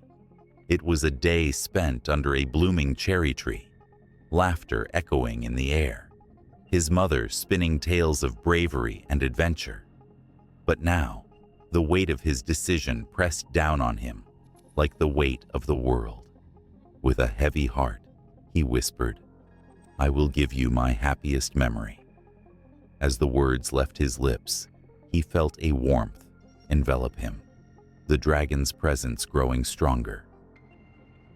The connection between them pulsed with energy, and Kian felt the essence of his joy leave him, replaced by a profound sense of purpose. In that moment of sacrifice, he understood the bond of loyalty that would guide him through the trials ahead. The villagers began to gather, drawn to the clearing by an invisible force. They stood together, united by purpose, their hearts pounding with fear and hope. Kian, now standing beside the magnificent stone dragon, could feel the energy of the valley thrumming beneath their feet. As the dragon roared, the ground trembled and the sky darkened. A storm of energy swirled, pulling the villagers into a vortex of light, their voices merging into a chorus of courage and love for their home. In that moment, Kian could feel the weight of what he had given up, and yet he felt lighter, more alive than ever. Yet, even as they prepared for the battle to come, a shadow loomed over the mountains, a dark figure emerging from the depths of the earth, hungry for destruction. The air crackled with tension, and Kian realized that this was just the beginning. He had sacrificed a part of himself to protect his village, but the true test of loyalty and courage was yet to unfold, and the heart of the stone dragon would beat fiercely against the oncoming storm. The crackling fire danced in the night, casting flickering shadows that twisted and turned like ancient spirits awakened from slumber. In the cool air of a Vietnamese village, the warmth of the flames was a magnet, drawing the curious and the fearful alike. This was no ordinary fire. It was the embodiment of a powerful myth, a connection to the divine, a glimpse into the soul of a culture that thrived on the interplay of light and dark. Long ago, in a time shrouded in mystery, the fire god, known as Hoa Than, ruled over the flames. His hair flowed like molten lava, and his eyes blazed like the sun at its zenith. Villagers revered him, for fire was both their lifeblood and their greatest threat. It cooked their food, warmed their homes, but it could just as easily consume them. With offerings of rice, fruit, and incense, they sought his favor, whispering prayers that mingled with the smoke rising into the starry sky. They believed that in every spark of flame, Hoa Than listened, his spirit guiding them through life's treacherous paths. As the fire crackled louder, a young boy named Min sat cross-legged, his eyes wide with wonder. He had heard the tales of Hoa Than from his grandmother, who wove stories like a spider spins a web, intricate and beautiful. Tonight, she had told him of a time when fire raged uncontrollably, threatening to engulf their village. The people, filled with despair, had turned to Hoa Than, pleading for salvation. Min could still hear her voice, trembling with emotion as she described how the fire god, in a brilliant flash, descended upon the earth, wielding a fiery spear that extinguished the flames with a single strike. It was a moment that bound the villagers to him forever, a bond forged in fear and gratitude. But that night, as the flames licked the air, Min felt something different. The fire was brighter, more alive than ever before, as if it had a heartbeat. He shivered. Was it the cool night air or something else? The elders had spoken of a prophecy, whispers of a time when Hoathan would return to test the strength of the people. They said it would be a night of reckoning, a night where the flames would reveal their true power. Min grabbed a handful of dirt from the ground, squeezing it tight, the grains of earth reminding him of his roots. He wanted to be brave, but fear tugged at his heart. Suddenly, a gust of wind swept through the village, snuffing the flame for a fleeting moment. Gasps filled the air. In that dark instant, a shadow flickered at the edge of the firelight. It was not just the wind, it felt like an omen. The villagers exchanged nervous glances, each wondering if the legends were about to come to life. Had Hoathan grown angry, or was he revealing himself? But before doubt could settle, the fire roared back to life, brighter than before. With it came a voice that rumbled like thunder, echoing through the night. "Children of the earth, I am Hoathan." The ground reverberated beneath their feet, and the flames twisted and curled, forming a towering figure cloaked in fire. The villagers fell silent, awe and terror mixing in their hearts. Here he was, the very essence of fire, a force of nature, both creator and destroyer. Min's heart raced. He wanted to run, to hide, but something in Hoathan's gaze held him captive. The deity's fiery eyes bore into him, and for a moment, time stood still. With each heartbeat, he felt a connection, a longing, a challenge. Hoathan spoke again, his voice like crackling embers. "You have honored me, but you must prove your worth. Are you ready to face the fire within?" A wave of heat washed over the villagers, and they felt the warmth seep into their bones. It was more than just physical heat. It was a test of spirit. The air thickened with tension as they awaited the trials laid before them. Legends said that those who dared to embrace the fire would gain wisdom and strength, but failure would mean losing everything. The first trial began. Flames surged upward, forming a labyrinth of fire, a twisted path that led to a golden idol that glimmered with promises. The villagers gasped as one by one, brave souls stepped forward. They faced the flames, feeling the heat lick at their skin, the fear gnawing at their courage. Some faltered, retreating to safety, while others, driven by dreams and desperation, plunged into the blaze. The fire embraced them, its warmth wrapping around them as they danced through the flames, each step a testament to their resolve.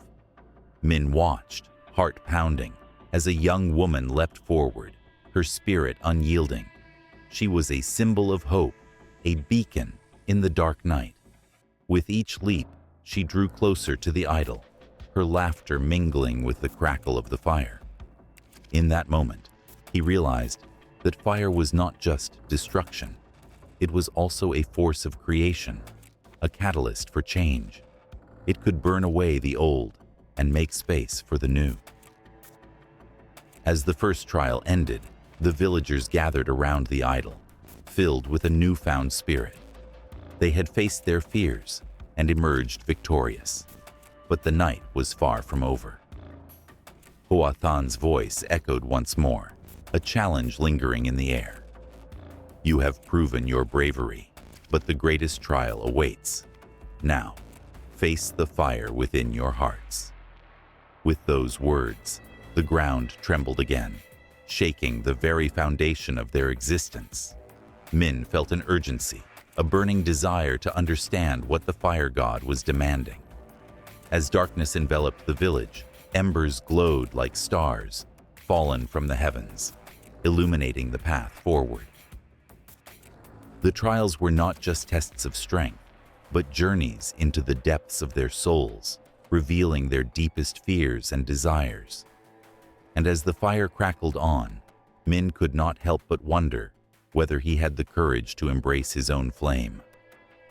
A solitary lotus flower floated gracefully on the surface of a tranquil pond, its delicate petals unfurling with the dawn. The water rippled softly around it, reflecting the warm hues of the rising sun. It was a sight both serene and powerful, a symbol of purity, rising from the murky depths.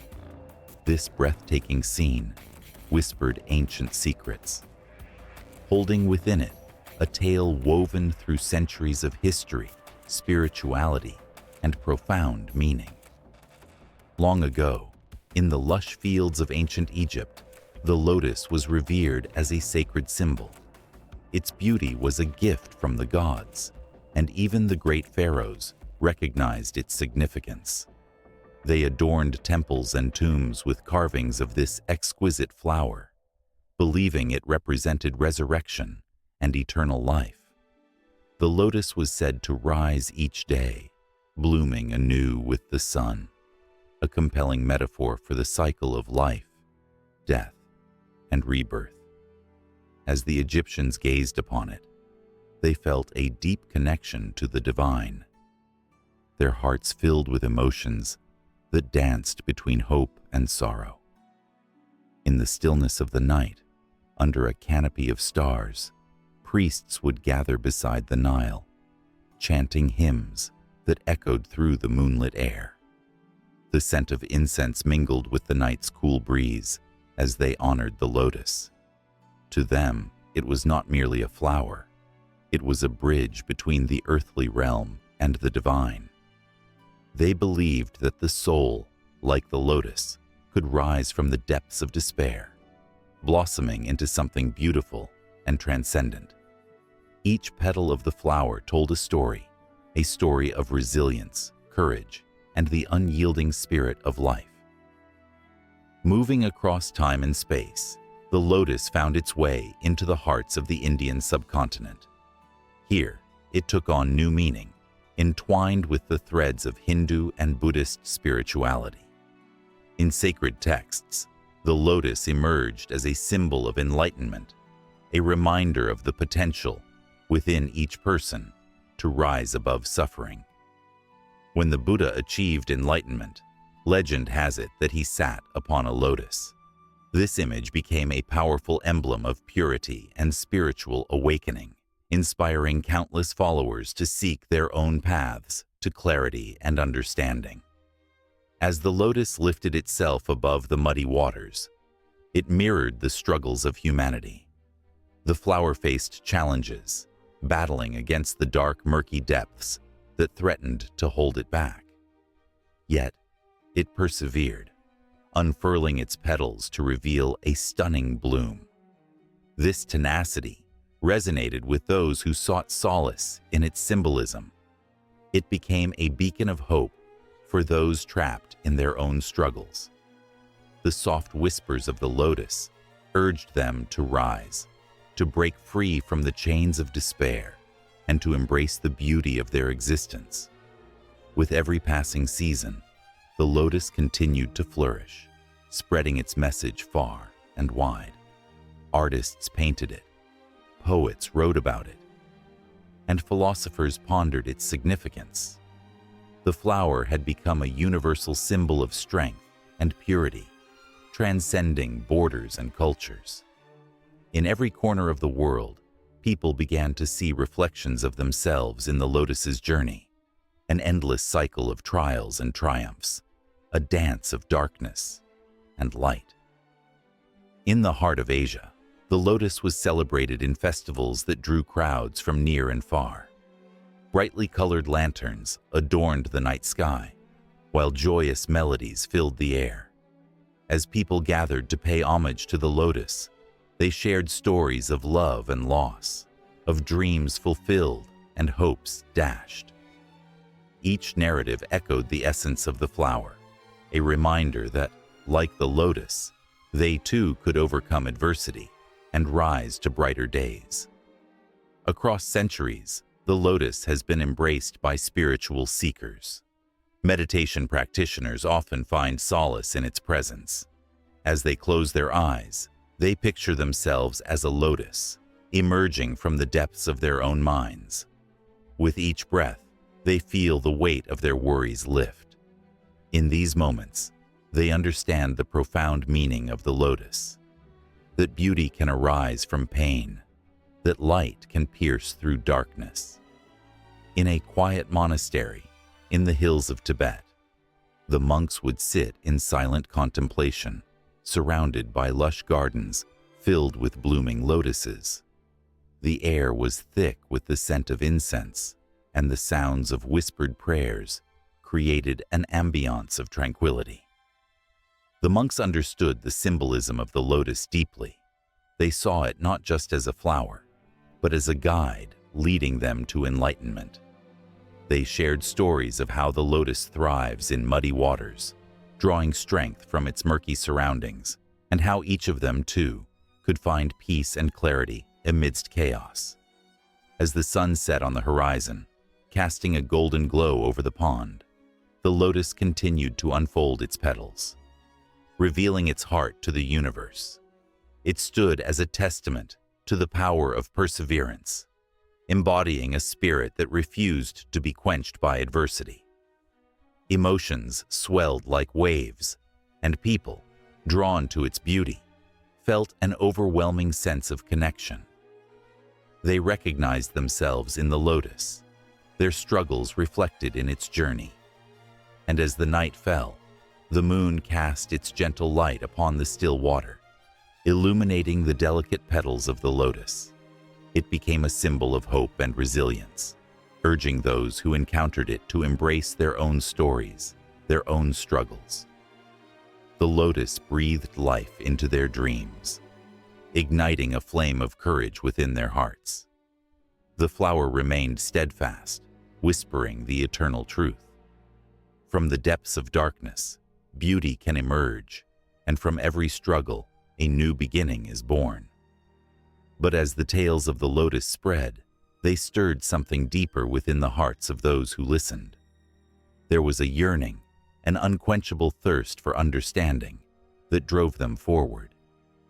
Each story wove into the next, creating a tapestry rich with history and emotion, binding the past with the present in a celebration of life's most profound mysteries.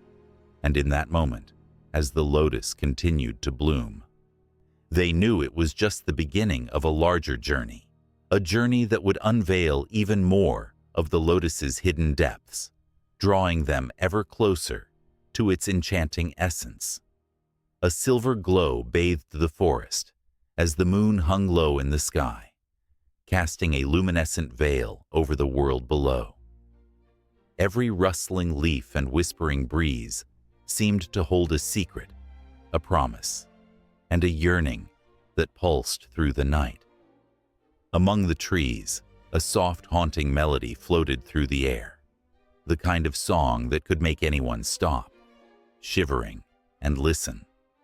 It was said that on nights like these, when the moon was full and the stars twinkled like scattered diamonds, the moonlight fairy herself would descend to the earth, weaving magic and stirring hearts with her ethereal presence. In a small village nestled at the foot of the mountains, a young woman named Ilara often gazed longingly at the sky. Her heart ached for something she could not name. She often felt like a bird trapped in a cage, longing to soar, to feel the wind beneath her wings. Hints of the ancient tales her grandmother told her filled her mind, tales of love that reached across the realms and transformations that blurred the lines between what was real and what was not. Ilara had always been different, with hair that seemed to shimmer like the night sky and eyes that glowed like the moon itself. The villagers whispered that she might have fairy blood running through her veins. But Ilara never believed it. She was just a girl, yearning for a life beyond the mundane routines of village life. She tended to her family's garden by day, her fingers stained with earth, and spent her nights dreaming beneath the starlit sky. As the festival of the harvest moon approached, excitement filled the air. This was the night that villagers gathered to celebrate, to dance, and to leave offerings at the ancient oak tree, which the elders claimed was a sacred place. It was said that if one truly believed, the Moonlight Fairy would grant a wish. Ilara felt the pulse of hope in her chest, a flicker of something magical just beyond her reach. On the eve of the festival, unable to shake the feeling that something extraordinary was about to happen, Ilara sneaked away from her home. The cool grass caressed her feet as she made her way to the clearing where the festivities would take place. With each step, she could hear the laughter of children and the sweet sound of music wafting through the trees. But as she reached the clearing, a strange stillness enveloped her. The laughter faded, and the moon above seemed to shine brighter than ever, illuminating a solitary figure dancing among the shadows. It was a woman, clothed in flowing robes that sparkled like the stars. Her hair cascaded down her back, shimmering silver under the moonlight, and her skin glowed with an otherworldly light. Ilara's breath caught in her throat. She knew at that moment that she was witnessing the Moonlight Fairy. Fear and wonder intertwined within her as she stepped closer, feeling the thrill of destiny draw her in. The fairy turned, her gaze piercing and wise, as if she could see into Ilara's very soul. "Do you wish for something, child of the earth?" the fairy asked, her voice like the tinkling of bells. I wish to be free," Ilara whispered, her heart racing, "to live beyond this village, to find my true self." The fairy smiled, a tender yet knowing expression. "Freedom comes at a price, dear one. Love is the path that leads to transformation. You must first seek the love that calls to you, and only then will you find your wings." Before Ilara could question what that meant, a gust of wind swirled around her, lifting her hair and sending shivers down her spine. The fairy began to fade, her laughter lingering like a song. And just like that, she was gone, leaving Ilara alone in the moonlit clearing, her heart racing with the weight of the words. Days turned into weeks, and the festival faded into memory, but the Moonlight Fairy's words clung to Ilara like a second skin. She became restless, yearning not just for freedom, but for the love that could ignite the spark of change within her. She noticed a stranger in the village, a young man named Kale, who had arrived from a faraway land. His dark hair framed a face filled with kindness, and his laughter was infectious, something she had never known she craved until now. Ilara found herself drawn to him, an invisible thread weaving their fates together. With each shared glance and every conversation, the warmth between them ignited a fire in her heart. Kyle, with stories of distant shores and adventures, made her world seem larger and more vibrant. She confided in him her dreams, her desires, and the strange encounter with the fairy. To her surprise, he listened intently, as if he too felt the pull of something beyond the ordinary. One night, as they walked by the river, the moon hung low and bright, draping everything in a silvery light. Ilara's heart raced as she felt the atmosphere shift. "I think I'm falling in love with you," she admitted, her voice barely above a whisper. The words hung in the air, charged with possibility. Kyle turned to her, his expression a delightful mixture of surprise and joy. "Then let us be free together," he replied, his eyes shimmering in the moonlight. "Let us chase the horizons, seek the magic beyond." Just when it seemed the world would bend to their wishes, A shadow loomed over them, a figure cloaked in darkness. The air crackled with tension, and the chill of despair sank into their hearts. "To love is to invite pain," the figure warned, its voice echoing through the clearing. "The price of transformation is not one to be taken lightly. Are you prepared for the cost?" Ilara and Kale stood united, hands clasped tightly, hearts pounding in synchronicity with the looming threat. Would they stand against the darkness that threatened to tear them apart? Would love truly be the light that guided them through the storm? The moon shone brightly above, an eternal witness to their choice, as they braced for the trials that lay ahead. Under a vast sky painted with the colors of dawn, the earth breathed a sigh of relief. The sun, a glorious orb of amber, rose over the horizon, casting its gentle light upon fields ripe with promise. This was no ordinary morning. It was the day when villagers gathered in celebration, their hearts swelling with gratitude for the bounty that the sun god had bestowed upon them. In ancient times, when one could still hear the whispers of the wind telling stories of the past, the people believed that the sun god watched over them. It was a bond woven into the very fabric of their existence. As they tilled the soil and scattered seeds, their voices rose in prayer, calling for warmth and rain, seeking the gentle caress of sunlight that would usher life into their crops.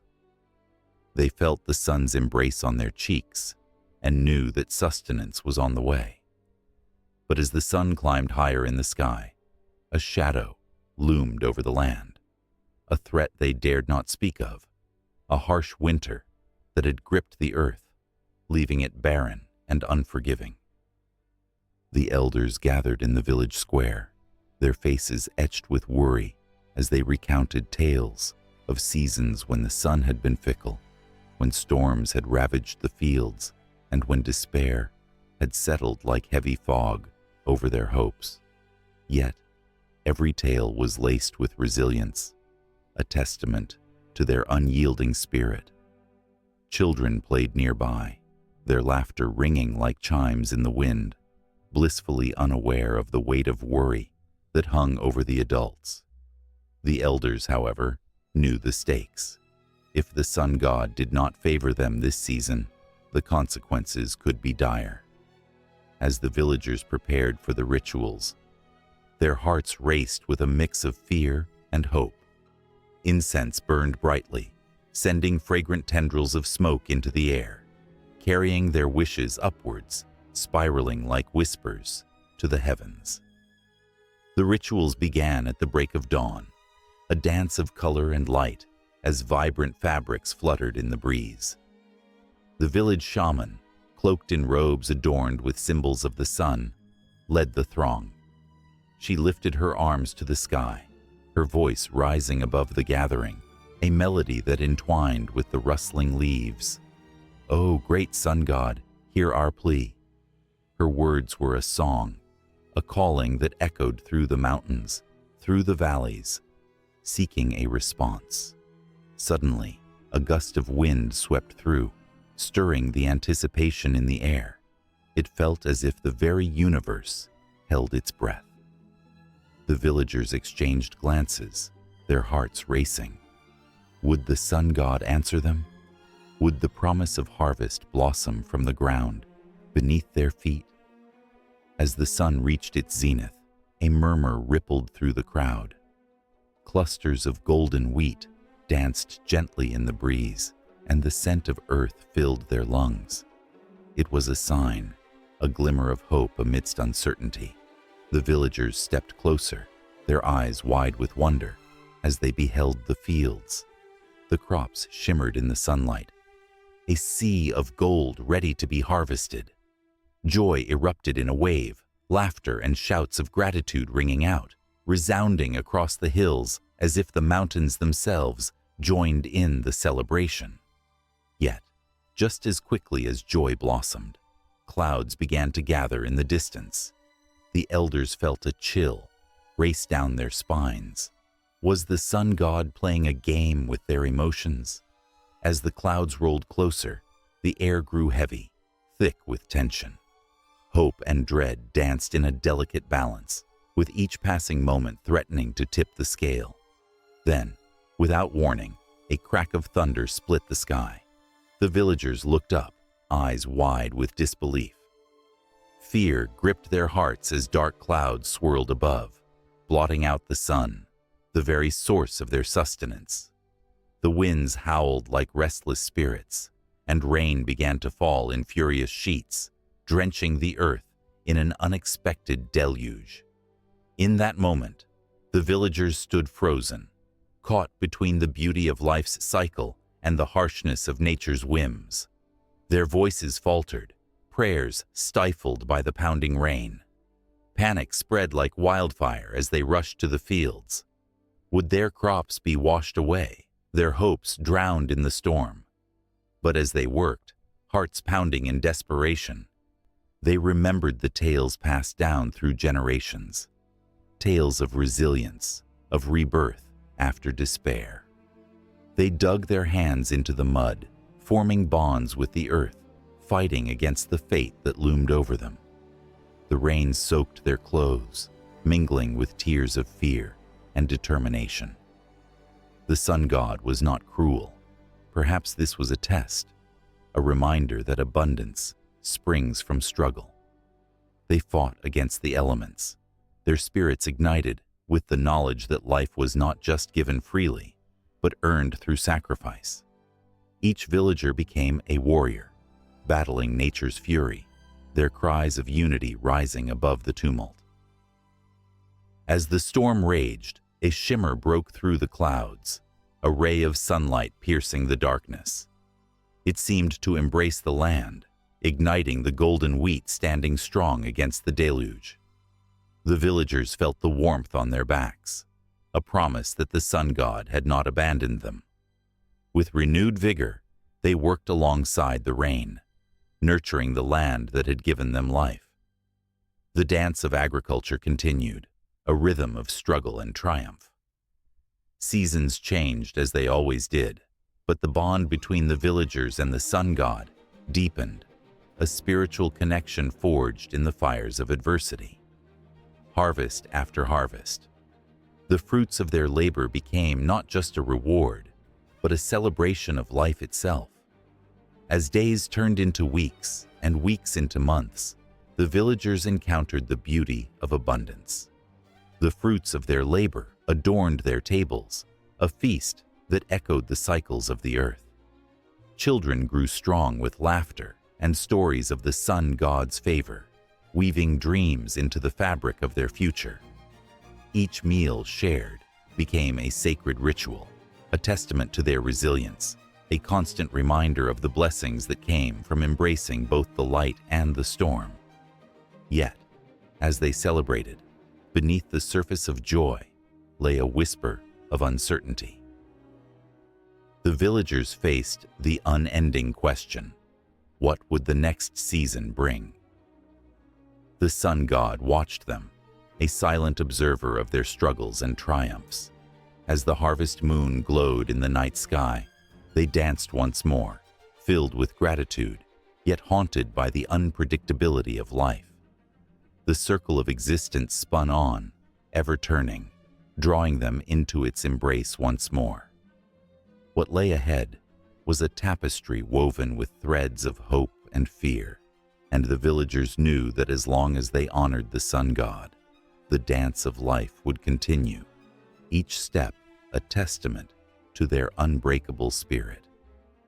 A soft rain fell, each droplet whispering secrets to the earth as a single slug inched its way across the wet pavement.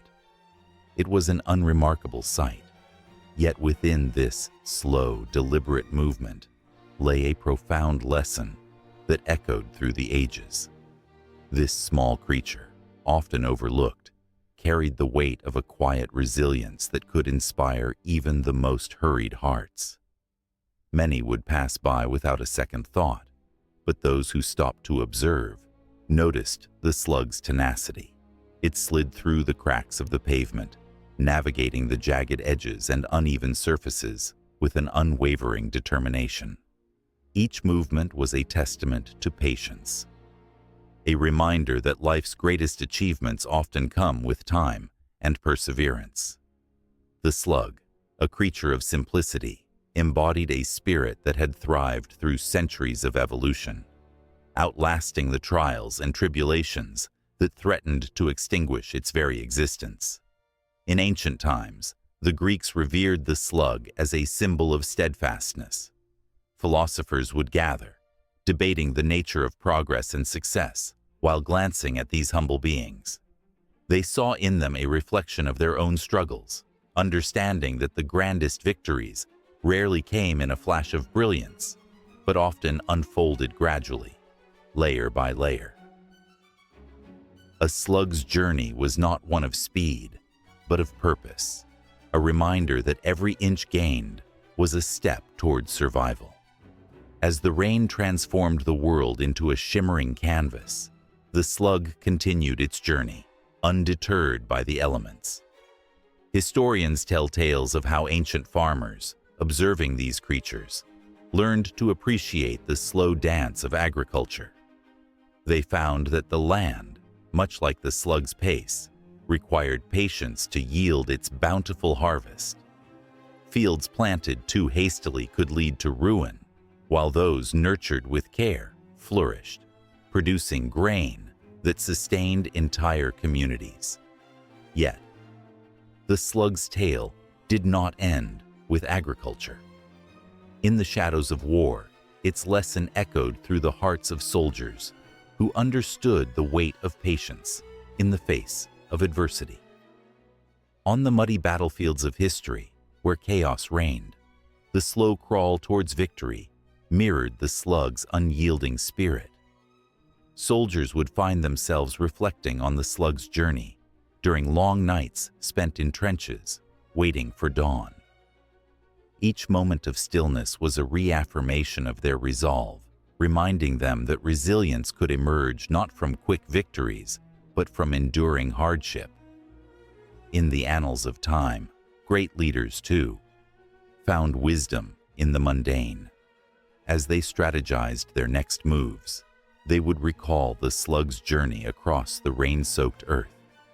The legendary figure of Alexander the Great, often celebrated for his rapid conquests, would gaze upon the land, recognizing that even he needed time to consolidate power.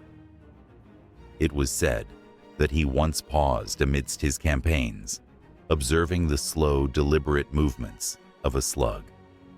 In that moment, he understood that each step he took towards greatness required careful thought and the patience to withstand the weight of his ambitions. But life has a way of challenging the spirit. The slug faced immense dangers. 2. Predators lurked in the corners of its world, ready to strike at any moment. Birds would dive, their sharp beaks a threat to the slug's existence. Yet, the slug's resilience was remarkable. It had developed a slimy armor, not to deter attackers, but to endure. The slime served not just as a shield, but as a means to traverse the harshest terrains. With every threat, the slug learned to adapt, embodying a determination that was as old as time itself. As the rain began to let up and the sun made a timid appearance, the slug paused, basking in the warmth of the light. In that fleeting moment, it became a symbol of hope. People walking by, lost in their thoughts, could feel the weight of its journey. For some, it was a reminder of their own struggles, unseen battles that required them to be patient, to push through the discomfort, and to hold on to the belief that each small step mattered. An old woman sat on her porch, knitting quietly, eyes fixed on the slug, making its way across her garden. Memories flooded back, of her youth spent struggling to make ends meet, of the countless hours spent waiting for letters of hope that seemed to never arrive. She had learned, just like the slug, that life wasn't always about speed. It was about the slow, steady climb towards something greater. The slug became a part of her story, a reminder that she too had the strength to withstand life's storms. As the sun dipped lower in the sky, casting long shadows across the land, the slug pressed on, leaving a glistening trail behind it. Each inch forward marked a victory. Each challenge faced a testament to its unyielding spirit.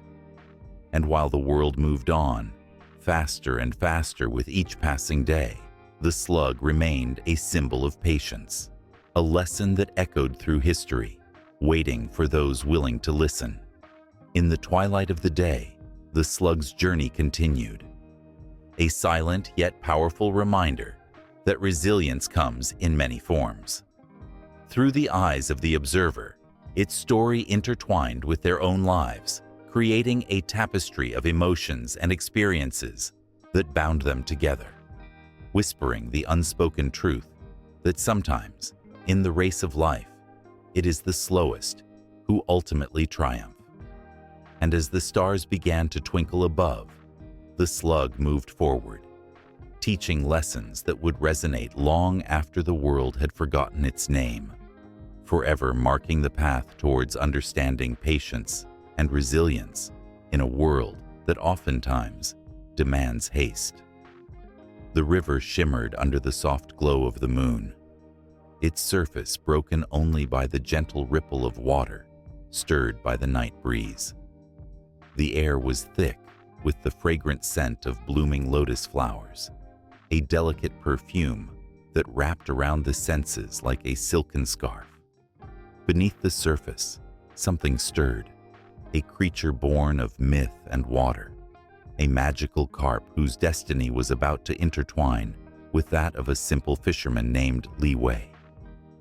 Li Wei was known in his village for his kind heart and unwavering spirit. Every morning, before the first light painted the sky, he would set out with his worn-out net, eager to catch enough fish to feed his family. Yet, despite his efforts, the bounty of the river often eluded him. He would return home, shoulders heavy with disappointment, but never without a smile for his wife, May, and their 2 children. The villagers admired him for his resilience, but whispers of his struggle floated in the air, thick as the fog that hung over the river at dawn. One fateful evening, as Li Wei cast his net into the water, he felt a pull unlike anything he had experienced before. Heart racing, he heaved with all his might, expecting to find a mere fish or two. But as he pulled the net from the depths, he was met with an astonishing sight, a magnificent carp. Its scales shimmering like jewels in the moonlight. It thrashed desperately, its eyes wide with fear, but there was something otherworldly about it, something that sent shivers down his spine. "Please," the carp spoke, its voice a smooth melody that flowed through the air like a gentle breeze. "Release me, and I will grant you a single wish." Li Wei blinked, disbelief mingling with wonder. This was no ordinary fish. It was a creature of legend, an embodiment of dreams and desires. He hesitated, his heart racing as he weighed the options. The villagers often spoke of the carp that could grant wishes, but he had never thought he might encounter one himself. "Think carefully," the carp continued, its eyes shimmering with anticipation. "Your wish could change everything." With the weight of his family's future pressing on him, Li Wei finally spoke, his voice steady yet laced with emotion. "I wish for prosperity for my family, for enough food and security, so that we never have to worry again." The carp nodded, and in that moment, a radiant light surrounded them, enveloping Li Wei in warmth. "Your wish is granted," it said, and then with a mighty splash, it vanished into the depths of the river, leaving behind ripples that faded into the night. When Li Wei returned home, he found an unexpected bounty waiting for him. His humble hut was overflowing with grains and fish, enough to feed his family for months. Joy danced in his heart as he shared the news with May, who gazed at him with wide eyes, disbelief etched on her face. The whispers of the village turned into songs of praise. Li Wei became a figure of hope, a beacon of light in a time of darkness. But as the days turned into weeks, Li Wei began to notice something strange. Each day, as his fortune grew, the villagers' faces shifted from admiration to envy. They whispered behind his back, their words laced with bitterness and resentment. What had once been friendly smiles turned into veiled glares, and the very community that once embraced him now felt foreign and cold. One afternoon, he ventured back to the river, seeking solace among the whispering waters. "What have I done?" he murmured, tormented by guilt.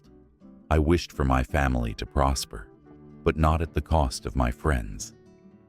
Just then, the surface of the river began to shimmer once more, and the magical carp emerged, its scales radiant against the twilight sky.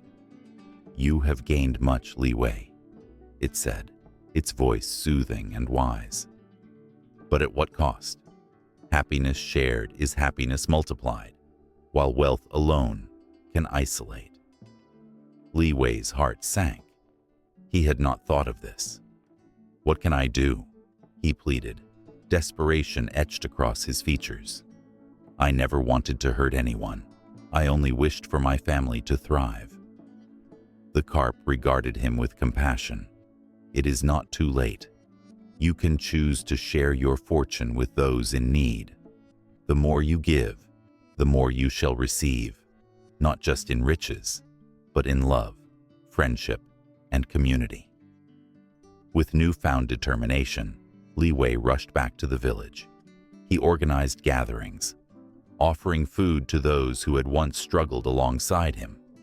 As he shared his abundance, the animosity began to fade, replaced by laughter and the warmth of camaraderie. Families that had once turned away now joined together, their spirits lifted by his generosity.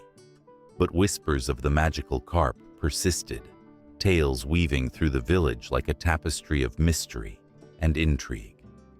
Some doubted Li Wei's story, while others sought the river, hoping to capture their own piece of magic.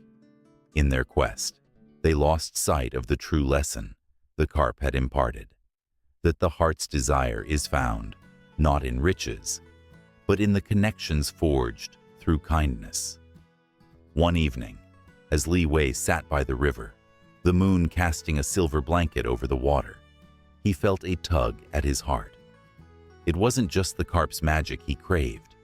It was the joy of togetherness he had discovered. He understood now that destiny was a winding river, with twists and turns that could lead to unexpected places. In that moment of clarity, Li Wei closed his eyes, whispering a silent prayer of gratitude for the blessings he had received and the friendships he had rekindled. The water rippled gently, a sign that the magic was still alive, still waiting to be discovered, not just in wishes, but in the bonds of community that united them all. As the stars twinkled above, Li Wei felt a deep connection to the river, to the carp, and to the world around him. The night held promises, and somewhere beneath the surface, the magical carp swam on, ready to share its wisdom with the next soul who dared to dream. It was during the vibrant embrace of a spring morning, when the air crackled with anticipation, and the first notes of a traditional flute pierced the stillness. This was no ordinary day. It was the festival of the first harvest, a moment when history and myth intertwined, breathing life into the ancient narratives of Vietnam. People adorned in colorful attire filled the streets, their faces painted with joy and reverence, each one eager to honor not just the bountiful land, but also the spirits that guided their lives. As the first sunlight bathed the village in golden hues, it was difficult for anyone to shake the feeling that the gods themselves were watching, their eyes glistening with approval. The festivals in Vietnam are not mere celebrations. They are living echoes of the past, stories woven into the very fabric of the nation's culture. Each dance, each song, and each ritual is a thread in a vast tapestry that tells tales of creation, of love, of sacrifice. The festival of the first harvest, for instance, hailed from the ancient myth of Lac Long Quan and O Ko, the mythical dragon lord and the fairy mother. Their union was said to have birthed the Vietnamese people, a lineage that celebrated its connection to both earth and sky. As villagers paid tribute to this myth, they danced in circles, invoking the spirits of their ancestors, who had once walked the very same paths. The air was thick with the scent of roasted rice and incense. The crackling sounds of firecrackers echoed like thunder, startling the spirits awake. Children, wide-eyed and grinning, chased after colorful kites soaring high above, while elders gathered under the shade of ancient banyan trees, recounting tales of old, their voices steeped in nostalgia. Each story was tinged with emotion, a reminder of sacrifices made and victories won, a legacy that would continue to stir the hearts of generations to come. In the midst of this jubilant chaos, the sound of drums resonated like a heartbeat, drawing everyone toward the center of the village, where a grand altar stood, adorned with offerings of fruits, flowers, and freshly harvested grains. This was the sacred place where the living met the divine, a bridge between the mundane and the mystical. As the village chief, dressed in elaborate robes, stepped forward to perform the ritual, silence fell like a thick blanket, wrapping everyone in a cocoon of shared reverence. The rhythmic beat of the drum quickened, almost urging the villagers to join in, to feel the pulse of their ancestors and the very land that nurtured them. Each festival was steeped in meaning, embodying the cycles of nature and the struggles of the Vietnamese people. The Mid-Autumn Festival, celebrated under the silvery glow of the full moon, was a tribute to the harvest and the bond between families. Lanterns, shaped like animals, and mythical creatures adorned the night sky, illuminating the faces of children who giggled and danced, unaware of the deep-rooted significance behind their merriment. The festival was said to mirror the story of Hang Nga, the moon goddess, who had sacrificed herself for the sake of her people. As families gathered to share mooncakes, they whispered sweet nothings, their laughter mingling with the soft rustle of leaves, a testament to love that transcended even the cosmos. Then there was the Festival of the Dead, a solemn yet powerful moment when the living honored their ancestors. Families would prepare elaborate meals as offerings, lighting incense and bowing down in a sign of respect. This festival was not just a remembrance, it was a connection that spanned generations. Hearts swelled with both sorrow and love, for in every tear shed and every prayer whispered, the past was kept alive. In the flickering candlelight, shadows danced on the walls, silhouettes of those who had come before, reminding everyone that no one truly dies as long as they are remembered. The rhythm of the festivals echoed through the seasons, each one a reminder of the struggles and triumphs that shaped the nation. The Tet Festival, ushering in the Lunar New Year, was perhaps the most significant. Streets were transformed into a riot of colors, filled with the sounds of laughter and the scent of delicious foods. It was a time of renewal, where families reunited and ancestors were honored with offerings. The myths of the kitchen gods, who rode carps to heaven to report on household affairs, were recounted with fervor, each family hoping for good fortune in the year to come. Throughout all these celebrations, the spirits of the land were ever present, whispering in the rustle of the leaves and the flow of the rivers. Villagers believed they were never alone, their lives intertwined with deities, ancestors, and the very essence of existence. Festivals became a sacred promise that the past would never be forgotten. They were moments when the veil between the worlds thinned, allowing people to commune with their heritage.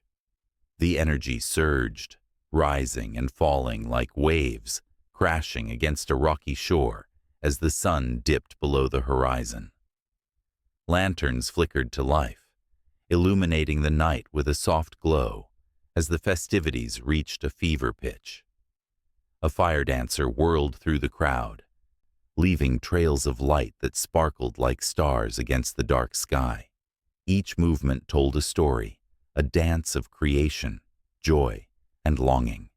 The audience held its breath, entranced, hearts pounding with the rhythm of drums that echoed the pulse of the earth. And in that moment, as laughter mingled with the vibrant cries of excitement, the essence of Vietnamese mythology surged forth, alive, powerful, and breathtaking.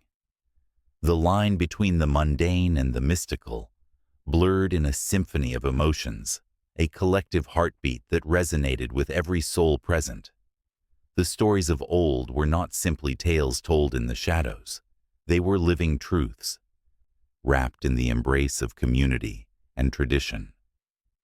As the night wore on, under the watchful gaze of the moon, the celebrations became a conduit for history, love, and a promise that the spirits of Vietnam would forever dance among the living, their whispers guiding the way into the future.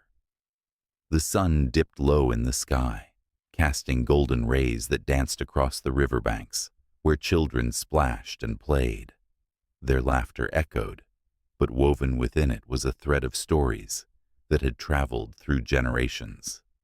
The tales of dragons soaring above the clouds, of heroic spirits battling dark forces, and of timeless love etched in the very fabric of Vietnam's landscape.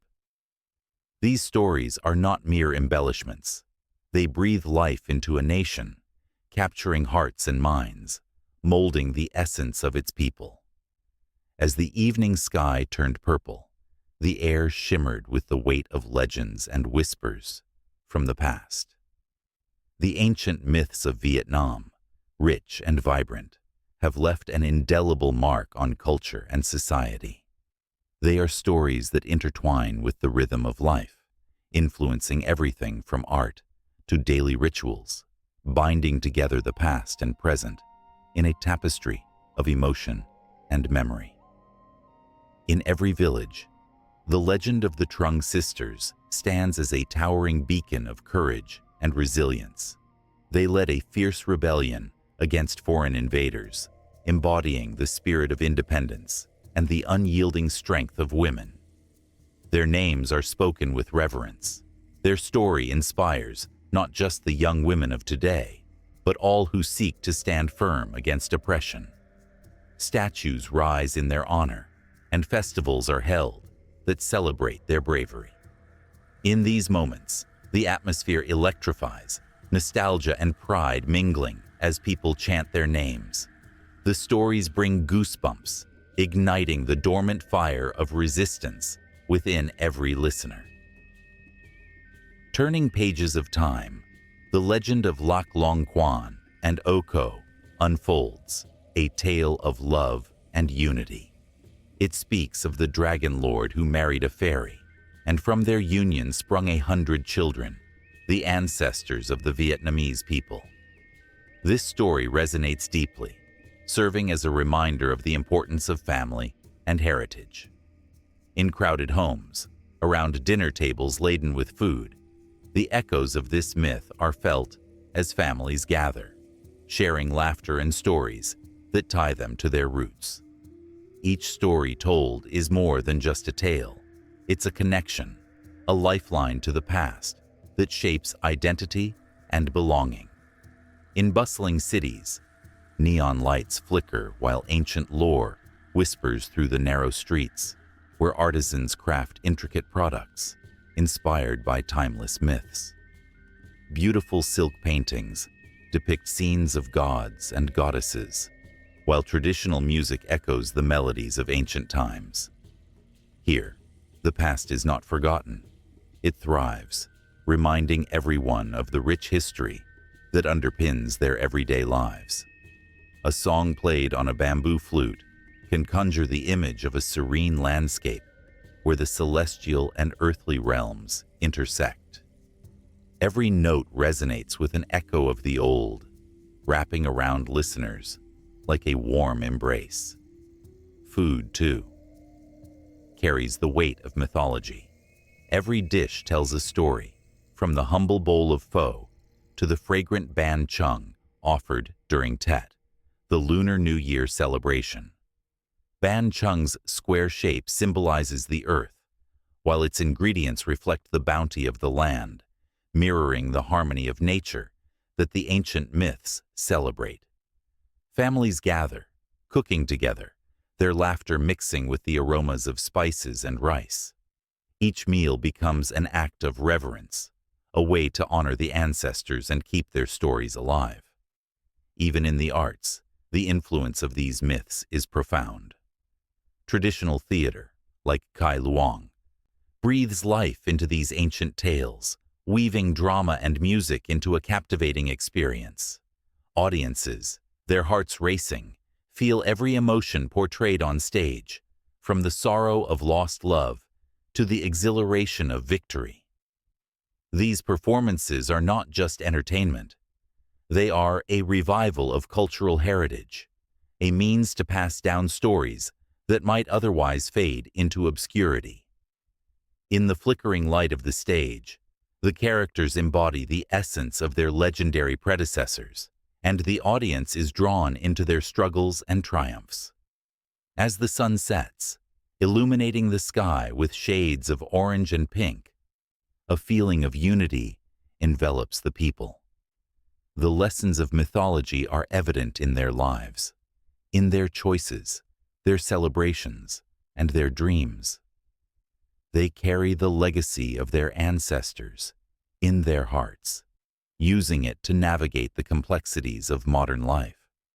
The stories of gods and heroes serve as guides, illuminating paths in times of uncertainty. Every challenge faced by the people echoes the trials of those who came before, reminding them that they are not alone. In bustling marketplaces, the elders share tales with bright-eyed children, their voices resonating with wisdom and love. The children listen, captivated by the vivid imagery, their minds weaving together the fabric of history and imagination. Each story shared is a thread that binds them to their culture, a promise that the legacy will continue. And as they leave, the children carry with them a spark, igniting their own stories into existence. With every festival, every song sung, and every dish prepared, the legacy of Vietnamese mythology pulsates with life. It thrives in the collective heart of the nation, a force that shapes identities and fosters connections. The stories are alive, breathing, and vibrant, echoing through time, a testament to the resilience and spirit of the Vietnamese people.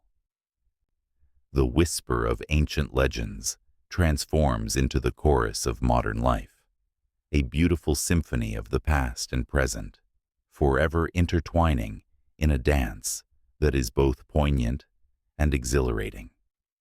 In the quiet corners of homes and the boisterous gatherings of friends, the legacy continues to weave itself through every moment, repeating the chorus of love, courage, and unity.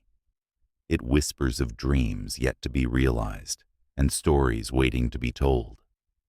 The echoes of history call out, promising that the tales will never fade, but rather evolve, inspiring new generations to rise and embrace their heritage. As the moon rises, casting a silvery glow on the world, The legends hold strong, ever present, waiting to be carried forward into the future, as vibrant and alive as they ever were.